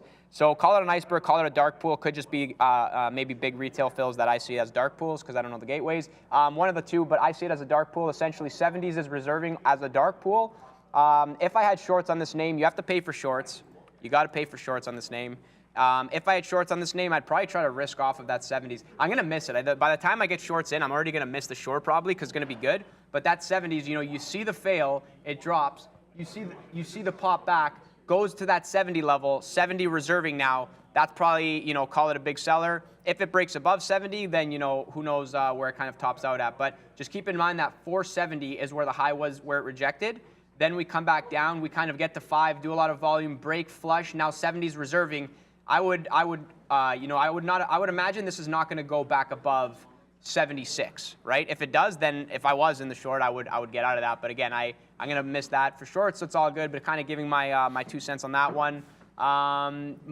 Someone asking who you got, Argentina or France? Both are plus 75 to win. Is that even possible? I thought one has to be, or why would both be plus 175? I don't think that doesn't sound right. I have no idea how to gamble. Yeah, but somebody's got to win the game, obviously. Somebody's got to win, man. I think, everybody wants Messi to win. I would love for Messi to win. So I'm indifferent. I'm kind of indifferent, but on one side you have the story of if Messi wins, there is no more debate in this conversation. Messi is the greatest. Yeah. And on the other side, it's like France is a really good team. You got that person who has the 7-leg parlay to win 560,000. Not really sure what the cash out value on that is. I'm sure it's somewhere online, but I would almost guess 180K, maybe 200K on something like that. Yeah, so COSM, the iceberg filled there. Now we're 75s, a little bit of reserve 75s over there. But yeah, no, I'm not going to dabble in this name. It's just, it's maybe my bet would be that this is going to 4 if I was going to put money on this. But I'm just gonna chill for now and watch that. Yeah, no, Meta is definitely not going to where I wanted it to go. Yeah, I wanted 23 on this kind of, I think right here, like we started the show and I was like, yeah, maybe there's a chance we get there. But at this point, it's kind of muted below VWAP. It's holding the 120 level actually. So I almost kind of want to get long this at 120. I just want this to resolve. If we could, it depends on the market, and the market really feels like we could flush through 3860. But are we at a point where there's going to be big selling that allows it to continue? So I would love for this 120 level to kind of resolve on Meta. Let it come down to that 120 break. If it holds, comes back up, I'm going to go long for a move back to 121. But yeah, a lot of the times I want these levels to resolve before I take trades on them, kind of being reactionary. I could sit on the bid here, but I almost feel that 120 for sure. Like it's showing nice support here. I call it 120.25. So, it's kind of holding, but it's, I guess you could say, lower highs. Like I'm not really too sure. It's not, the price action is pretty lackluster, but I'd probably try the long going into 121. But it's better to sell the rips, man. Yeah, exactly, John. Sell the rips today. Things are going down. You want to short the pops. That's been the best kind of theme for the day. You're kind of, putting yourself in hot water if you're going long AMD. Like I went long here, and I kind of expected it to be, very muted. But I thought, yeah, maybe I can get 20s. But no, I can't even get out at 20s. So my stop is in. I'm going to just respect the stop. It's 10 cents lower. It probably breaks, and I probably trigger out. I should have probably short the pops. But if I did short the pops, I would have tried to get 35s, and we just didn't get there. Showing you, now that time has kind of played itself out. I took my trade. I'm wrong on the trade. I'm losing on this trade. And I'm sort of sitting here thinking, well, I wouldn't have been in the short anyway. So it's a better day to short the pops. That's the kind of feel that it is. You know, if anything is popping, guys, let us know because, or let me know too, because yeah, no, I would love to be shorting some pops. It's just not really given the pops, man. Yeah, Apple, same thing. It's kind of, you know, not really doing much. Then you get the sell-off, it bounces back, sell-off, bounces back, sort of giving that feel of potential flat bottom break. Yeah, Luca, there you go, bro. Maybe, you know, probably you know, if I had to guess, my guess is that Apple's going to test at least 133.80, at least. That's kind of my random guess for you guys. If you want like a kind of call, I think the closer we get to 134, it's a no-brainer. The 134 is going to get taken, probably going to break the level. You know, stops kind of play themselves out, and then same thing with the 135. Where 135, you can't even see the chart here for how many kind of fills I have. But let me just remove them very quickly. Or yeah, you painted the chart there quite nicely. Well, that's I like the thing, that. like, Actually, scalper's paradise. Yeah, bro. exactly, scalp. But basically, 135. Oh, Tesla really flying and then kind there. of back to the upside. So same thing at 134. Same thing, less volume, so just keep that in mind. Yeah, I was just gonna once Luca was done, I was just gonna mention how consistently we've been bouncing off that 50 period to the downside. But as I say that, it wicks above it, but you know, coming down below it again. So there's an epic fight happening here between buyers and sellers, and we can't really get any direction. I mean, like, we created a newer low here and then a higher high here. So the chart is all over the place on Tesla right now. I mean, it's not really giving you clear direction, especially if you really.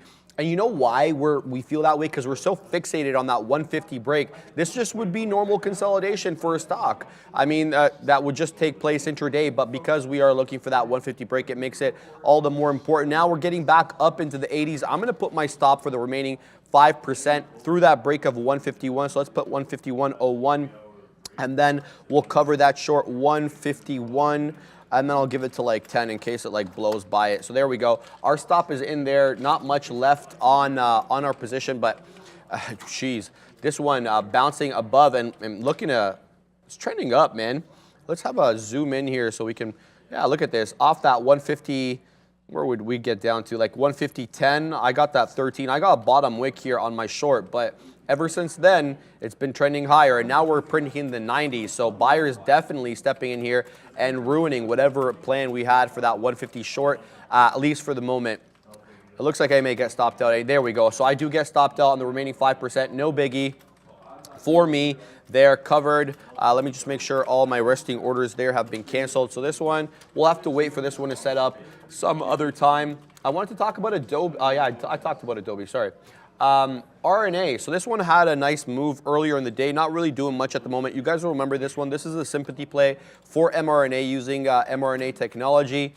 It's been doing all sorts of craziness the last little bit. And looks like we had a nice move up there at 930 all the way up to 1990, and that was off a 1790 body, so a $2 move, and then you had that V-shape retracement, and then you have that downward channel. So if you didn't catch this V-shape, you know, you could have gotten that nice downward channel for another 50 penny winner or so on that. Not much else really happening today, guys. I mean, a lot of movement this morning with the market being down quite a bit, but things have really kind of cooled off since that time, and not much volatility, especially in these big caps.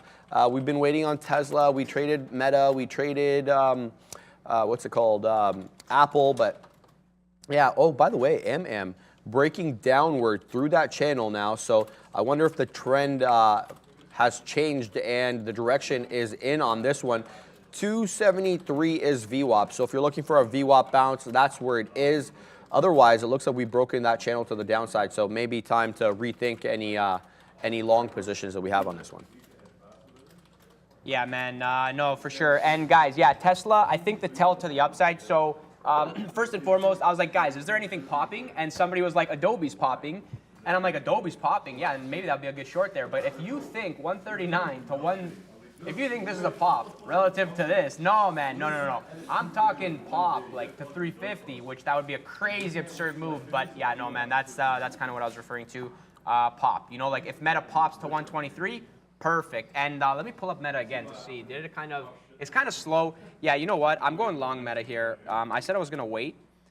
I was gonna wait, but I'm gonna go long. I'm willing to average into this, and let me just put the fills back on because I took them off. Yeah, I'm willing to average into this. I kind of thought that there'd be a better opportunity where it flushes to 120 and then pops, and then I could really kind of get aggressive, and then it's gonna like really go to the upside. So that's what I really wanted to see. But now I'm starting to feel that it's gonna be one of those slow, like it's just not selling off, and then okay, I'm gonna get long, and now it's just gonna like have the move to the upside. So the thing is, man, is if the overall market starts to go, I gotta have some longs on board. So I'm still in the AMD long, which I don't love. It's probably gonna get here to, so now I'm back at break even, and I could probably get out at break even. This is the thing, man. The market always gives you a chance to get your money back, and I'm sort of like, is this a chance to get my money back on AMD? Or is now the long going to be a banger? And I kind of feel like the Facebook long, or sorry, the Meta long is better. You know what? I'm not going to be silly here. I'm offering out for break even on AMD, and I'll let you know that ahead of time before I take the fill. I just want my money back on AMD. I don't know. If it goes up, who cares? Because I feel like Meta's probably going to be the better one. Like when you take a trade and it starts to go in the money right away, like when you see that, you know that, oh, maybe this is good. So even if it comes back, I'm kind of willing to scale into it. But it's like when you take a trade and then, you know, like there's a little reaction, starts to go up, you know, that's it's a better trade. It's a better trade. Whereas like the AMD trade, for anybody that remembers when I took this, I took the trade as it was kind of coming down, and it just like kind of went down like right away. Like it's obviously muted, it's nothing super crazy, but yeah, it just kind of went down right away. So it's like when you're like just out of the money right away, it's like you know the trade's not going to be good. So I'm out of this trade for break even. Oh. I think I lost on it, but I probably lost like 1 cent or 2 cents. That's basically the same thing. That's flat for me. Yeah, in the Meta long, willing to add this. I'm going to cover this at 121 if we get there. I'll take the 60-cent win. I mean, I'll take those every single day. So yeah, my goal is hopefully it can get to VWAP, and then it's kind of rejecting VWAP. So, I mean, it's holding 120. 120 seems like a level. Maybe we get to VWAP. That's where I'll get out. If it gets to kind of that 74 and reject and go back down, I might just take what I can get. You know, I'll take what I can get. So yeah, hopefully get the 121 out over there. That would be really good. And last thing I'll say before I pass it back to Sharif, because this is a good example. Obviously, you know, I'm locked into Tesla 150. I'm trying to make decisions. I'm like, should I be going long here? Should I be long? Should I be short? Everybody's thinking short through 150. That's kind of why I took a little bit of size there going into 150.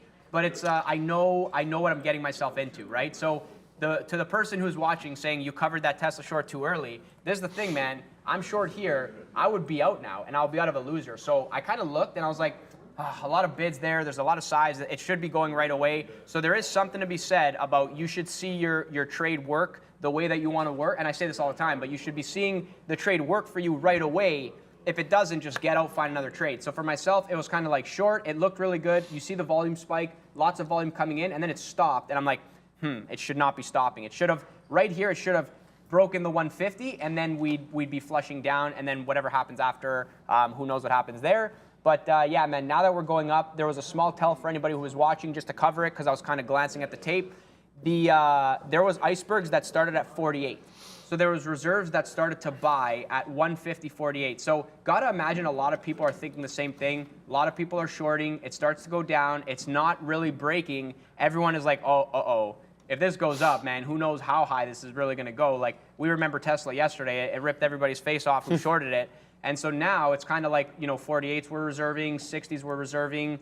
And when you see those kind of iceberg bids that start to reserve, you know, who knows who it is, it's programs, whatever. But to iceberg your order, I mean, you could take 500 shares and then show 100 and reserve it. Anybody could do that. But I almost feel like you reserve the bigger orders. And when you start to see that, I was like, maybe the short is not in yet. Maybe we're actually going to go higher and break that 151, which we now did. And now that kind of came to fruition. That's sort of like a very weak upside bounce. If we hold trend, yes, maybe we continue. But I almost want to say that kind of bail level, that squeeze level is potentially 152. So it's sort of showing that the flat bottom break started at 150, 150 to 152 area. Then it rejected once, twice. If this is a third time rejection of 150, 150, we probably go back down and break the 150. And I sort of kind of convinced myself into that. Maybe I'm going to short it here again. But it's games, man. It's games. You got to remember, maybe it's a setup to, make it seem like the short is going to be good, and then it pops, and then we trigger stops, and then anything could happen, right? So just make sure you're watching your orders. Key level there, I thought it was a good example of how, you know, a lot of people are taking their trades. Then you see big reserves come into play. Maybe that's the tell that, the short is not in yet. right? So you kind of play off of these kind of like little things that happen in the market, and you make decisions and you move forward. GME. Let's have a look quickly at GME because 20 level is interesting. Is it low 20? Oh wow. Look at that. What a flat bottom. Wow. That's a flat bottom. What's the reverse? Do you have I have no idea. So this is like a flat bottom fooled you. We're not going. We're going up. And I'm not sure if anybody was watching that level, feel free to mention if there was any size or if there was something that you saw at that level. Good to share with people that are kind of watching and learning. This is very, very interesting, and I don't think 20 broke. Again, I was saying this yesterday, like GME is what, $7 billion valuation? Like $7 billion for GME? Like, come on, man, like no. Like this thing is like a $7 stock, but if you like the stock, then obviously take your pick and go from there. But that 20 definitely really interesting. 01s did not break. Not sure if there was any size at the 20 level, but it's pretty clean. Look at this, like sell off into 20, quick bounce. Okay, nice. Come back down and just like nothing. But at the same time, it's like, oh, okay, I'm trying to look at this and it doesn't look like, I mean, there's a little bit of volume and then it kind of pops. Then there's like green volume, kind of pop. So it doesn't feel that there's a lot of action on this name, even though it has the range, moving 21 to 20, like not too bad. But yeah, no, 20 is interesting on GME. So thank you for calling that out because I'm gonna actually put that on my watch list. Not for today. If we go back to 20, I mean, it's not as, maybe I'll watch that today. Is it free shorts in this name? Oh, it is free shorts. Perfect. Okay, so yeah, no, if 20 comes back into play on I almost want to short this now. I'm shorting this right now, actually. I'm going to short this right now because we're at VWAP. I convinced myself into this trade. This is the thing. We popped, we went back down, and we pop again. I'm going to short with the kind of like a hope that we go back down to 20. If we do that, that could be a good trade. My risk is 20.50. I'll be honest with this one. It should not be going above 20.50 and ripping here. So that's kind of my risk on that one. I think for GME, as much as I want to hold for a 20 break, maybe I should cover closer to 20 because I'm going to see. If we get closer to 20, I'm going to kind of reevaluate. Maybe I'll cover some over there if we get there, and then I'll just reevaluate. It's just kind of weak, right? It is down on the day. It is kind of down. I'll pull up the daily for everybody to see here very quickly. It kind of held, call it that 24 level for so long, and then finally broke down. But look at these daily candles, man. It's nothing exciting. It's like you had the big red, and now it's just kind of like, indecision, indecision, indecision. So it's nothing special. I'll take the short into 20 for the little scalp play, 30 cents. Give me that money. I'll take that every day. But yeah, I feel like the right thing to do is to cover. If we get back there, I'm covering the majority. I'll hold some if we break 20. Not going to take a 20 breakdown just because the volume is not there. I don't think the follow through will be there. The last thing I want is to be shorting like 1995. Then it flushes, quickly rinses back, and then it's kind of back to the upside. So somebody's saying you should have shorted at the bounce because Tesla is going to 470. Somebody, I don't know if you're the same person that keeps saying Tesla is going to 147. The thing is as a day trader and as Meta goes lower here, I'm gonna add to this position as well because I said I was gonna add to this one. Yeah, perfect. Okay, continue to add at the 120. It's probably gonna break 120 now, but it's okay. I'm sized perfectly. If we break, we'll see how that goes, and then kind of get that pop back to the upside. And to the person saying Tesla is going here for sure, the thing is as a day trader, you don't want to. Who cares? Who cares? Like just react to the trade, take good trades that make sense, and scalp. That's what professionals do. We're on a prop floor here. We are trading professionals. So I tell myself, like, act like a professional. As much as I say, yeah, I want to see this come to fruition, I want to be right on the call. That is not how to trade. To trade professionally, you want to make sure that you're sticking to your playbook, taking good trades. Any of the veteran traders in the chat will agree with me, and they'll say the same thing. Anybody that's learning, I'll say the same thing to kind of teach those good habits. Yeah, professional YouTubers. Yeah, exactly. Well, I'm new to YouTube, man. I'm new to kind of the streaming. My friends make fun of me. They're like, "Wow, out of all people on YouTube, it's you." And I'm like, "Yeah, well, here I am. Live on YouTube, living the dream, whatever." Right? It's no, man. It's a lot of fun, and I think it's cool to add value. Maybe I repeat the same things sometimes, but maybe there's new people. You got 3 hours to cover, dude. I mean, like it's not like, and there's only X amount of stocks moving in a day. So yeah, I just want to. The main thing is I just want to kind of reiterate the good habits and show you my process. I feel like that's a value add combined with the funny kind of jokes that come along the way. And then when big trades come around, it's exciting. I get excited. But yeah, man, there's big trades in the mornings. There's big trades in the afternoon. Middle of the day, there's those exciting trades sometimes, like, man, 150 level, like that is a level, man, that is a level. That's where you take your bet, and you see it in the tape, right? you see, big size, 30,000 shares, 40,000 shares, trading hands on one gateway. Like, that doesn't happen all the time. Look at the tape now on Tesla, and I have it here on my screen. It's like now there's just nothing. It's dead, right? So when you see 300 lots, 400 lots, big reserves fighting, somebody said it best in the chat. They were like, this is a battleground. And I'm like, this is a battleground. There will be blood. Will it be mine? Will it be yours? I don't know. We'll see what happens next. But that's the exciting thing about trading. That's what keeps me coming back, at least. So, I'm going to always kind of hit home those good habits.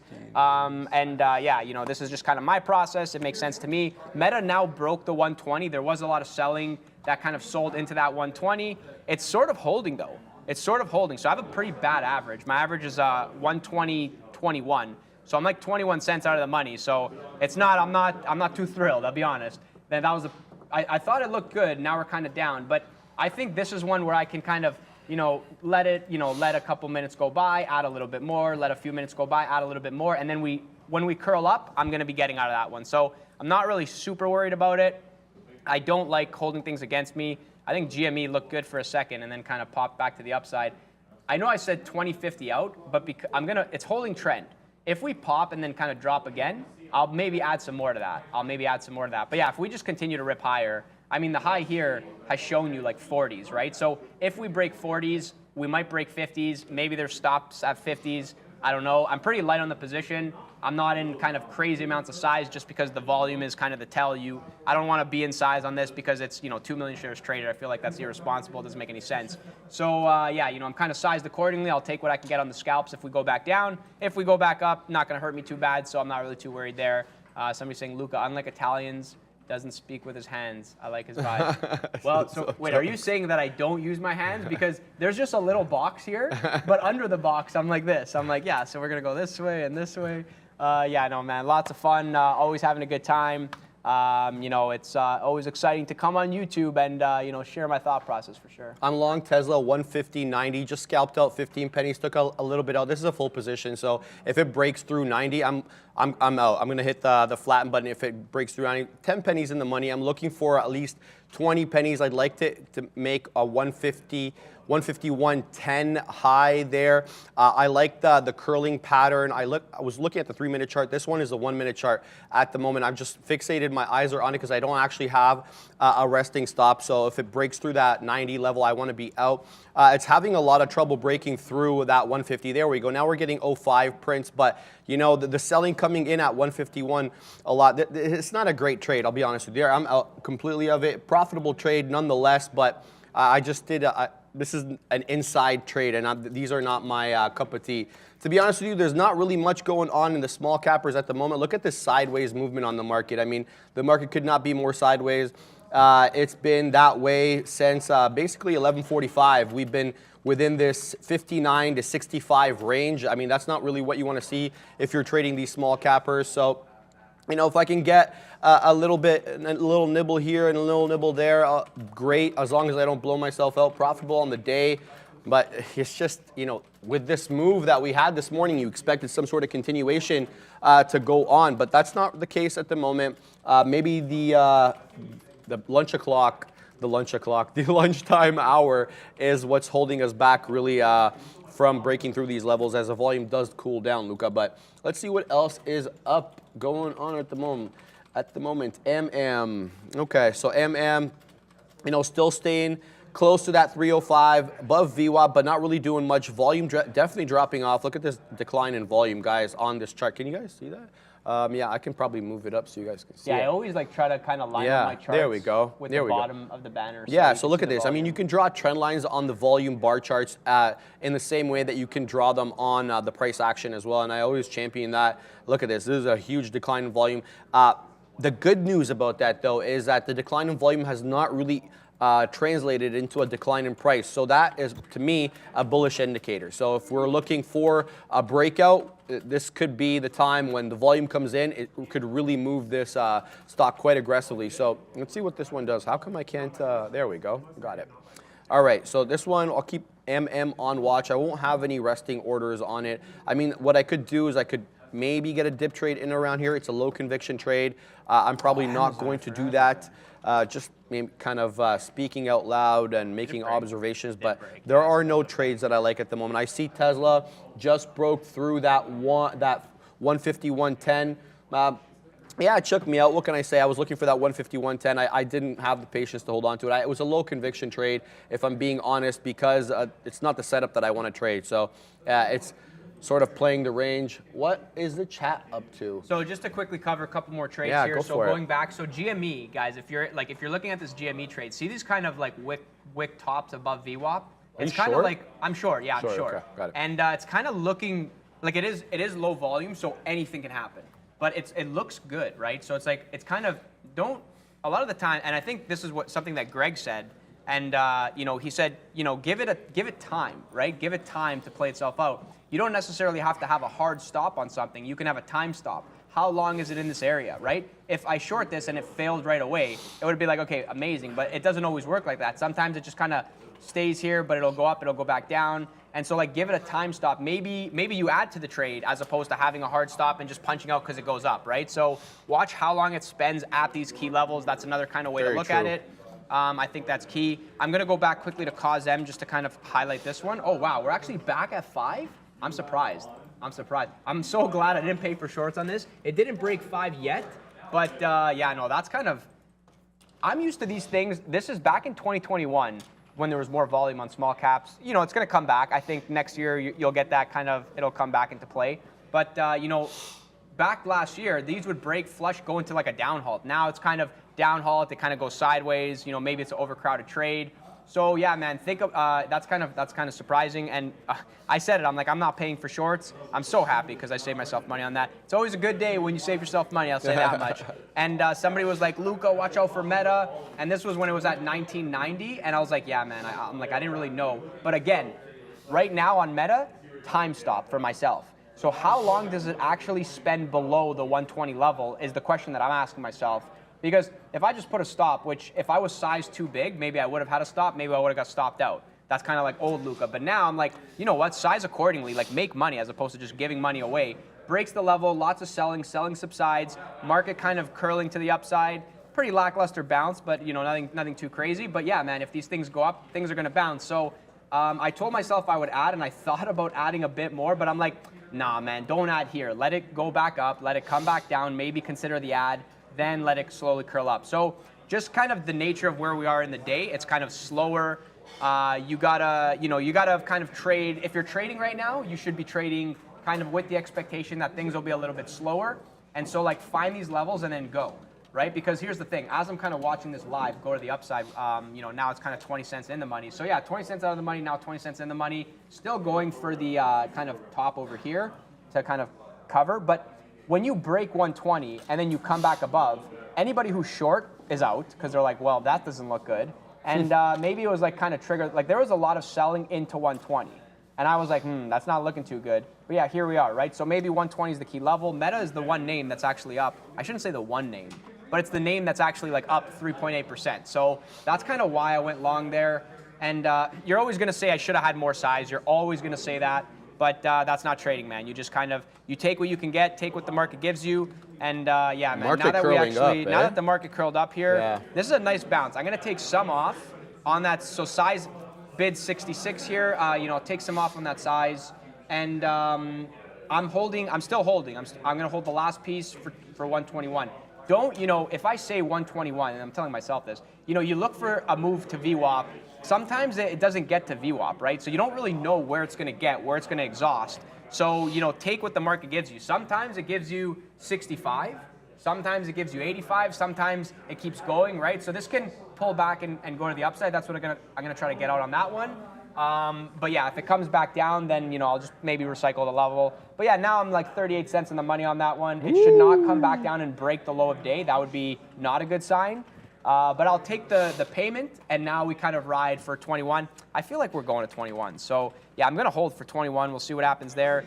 Yeah, GME lackluster, Meta now finally working. Still watching Tesla, which curled back up. Congratulations to anybody that had that long. That was pretty sick. Somebody saying Tesla bounced with market. Yeah, the thing is, man, is like, it already bounced, right? So I wouldn't be getting long here being like, oh yeah, like it's gonna bounce. Like, no, it already bounced. And to be honest, that doesn't look like a bounce. Like this looks like a bounce. Down, up, sick bounce, Down, sideways, sideways, sideways, sideways. This has been so long over here, and that's why I was kind of locked in. And I was just saying to myself, like what's gonna happen here? Like I don't really know. Why is it not bouncing? So now it's kind of like a slow grind back to the upside. But as I mentioned, that 150 level is like kind of the level of interest going into 152. If we get back above 152, maybe it starts to now magnet into VWAP. And if we get to VWAP on a day that Tesla's down 4% and it didn't reject, like we could squeeze to the upside. This is a possibility.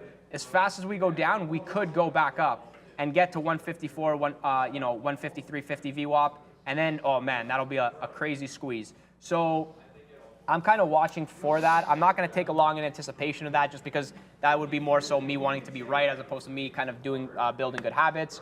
But it's something that I'm aware of, so I'll communicate it to you guys as well, just based on my experience as a trader. I kind of feel like, yeah, if we get through 150, then it's going to be very robotically programmed where we just kind of go up, go up, go up. At some point, though, there could be a banger short, and maybe that would be 152.75. That's kind of my like random level. Like we can maybe get 152.75 and then go back down. The same way, it was a similar setup last time on Tesla. I don't think it was yesterday. I think it was one of these days. Right here, yeah, right here. So Tesla was very robotic, and let me remove the fill. Those too many trades there. So great example here for everybody. Same thing. Tesla was down, then it kind of went up. It squeezed, and then there was like a banger short, and it just went right down right away. So the same way how this kind of went down and then sideways and then went up and then back down is the same thing that I'm kind of feeling right now. I feel like it could go up, and then go down right away, and then at that point, we maybe go back down. So I'm not taking the long, even though I think we're going to go upside here. I'm going to wait for a potential short. I think it's just a better. It just makes more sense to me. So that's going to be my plan. And yeah, just kind of chill and see what happens next. Yeah, I should have waited for that long. I didn't. Anyway, now we're 150, 175, printing closer to 152. Could we see a VWAP retracement here? VWAP currently at 153.80ish, so a little bit below 154.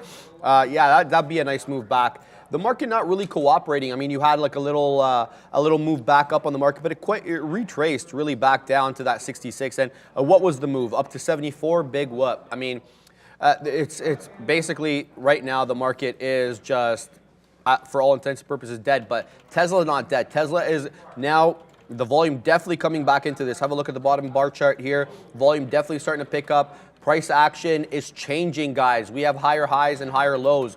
So this could be an interesting, retracement back into VWAP. But you're going to have to be brave to get into this one because we are down.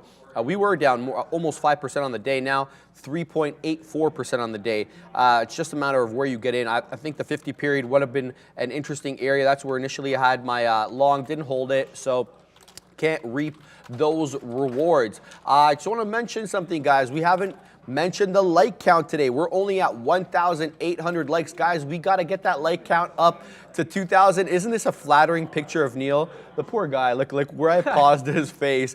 There we go. That's a little bit better. Guys, let's get that like count up. We need 2,000 likes. We've been trading for you all day.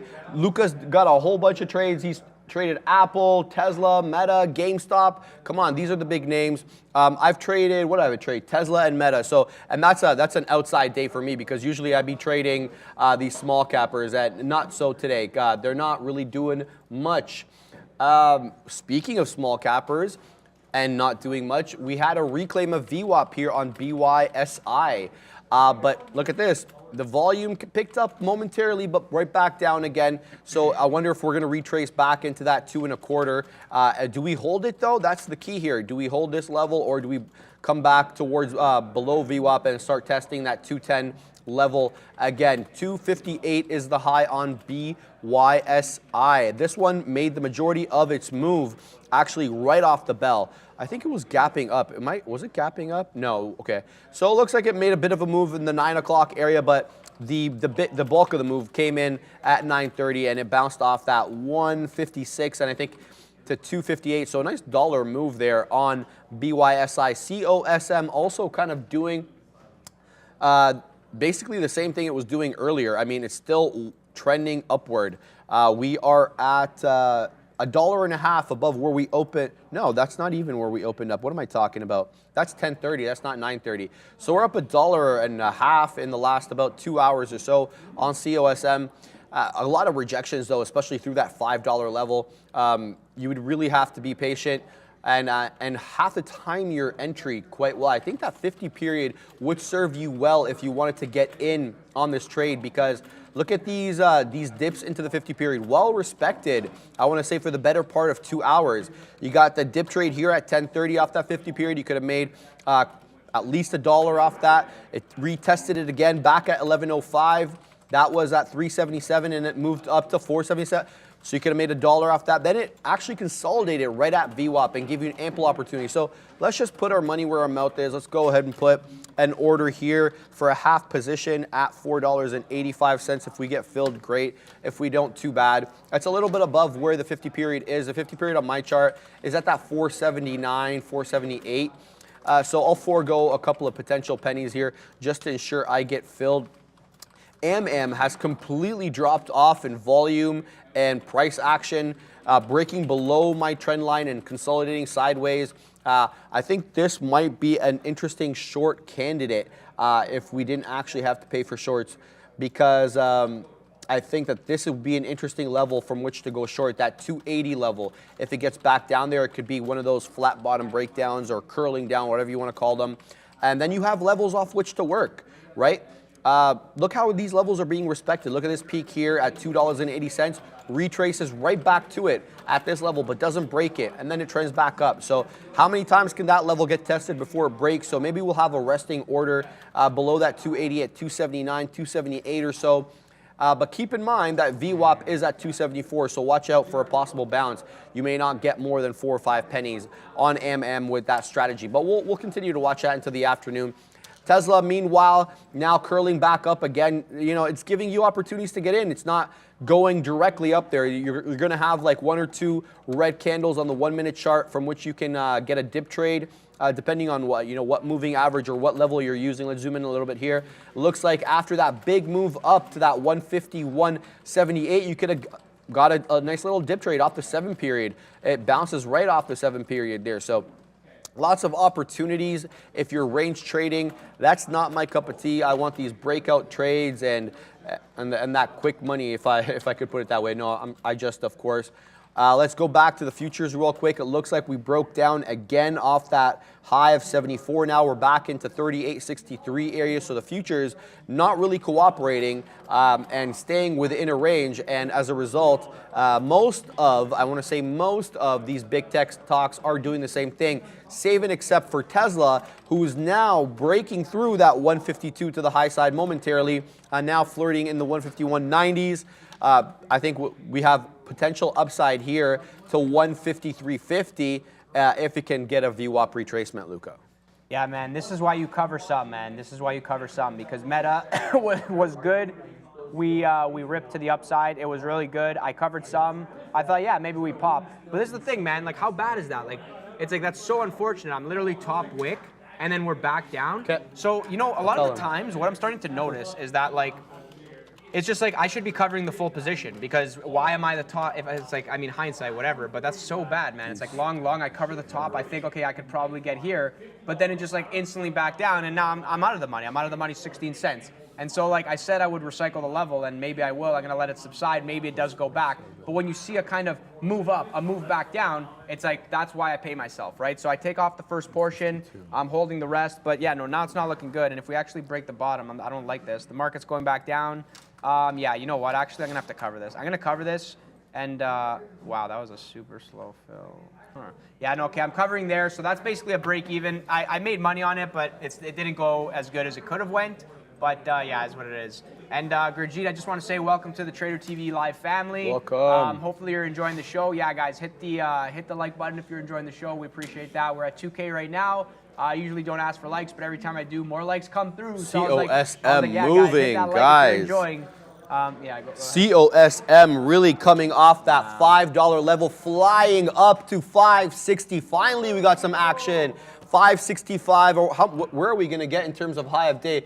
I can't get you these levels because my other program, the chart isn't working. Are we going to get a halt at the 75? No. So we moved back down into the 60s, but lots of action coming in, volume picking up on this one. My dip trade is sitting lonely here at 486, $1 below where the current price action is. I tried to play that range off the 50 period. It didn't come down in that instance for me. Unlucky for me, but whoever had that one long, good on you for having that one. That moves up. Thanks, shout out to Neil for giving me that one. I hadn't been really looking much at small cappers, but what a move for this one today. This one goes to 50 pennies or wherever it went, and now it's at 5 and change. So what a day for this one. Quickly, that breakdown that we were talking about at 280, it's going to have to go on the back burner, at least for now, because it looks like we are moving back to that $3 level. But here's the thing, and here's why I'm going to take, here's why I would get short on this stock. Now, here's my thinking. When you have these these trend lines that create a channel, once that channel is broken and that bottom trend line is breached, that bottom trend line technically now should act as an area of resistance once it's breached from the downside. So it's coming right back into that trend line. The trend line's at 303, 304. That's exactly where we're at the moment. So it would be an interesting area to get short right here. And then you could obviously mitigate risk very easily on this one because you could just have it at high of day. And high of day is like a few pennies away from that.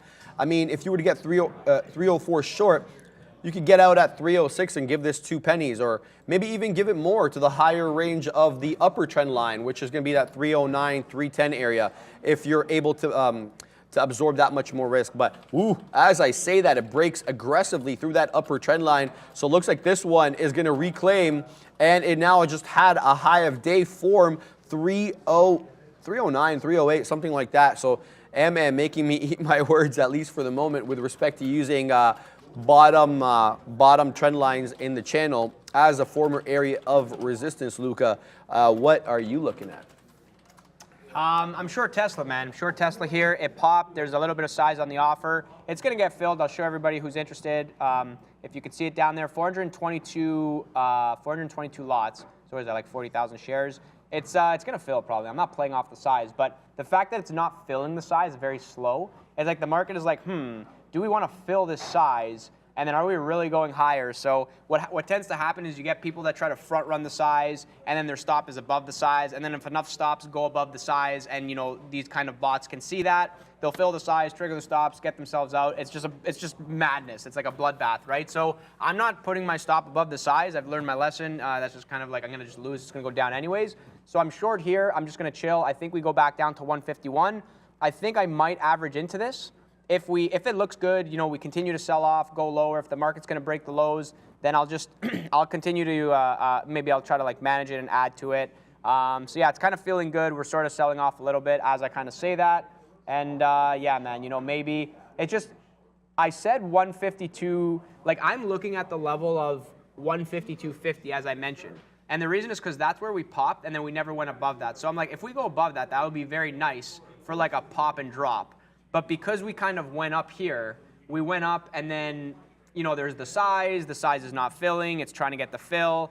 As more traders kind of recognize that, they, start shorting it more. And if the bid is soft, which on Tesla today, the bid is soft, it starts to go down, that's the right side. So that's why I don't want the longs. I don't want the longs because look how long it took to go up. And now look at this flush. I'm already 40 cents in the money, which is, it's Tesla, it's nothing crazy, whatever. But look how long it took to go up. And now it's like flush to the downside. So it's kind of like, what is it, the stairs up and the elevator down, or whatever the reference point is. So yeah, man, that's, oh, thank God I knew Tesla was a short. Yeah, man, it's like you want to just be on the right side of things, just make your life a little bit easier as a trader. So yeah, I'm in the short now. I said I'll add to it. I'll think about it. I didn't think we'd get like a super flush like this. I should probably be punching more, honestly. But I'm going to chill with the size that I have now. It's pretty good, and we'll see if we get back down to that 150. We're probably, this is the thing, right? Test the first time. If at first you don't succeed, Third time's a charm, baby. Let's go to 150, and then I can't remember you in the chat what your name was or what your tag was, but the 147 might actually come to fruition if we finally go there, right? So yeah, man, sometimes I have good calls, sometimes I have bad calls. If you guys were watching earlier this week, I think I was like taking like a bunch of L's, and like everyone's like, this guy loses all the time, and I'm like, yeah, man, I lose all the time. Come on, it's day trading. You lose, you win, you lose, you win. That's kind of the the thing, right? So yeah, today it looks good.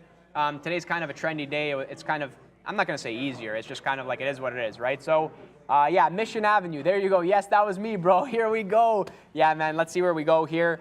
I almost think that like maybe now I'm like I should probably be covering this and then just waiting for the 150 because that's kind of the day trading thing to do. It's like as we go lower, just kind of cover and then kind of reevaluate. Yeah, you know what? Because there's size on the bid and it didn't fill right away. I'm gonna, oh, and as I do that, it kind of trades there. Whatever, I'll trade where the size trades. There was the offer up there, so I'm trading with the size. It comes back down, there's size on the bid. I'm taking my size out with that size. That kind of feels like the right thing to do. I'm still short here, but I'm just taking, like, this is a nice move, man. 152 down to like 150.80. I'll reevaluate if we get to 150, and this is just a product of my trading. So, I'm just gonna kind of recycle over and over again. I'm not afraid to get back in, So if you're the type of person that, like let's say you had the size and it's going back down, nice and you're like, like kind of reevaluating, just make sure you understand the type of trader that you are. Trade your own book for sure. That we're just here to call out technicals and have a lot of fun, man. Have a lot of fun. Things are good. Soft go down. Yeah, no, I use that kind of like the soft side is like it's going down. It's very soft. The hard side, it's not going up. There's a lot of buying. Yeah, no, that's kind of there. Luca, at what point would you cover if you are shorting Meta since it broke? That's a good question. Look at this. Look at this. New Luca digital cards. I wonder if that's a play off the Trump digital card thing yesterday. So apparently, guys, yesterday those were not just baseball cards or trading cards. They were actually NFTs that Trump was putting out. And apparently, if you buy a certain type of the NFT that he's got for sale there, you get invited to a gala. And there's like you get to meet him and you like-minded people. I don't know if I want to go to that, but that's interesting that he would classify that as a major breaking news item. Tesla, nice short there, Luca. By the way, getting that off that 152. Now we broke through 151 like it's nobody's business. That's like $1 in a couple of seconds. Tesla is fighting hard. Someone wrote that in the chat, actually. Yeah, it is, but, it's still range-bound for all intents and purposes, given where we've been on the day. We were as high as 161. Now we're flirting with 150, and we're talking about $1 here and there. How about that $10 move? So I was just talking to Steph actually in the back, and I was asking where we're going. Are we going south? Are we going north? Well, she's like, well, we're not going to break through to the north side until we can get into the 80s because that's where the seller stepped up. It looks like she's accurate so far because it looks like we are breaking down again and creating newer lows on the ES. 38.57.50 now is the low on that one. So, and Tesla reflecting that movement also on the ES on its chart. So Tesla now back down to 4.5%. I think we might be able to see that 150 again, Luca. I mean, I don't think it's that far out of play, right? Especially when the volume comes in, 1 o'clock, 2 o'clock, right? Right now, we've got 3 more minutes on the lunchtime hour. I think it's like 12:57. So maybe these Wall Street guys will get back to their desk and start punching short. Yeah, it's kind of, that'd be cool, man. Maybe I will come out with trading cards if you guys want to kind of fund my life. I'll create like a card of my face and like, like have like the little sayings on it. You're a joker. And yeah, man, no, that'd be whatever. COSM, I just want to go back to that quickly, sure, Luca. That's continuing to make newer highs. Now, I think we reached all the way up into that 586 area. Yeah, we're at 575, so real close to high days. This one calming down a little bit more. You can get dip trades, it looks like, off that 7 period on the 1 minute chart. We're talking decent amount of range here for a penny stock. You could get 20 pennies quite quickly within maybe a 2 minute window off that 7 period, but it's not giving you ample opportunity. It's like coming down there once every 5 minutes or so. So here we go, there we go, testing back again. Can it break through the 7 period? We're getting, I think, 50 prints here. 7 period is in the 60s. So do we break down here or what's going on? We have a topping tail candle that blew through that 80 level. Topping tail candle is a reversal candle, but less significant, obviously, on the 1 minute chart than maybe on the 10 or 15 topping tail that is. So we'll watch this one. It's giving us opportunities to get in. The chat definitely also looking at that as well. Let's flip to AM. So here's what MM did. MM made me look foolish for saying that this would be the resistance, but it did exactly as I said. It went there, just broke it by a few pennies because we're talking about a 5-10 penny range here, and now is retracing again. But it is creating higher lows. So you need to be cognizant of that, right? Even though it broke through this trend line, I think the price action is more important than any trend lines you can draw on the chart. So keep an eye on these higher lows because that could be a continuation of the trend upward on MM. 33%, Luca. Yeah, man, it's what a day, man, what a day. These are the days that you look for as a day trader. I'm excited, having a great time. Living the dream, man, living the dream over here. Life is good, Tesla is working. If you guys are in that short with me, you know, I covered, and then it just went flatline. So, you know, as looking at it right now, I'm like, oh, baby, what a cover. That's the bottom. Baby. But that's because that's where the size traded. So I'm like, let me just participate in that action. And maybe a product as to why it's kind of holding here. It's like it goes down, it runs into size, and now it's like, is there enough follow through to keep it going? Is there buyers down here? Keep in mind the icebergs were at 150.48. Maybe there is now like buyers like at 150.50 into 150 kind of area over there. So I am still short for the kind of dream of, yeah, let's get a flush lower, but I would love to see, this kind of looks like we're going, I feel like we're going, man. This is like, we're probably going to go in the next like 2 minutes. If we don't go in the next 2 minutes and we dip and then rip back up, then like maybe more action, more kind of sideways action.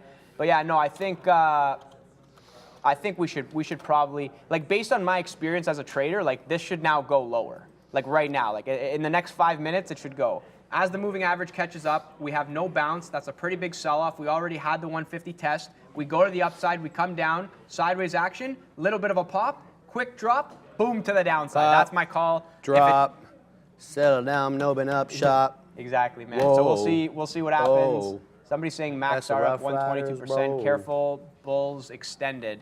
Yeah, man. I think this one is a buyout, if I'm not mistaken. What, the M1? MAX?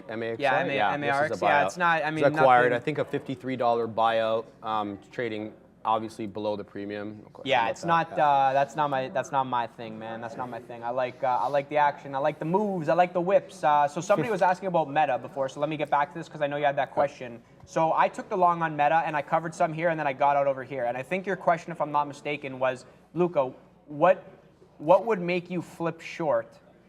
If so, if you were like long, you cover the long, then what would make you flip short? So the thing is this. I'm not the trader that flips short.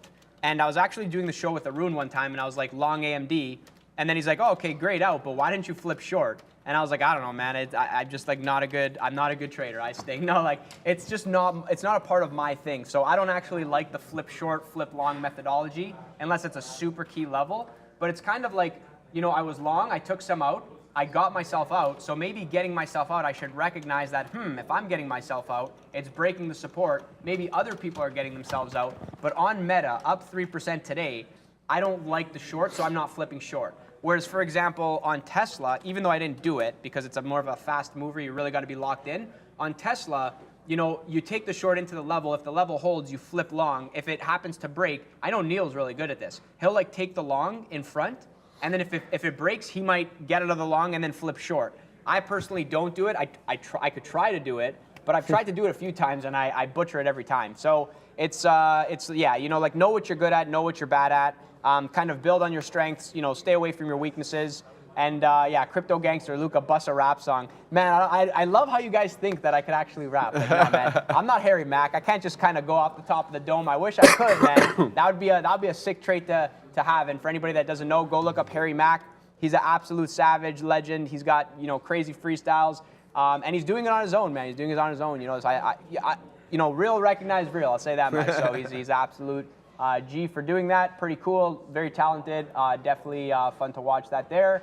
And yeah, man, you know, Kazem, the last thing I'll say before I pass it back to Sharif, something that I noticed in this one is that, so, you know, in obviously looking at this in real time, that's kind of my thought. I was like, you know, the long doesn't look good. It's terrible. We should be like going down, but I'm not going to short it. I had all these thoughts. But the fact that we're now higher, I can use hindsight bias and say, you know, we broke 5, we went down, but we didn't go lower. Like if it's really going to fail, it should do like that over-under, break, fail, and then go down. And I was thinking, maybe it's just not going down because there's just no volume like there was back in 2021, 2020 when things were kind of crazy, doing a lot of action. But nowadays it's like volume slower, so maybe that's why, and then it's gonna finally go down.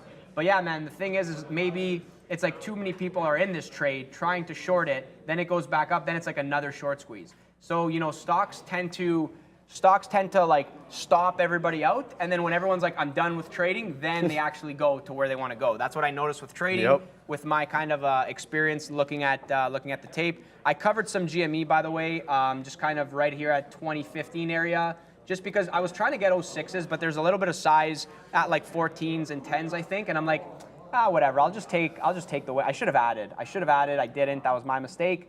So now at this point, I'm kind of riding the rest of the position for like 06s. If I can get that, that'll be pretty cool. I'm just kind of worried that it's not gonna, you know, use areas, not hard levels. I'm kind of learning that as I do this you know, multitasking, use areas, because man, XOM, remember whoever was watching yesterday, do you guys remember XOM? Like this thing went all the way to my order. I was like 4 cents away, and then it reversed, and I missed everything. So I'm like, yeah, no, that's not happening again. So I'm just gonna take areas and yeah, go there. Somebody's saying, Luca, let's get a poll, market finish green or red. Yeah, man, if you're watching this and you can create a poll on this, you know, put a poll, man, is the market gonna finish green or red? That's a good question on a day like today, because yeah, let's.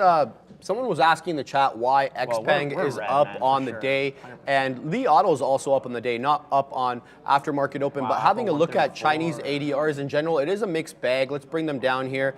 These are the Chinese ADR watch lists that I have. The majority of them are green. You have your odd ones. Baidu's red on the day, but only barely 0.4%. And what's this NTES thing? NetEase? Okay, I don't even know what that is. NetEase, PDD, these are all perfunctorily red, and most of them are green. And the catalyst on that is apparently shares of Chinese stocks are trading higher after U.S. regulators gained access to audits of Chinese companies, which has reduced delisting concerns. So Chinese ADRs running on that news, apparently, some more than others. It was pointed out quite appropriately that NIO had been doing bupkis while XPEV and Lee were, you know, trending upward. Yeah, that's going to happen. NIO's down 2.81% after the open. You know, it's down only 0.84% on the day, but the majority of the move came after the open. So that's the news on Chinese ADRs. Not really anything new. It's kind of like a back and forth saga where U.S. regulators send them warnings about, you know, delisting. Possible delisting as a result of non-disclosure, and then, you know, the Chinese government from the other side doesn't want the Chinese companies to give too much in the way of disclosure because of the competition between the two countries, of course, goes without saying. So you've got this back and forth action on the Chinese ADRs. Let's see what ends up happening. I mean, I was having a conversation with a buddy. I'm like, Chinese, I posited this question to him. I said, Chinese ADR, fool's gold or long-term retirement grade material? I mean, and it just really depends on your like philosophical leaning. If you really think that America and China are going to hash this thing out, and they're going to continue to be frenemies, so to speak, then, you know, I think that we'll get some decent valuations for those going into the future. But if the relationship breaks down, maybe because of some sort of invasion or anything like that, then you could see the delisting concerns really come to fruition, and any number of things can happen from there. So Chas saying short-term gold, in my opinion, unless it's NIO. Yeah, okay, Chas, that's a fair statement. Thee Meek saying Chinada is here. Not sure what that is. And in either case, yeah, just putting some food for thought there. Not really relevant all that much to day trading. Let's have a look at some of the trades going on at the moment. AM really not giving us anything anymore. Still up 31% on the day, and it is the leading gapper in the entire, is it the leading gapper in the entire market? Yeah, I think it is, up 31%.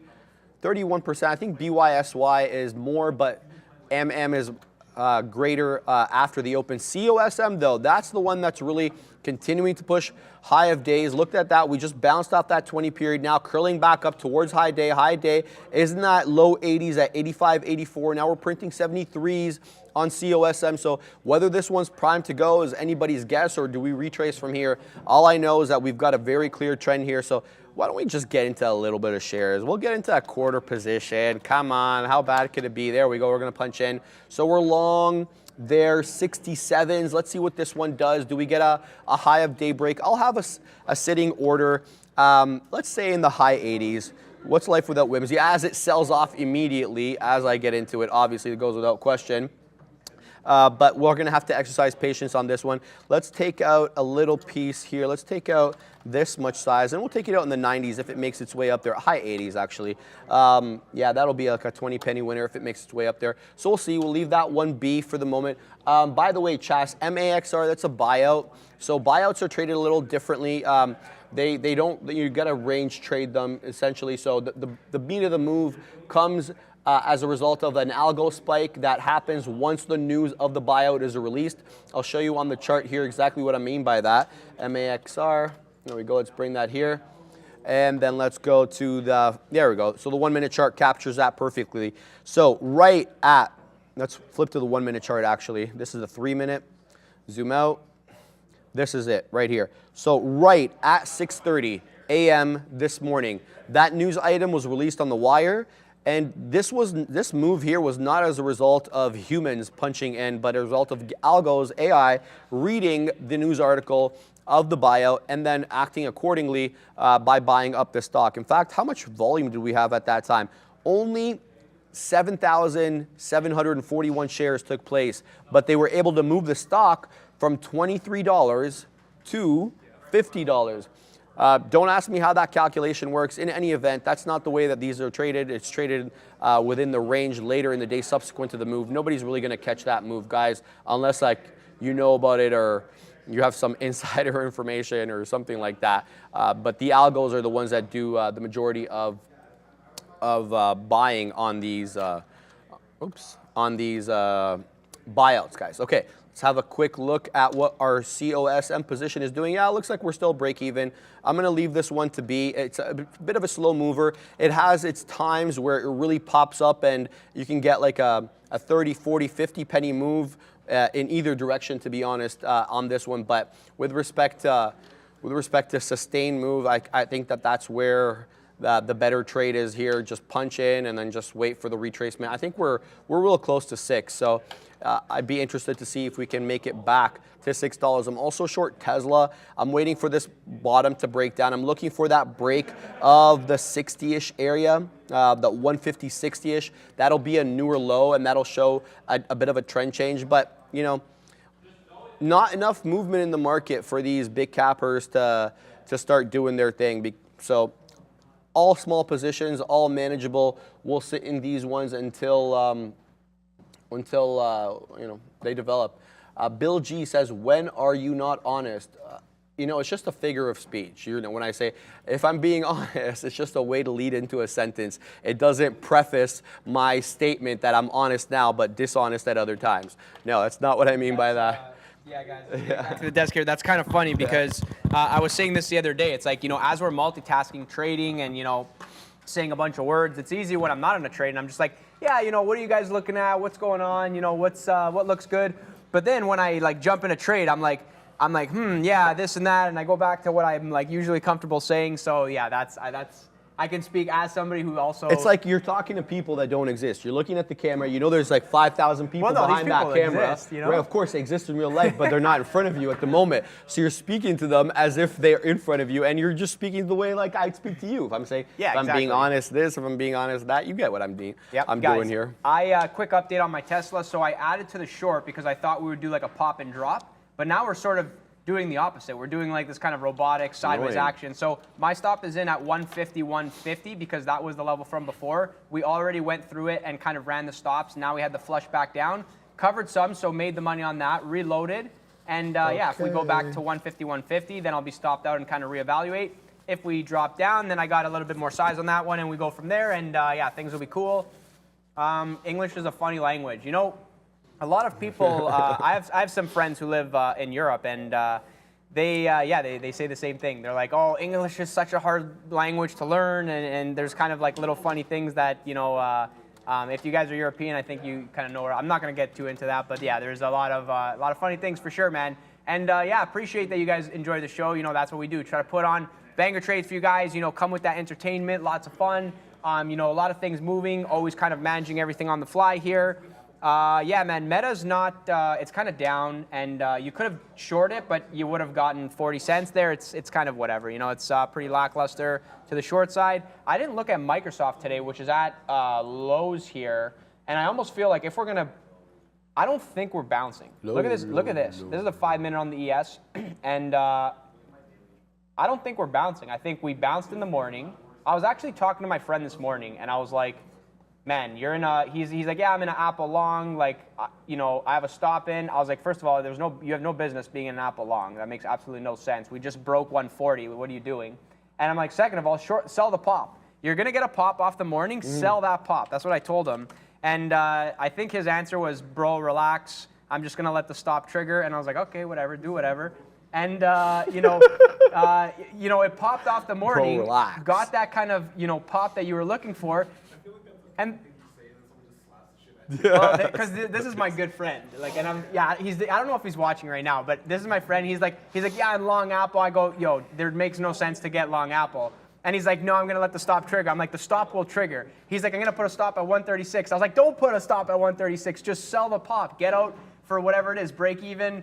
And yeah, I hope he did, man. I hope he did because yeah, man, we popped, you know, sell the pop, and now here we are, down 1.69%. At 134, somebody's like, geez, Apple 134. And I'm like, yeah, man, absolutely 134. So, yeah, I like that. Bro, relax, you know, like, take it easy. No, I'm just kind of, that's, yeah, back and forth. Obviously, when you're with your friend, there's no filter because, you know, we all love each other and Exactly. good things there. But gold and oil, the best trade. Yeah, and, you know, just to go back quickly to the gold trade, you know, you don't necessarily trade gold intraday. You're kind of swinging trading gold.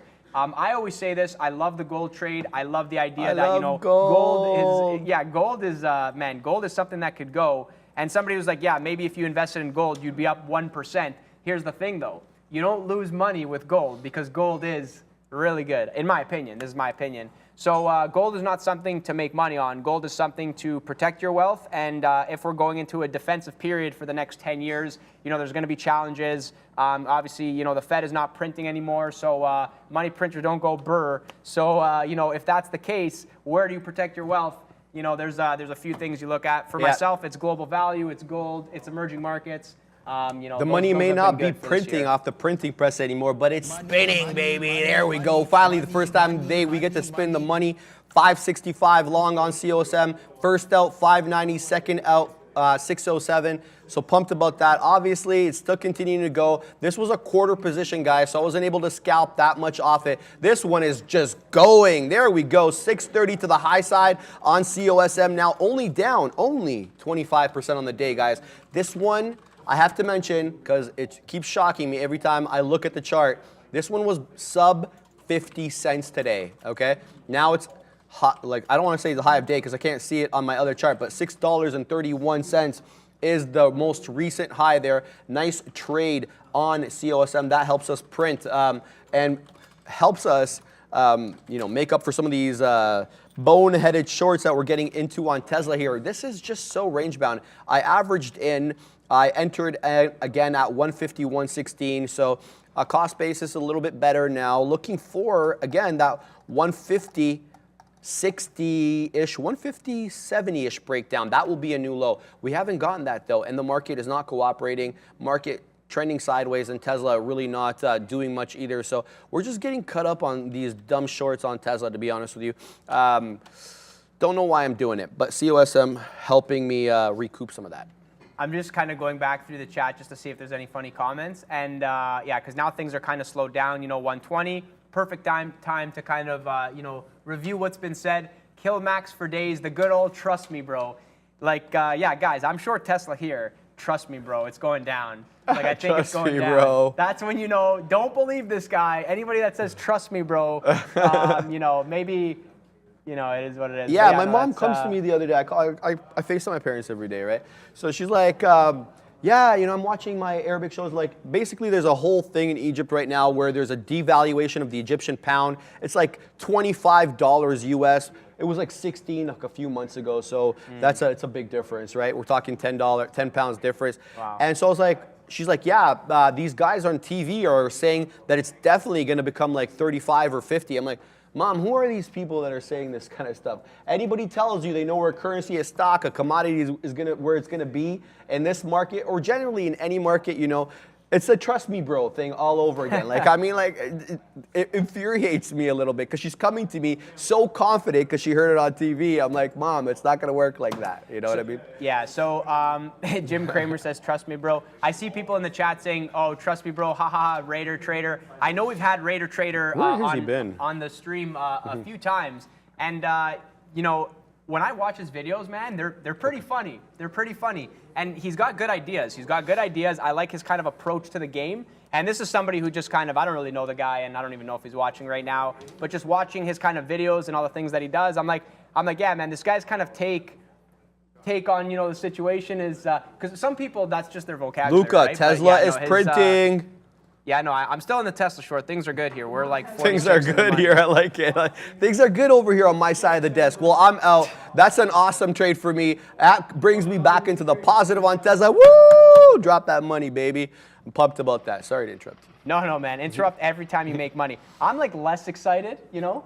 I can make like, I'll make like $1 million. I'll just be here like, yeah, that was a good trade. And that's this is true. A good example. I got to vouch for that because I know this guy killed it over here, and I used to sit behind him, and you couldn't tell. Like, I mean, if I'm surprised a lot. I go, wow, look at that. Yeah, Did you see that scam where they did this and that? It was crazy. And then I get up and I look around, and everybody's kind of like locked in. I was like, yeah, I shouldn't. I should try not to bother everybody. Everybody kind of doing their own thing. Yeah, Anthony Hudson, man, can it hit 150 already? I've been saying that all afternoon. I was like, are we gonna go? We're gonna go. We gotta go. I think the next time we get down there, there is no way that third time is not a charm. Third time's a charm. Isn't that a saying? That's the saying.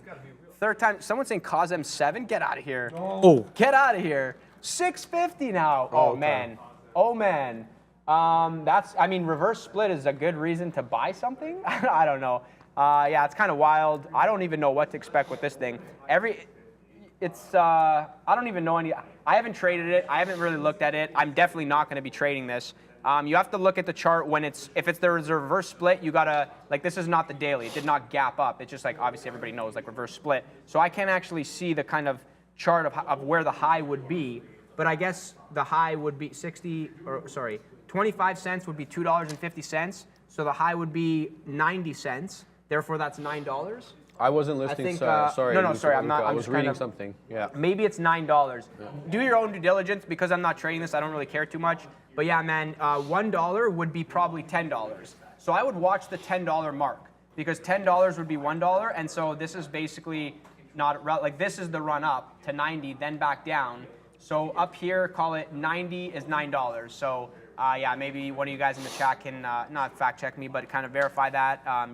90 cents would be $9, so the high would be $10. It looks like it wants to be running for that $10 high.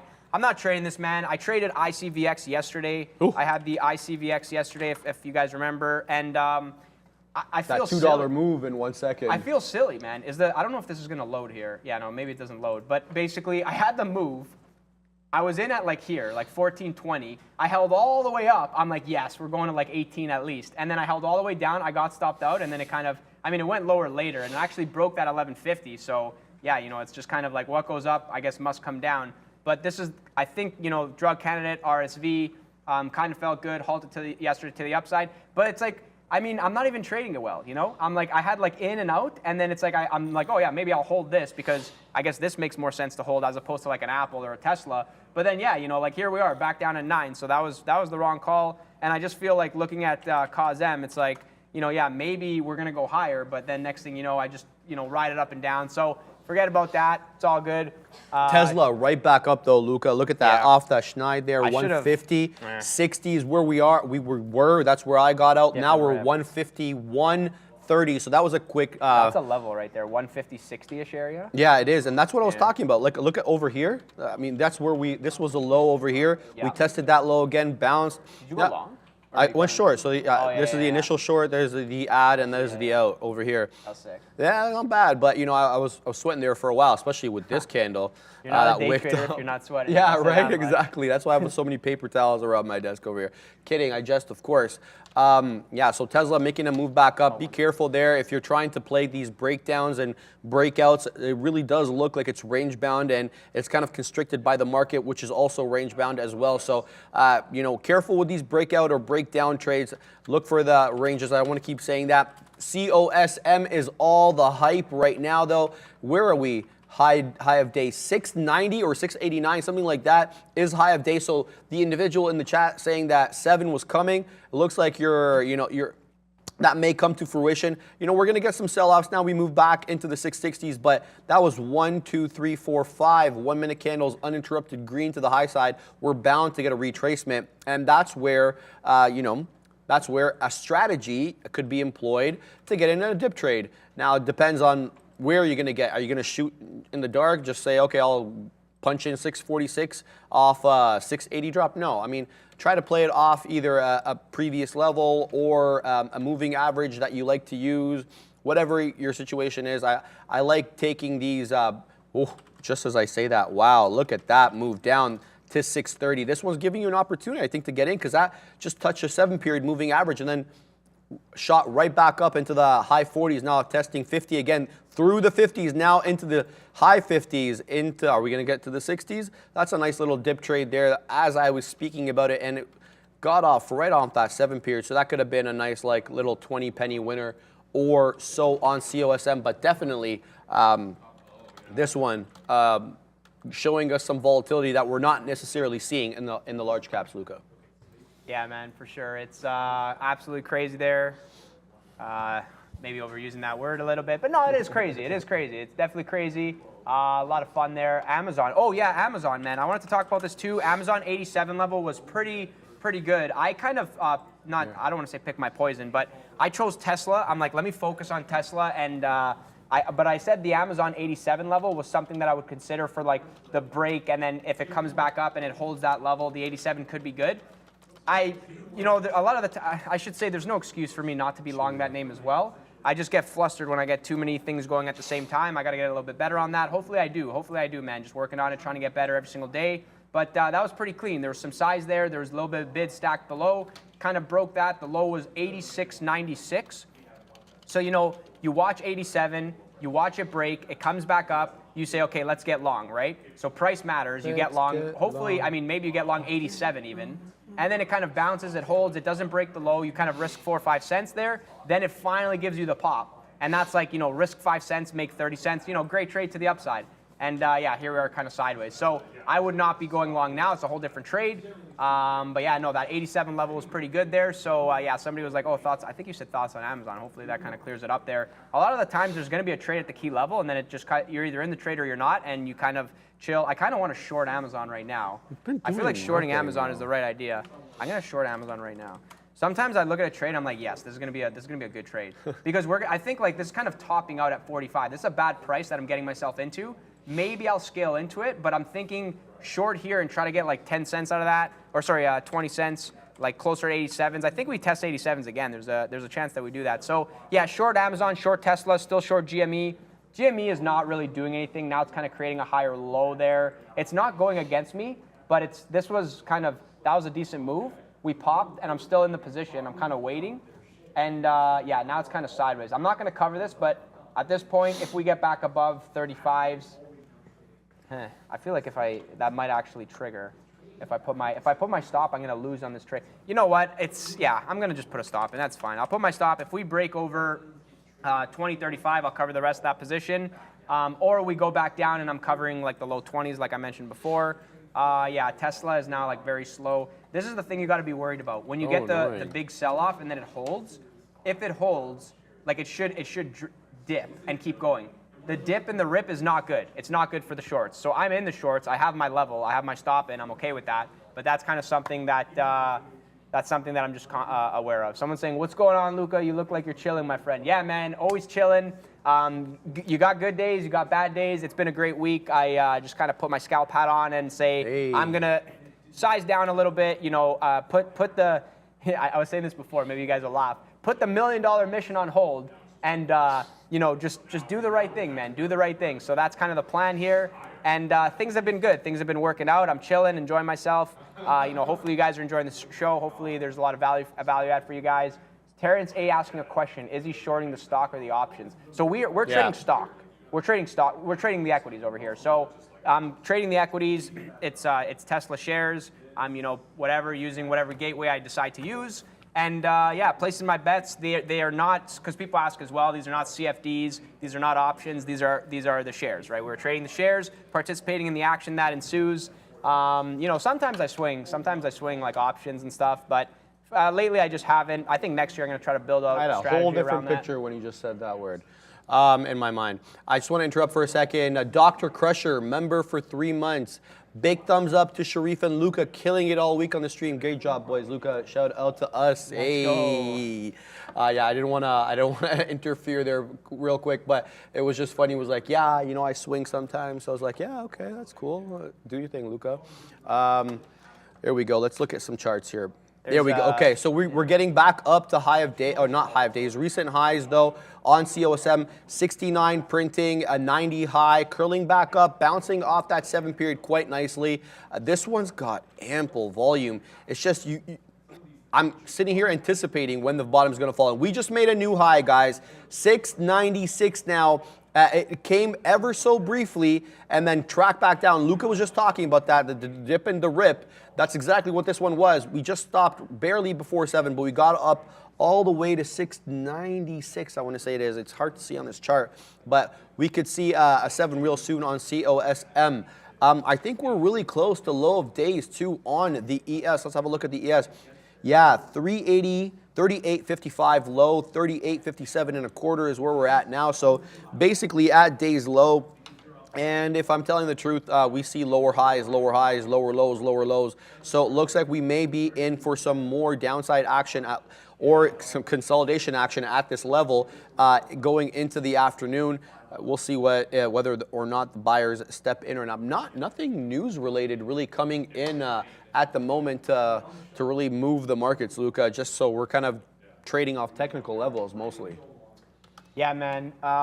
Just basically, you know, watching these levels. Somebody shouted out Carvana, so I pulled it up. Somebody was like, oh, Carvana at resistance. I was like, let's go, 580. But no, man, Carvana, the level is 580. Today it was 550. Yesterday it offered a really, really good short opportunity, I think, off the 580 level, and then showed you that 550 was the new level, gave you the 550. But remember, if you're shorting 580 and it's giving you the move, if it's giving you this full move on a good day where there's more volume, you gotta, like, you know, the next day, it's like, look at this, man. It rejects 550. It's like less meat on the move there. So, yeah, just my 2 thoughts on that one. Would you pick up a car from a vending machine? I think it'd be a pretty cool experience. So I was in, and I said this before on stream, but let me pull this up. So there's, in Germany somewhere, Germany Advent. This is not a vending machine, but I think I brought this up. Yeah, here we go. Germany Advent calendar cars. Oh, that's pretty cool. I don't know if you've seen this. I'm Bring it down. See if I can. Yeah, hold on. Let me. Yeah. Here we go. Yes, this.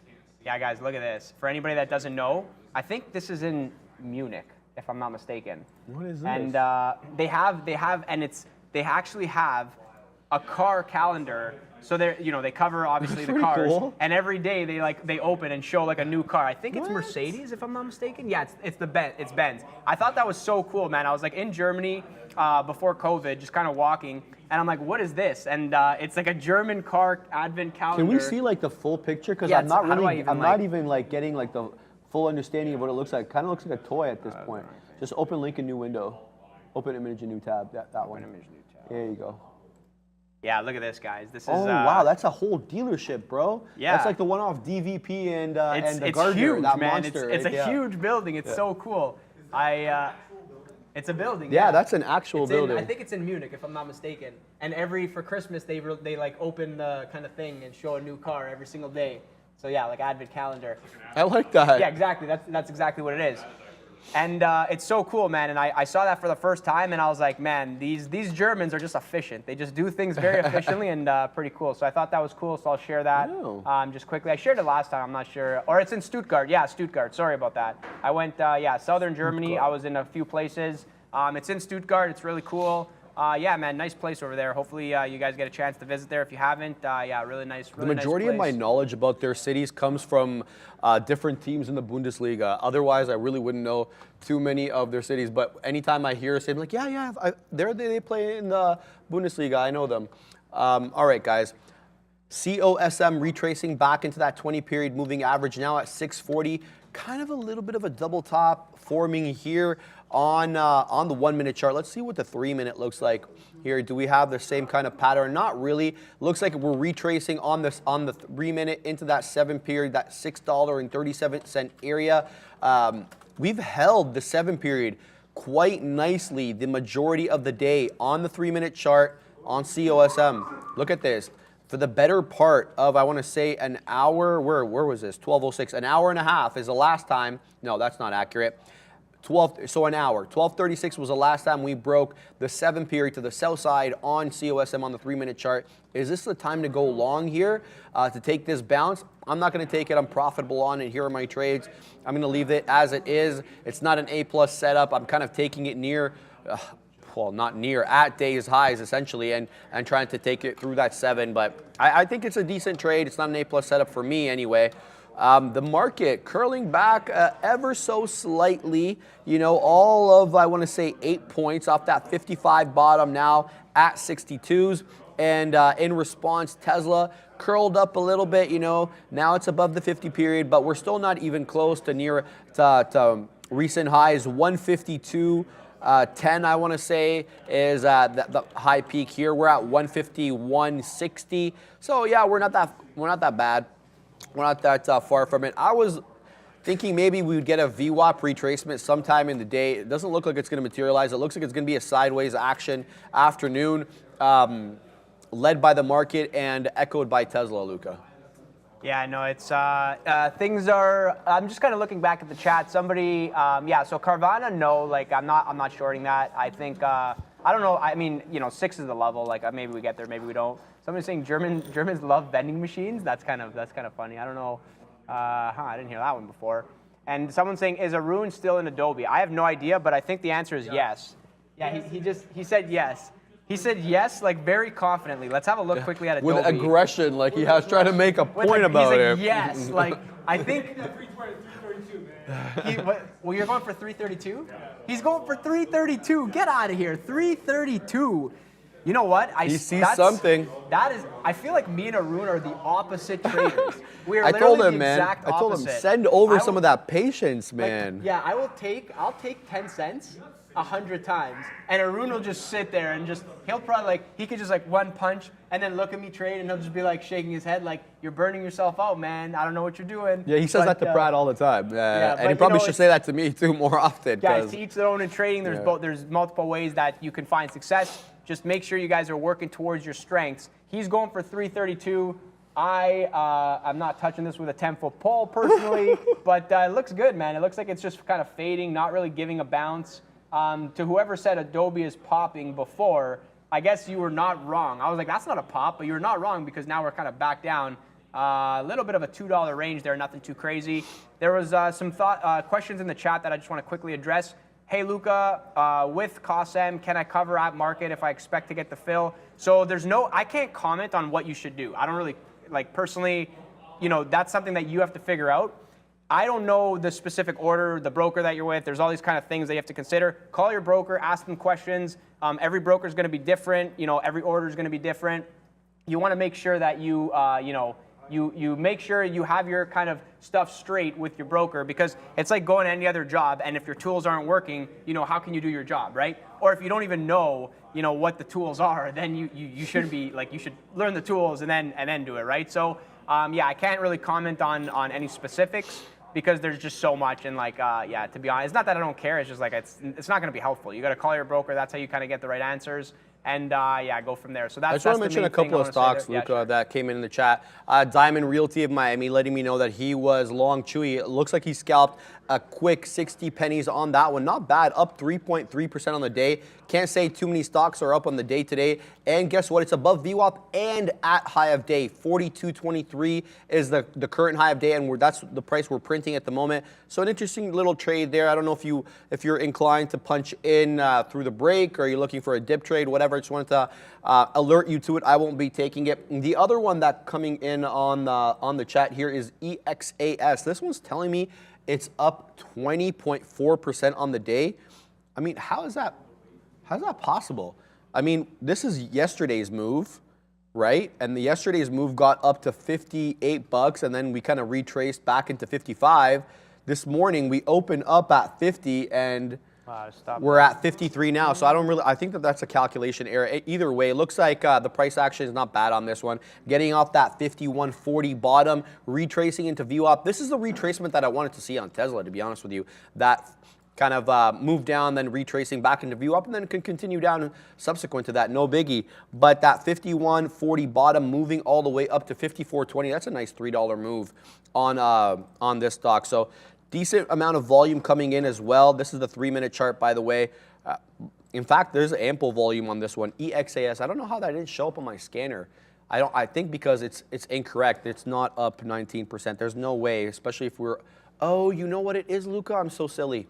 Okay, so this is an earnings trade, guys. This came out at 6:18, and so my broker looks at anything subsequent to yesterday's bell at 4 o'clock to be up X amount of percentage. So the close would be at 4, and then anything that moved in the aftermarket from 4 to 8 would be attributed to today. So not really sure why they do that. But anyway, this looks like an earnings winner.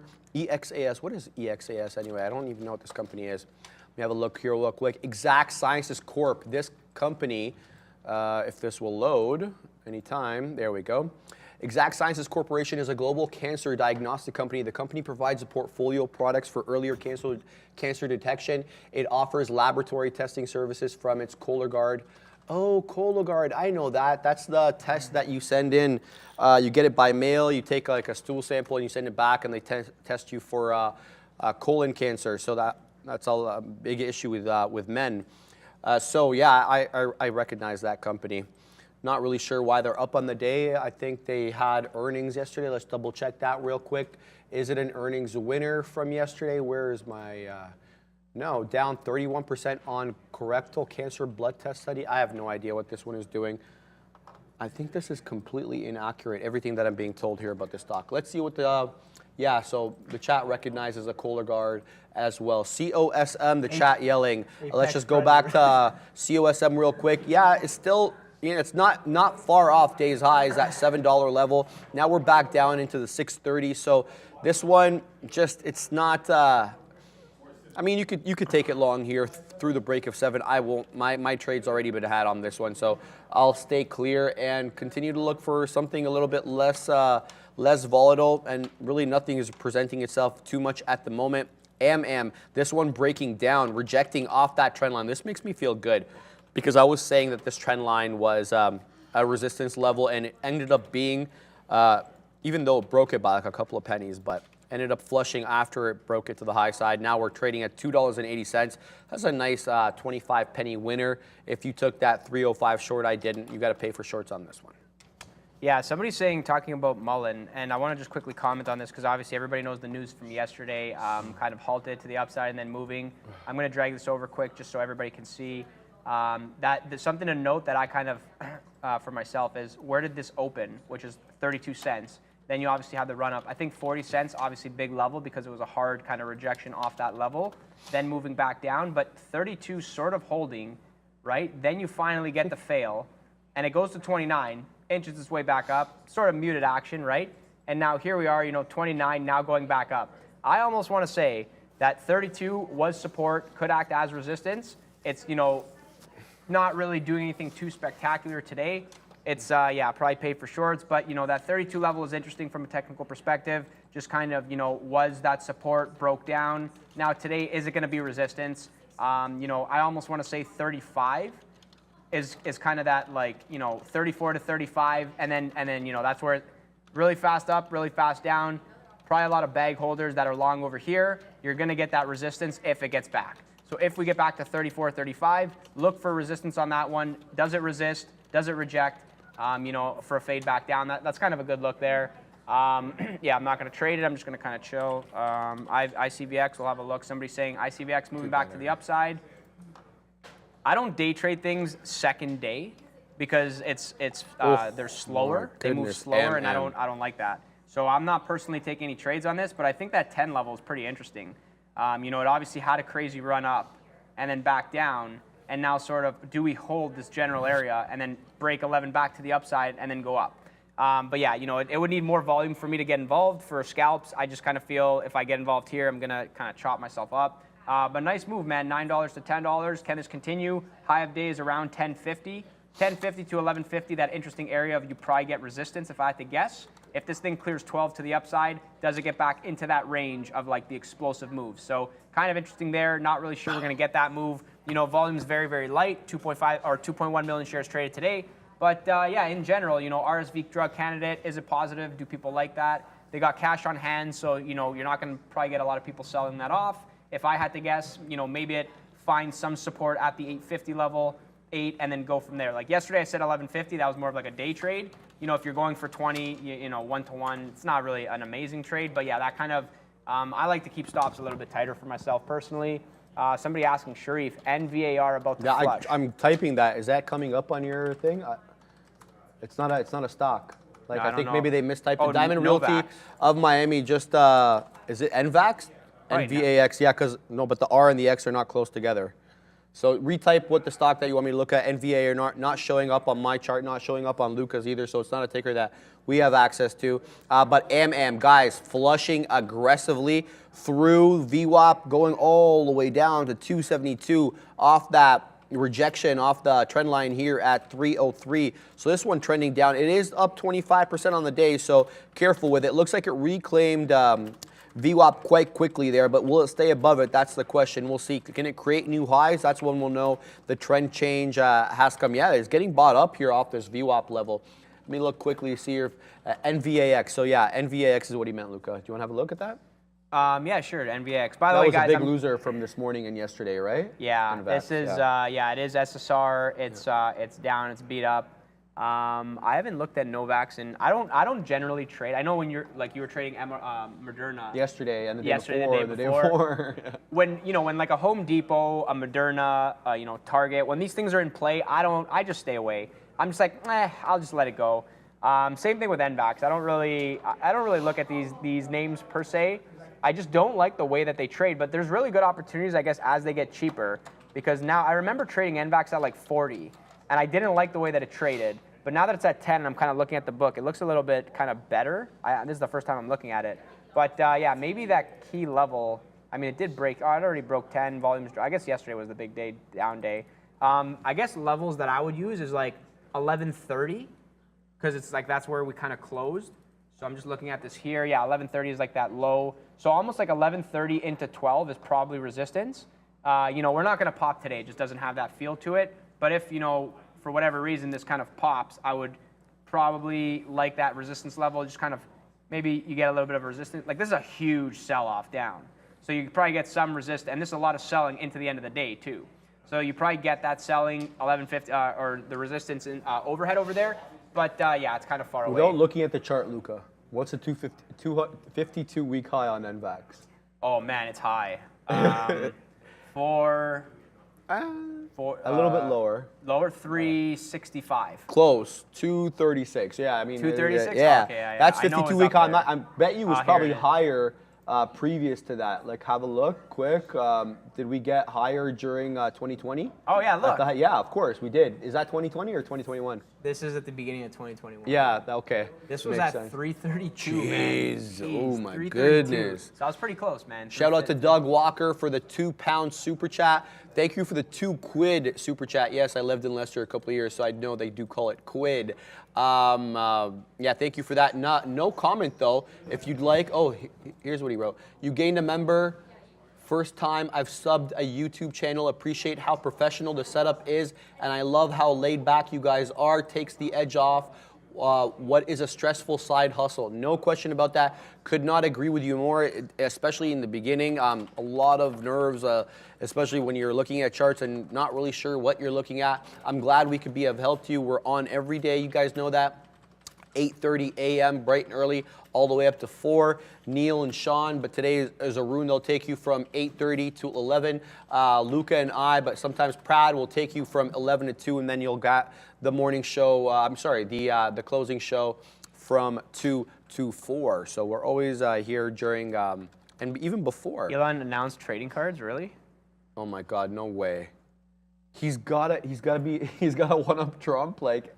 Elon Is this a just joke? joined Ian Trump. Is Elon news trading card is the news announcement. checking out? Let me find out. Elon trading cards. Let's see what comes up. Oh my goodness. Let's see what we got here. Not much coming up in the news. Let's go to news. Elon is he's a smart guy, man. Oh, no question but about he's it. also hilarious. Donald Trump wants to sell bizarre NFT. No, that has nothing to do with Elon. These are all Donald Trump. He's kidding. Okay. Come I know, on, but that's dude. the thing. I'm like, we I trust feel like our members here. Don't do that to us. I feel like this is no. That's fine. That's fine. I'm like, oh man, this is probably true, guys. I short coin. Oh man, this is so terrible. I'm out of this trade. That was terrible. All right, I'm punching the highs there probably, but I'm not really worried. I short coin. It looked really good to the downside. I was like, okay, VWAP projection, short here, playing off 36. It's my bad, man. I didn't even notice. That's my own fault. I didn't even notice it was that high. That was such a bad, that was terrible. I just lost like 40 cents on that. That was not the plan there. Guys, yeah, pay attention to your orders. That was pretty nasty. And go figure, I'm like, I should cover here. And then it's like pop to the upside. Okay, yeah, no big deal there. Take the L on that one. In stride, I was going to say, yeah, I'm short coin. And then I bring it up and I'm like, no, this doesn't look good at all. I was planning, it looked good. For a second, I was like, okay, here we go, back down. But back to the upside. Now it's probably going to do a bunch of things. Not really sure. I mean, 37 is probably more closer to resistance if you want that move back. This was just me kind of saying, yeah, maybe it looks good, good feeling. But no, yeah, don't deal in the middle there. That was kind of weird. Chill, bro. Yeah, no, I'm chilled, man. Life is good. Time and Realty of Miami saying you guys should make trading cards also. Fahad will be the '1 seller. Fahad doesn't even want to be on camera, bro. How do you think we're gonna get him to be on a trading card? He's so difficult I don't know. He's not there. It's Lucas at the moment. But yeah, I don't think Fahad would be down for that. If you asked him for a basketball game, that'd be a whole different story, though, Luca. Yeah, no, and I'm just kind of looking back at the chat here. What's going on? We got.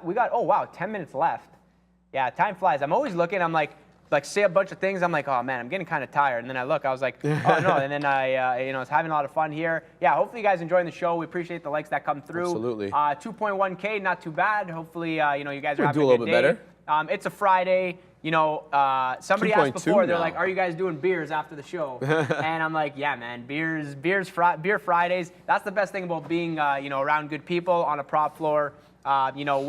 We live together, we die together, and then we drink beers together. Make the money, drink the money, or make the money, keep the money. Drink the beers, baby. Drink the beers. So yeah, gonna have a lot of fun. After work today, a couple drinks. Always having a good time. And yeah, man. Hopefully you guys are all having a good time. Luca, you want to chime in on this because I think it helps a lot of new traders. Kazi Menuki, I hope I didn't butcher your name. I don't have very good pronunciation, but he says, I don't know how you guys maintain such a good attitude. If I start losing on a trade, I get so pissed off and angry I can barely talk and sometimes need to scream at my screen. Yeah, I mean, obviously as a new trader, the emotions get involved, but like everything else, I mean, in life, when you first start out, you're not that good at it.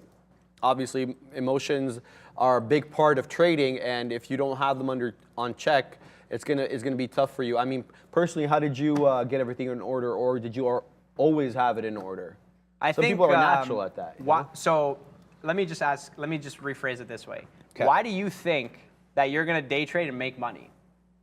Why? Why do you think that? Why do you think that you are gonna come in and make money? That's.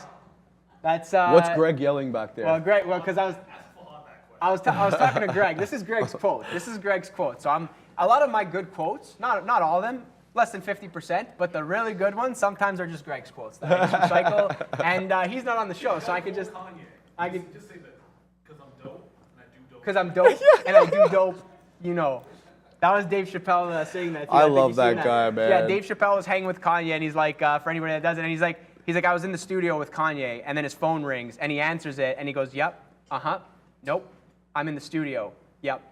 Why? Because I'm dope, and I do dope shit.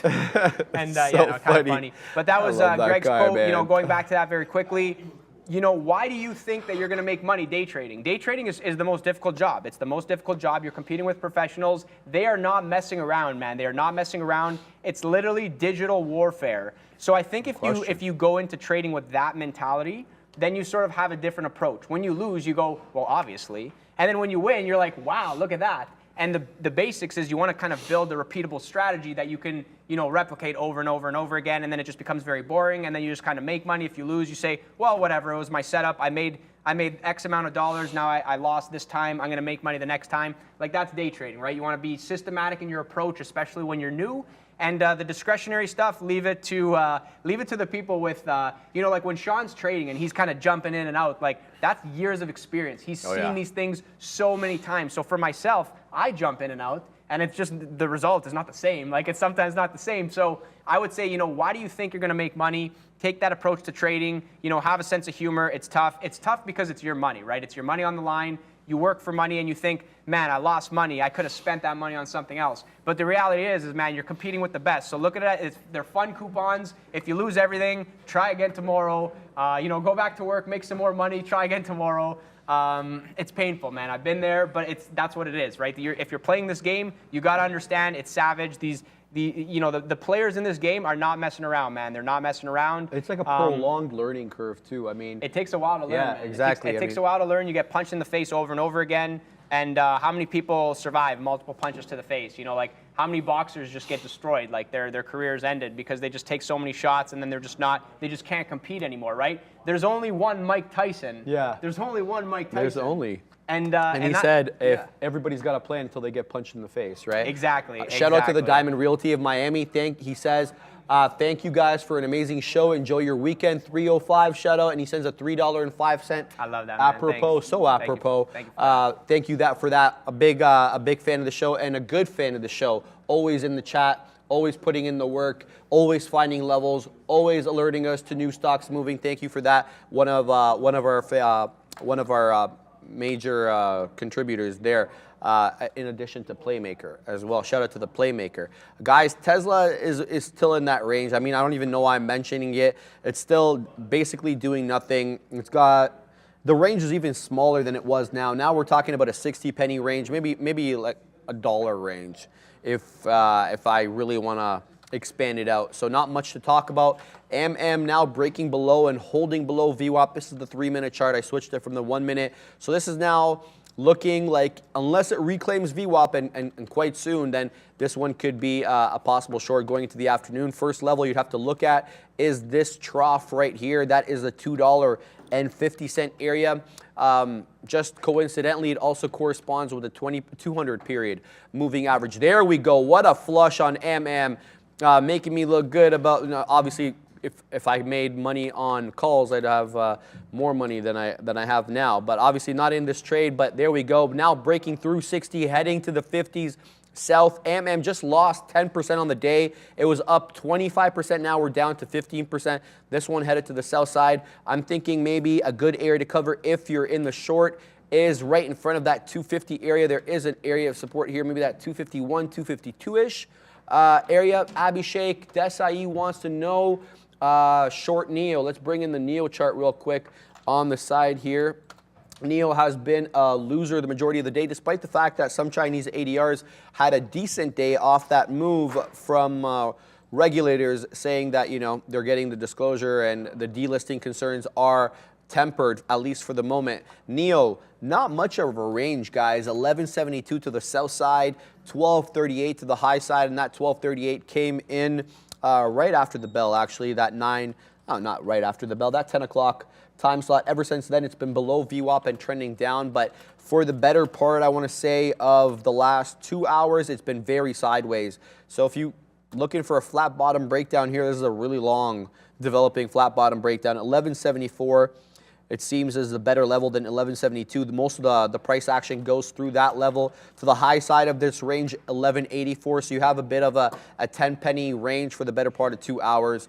I'm not going to do anything with NEO. NEO is just, it's too stagnant for me. On a day where most things are stagnant, to be honest with you, I don't need to find any more stagnant stocks. Coming all the way down to that 253. So if you covered right in front of that 250, you are caking off that 277 breakdown. That's a 22 penny winner on a $3 stock. That's a very good risk to reward, especially because your stop should not have been any more or any less than that 288 area. So that would have given you about 13 pennies worth of risk to make 23. So not bad, not too bad on that one, Luca. I think we got like 2 minutes left. Yeah, last 2 minutes, man. If you enjoyed the show, ladies and gentlemen, hit the like button. That's all we ask for. I did. I wish I could hit the like button. Oh, I can. I can. Sick. I do. I thought you needed a profile to. Oh, I guess because I'm logged in here. Okay, there you go. I hit the like button for the first time. Yeah, I'm like, yeah, guys, hit the like button. I never hit the like button myself. Okay, sick. And yeah, guys, Tesla is now kind of rolling over into that 150. Probably get another test. You know the deal, man. Third time's a charm. If this breaks, could be good. We'll see what happens. Pretty exciting there. And there was another question I wanted to address, but I don't even remember where it is. Somebody's saying ICVX is dumping. I'm not even going to pull that. I think surprise. I mean, 10 is the, 10 is, 10 kind of looked good, but I'm glad I didn't even dabble in that. Sometimes if I take one trade on a name, I'm more likely to take 10 more trades. So I'm like, I'm not taking one. I took a trade on Amazon and I lost. And I was short of 3 things. And I lost this trade and I was like, don't trade it again. Do not trade it again. Short here, it went up. I was like, I don't like this. I covered, it kind of popped. I was like, okay, good. Now it's back down. Probably could have got my money back, but the market was kind of popping and I'm like, nah, now it's gonna go up and I'm in this kind of short here. So I lost on that trade, but yeah, no, I'm glad that I didn't overtrade. It's kind of just like nail and bail there and I lost. It is what it is. Short or coin, terrible, terrible. I punched the highs, I called it. It's back down. Someone says now the short is in. Probably. It's going to stop everyone out, and then the short is going to be good. Not overtrading that one. Somebody said, Luca, take a break. That was not a short. And I was like, I think you're right, man. Luca, I got to interrupt you because I just got a text message from the Playmaker. His retirement is official. He is done as a Miami police officer. We couldn't be proud of you, man. Great friend of the show. Really happy for you. I don't know. What are you going to do with these years? You're still a young guy. You can't just be sitting at home. You got to find yourself another job. Kidding, of course. Do this trading thing, and then you'll never have to look back. But shout out to the Playmaker. Big fan of the show, and very happy for you on your retirement. That is it for us, Luca. It is exactly 2 o'clock now. It is time to send it over to the big guys, Arun and Neil. But first, we'll send it up to the big desk with Brendo. Yeah. Hey guys, yeah, welcome in. 2 o'clock. We have a couple hours to go here on a Friday afternoon that's turning into yet another red one, unfortunately. If you were off for lunch maybe or headed out, here's a look at how things are shaping up with 2 hours to go. 0.72 for the S&P 500, the Dow a full percent right now to the downside. The NASDAQ basically flat. 1.2 for the TSX here in Toronto, 1.3 for Brazil.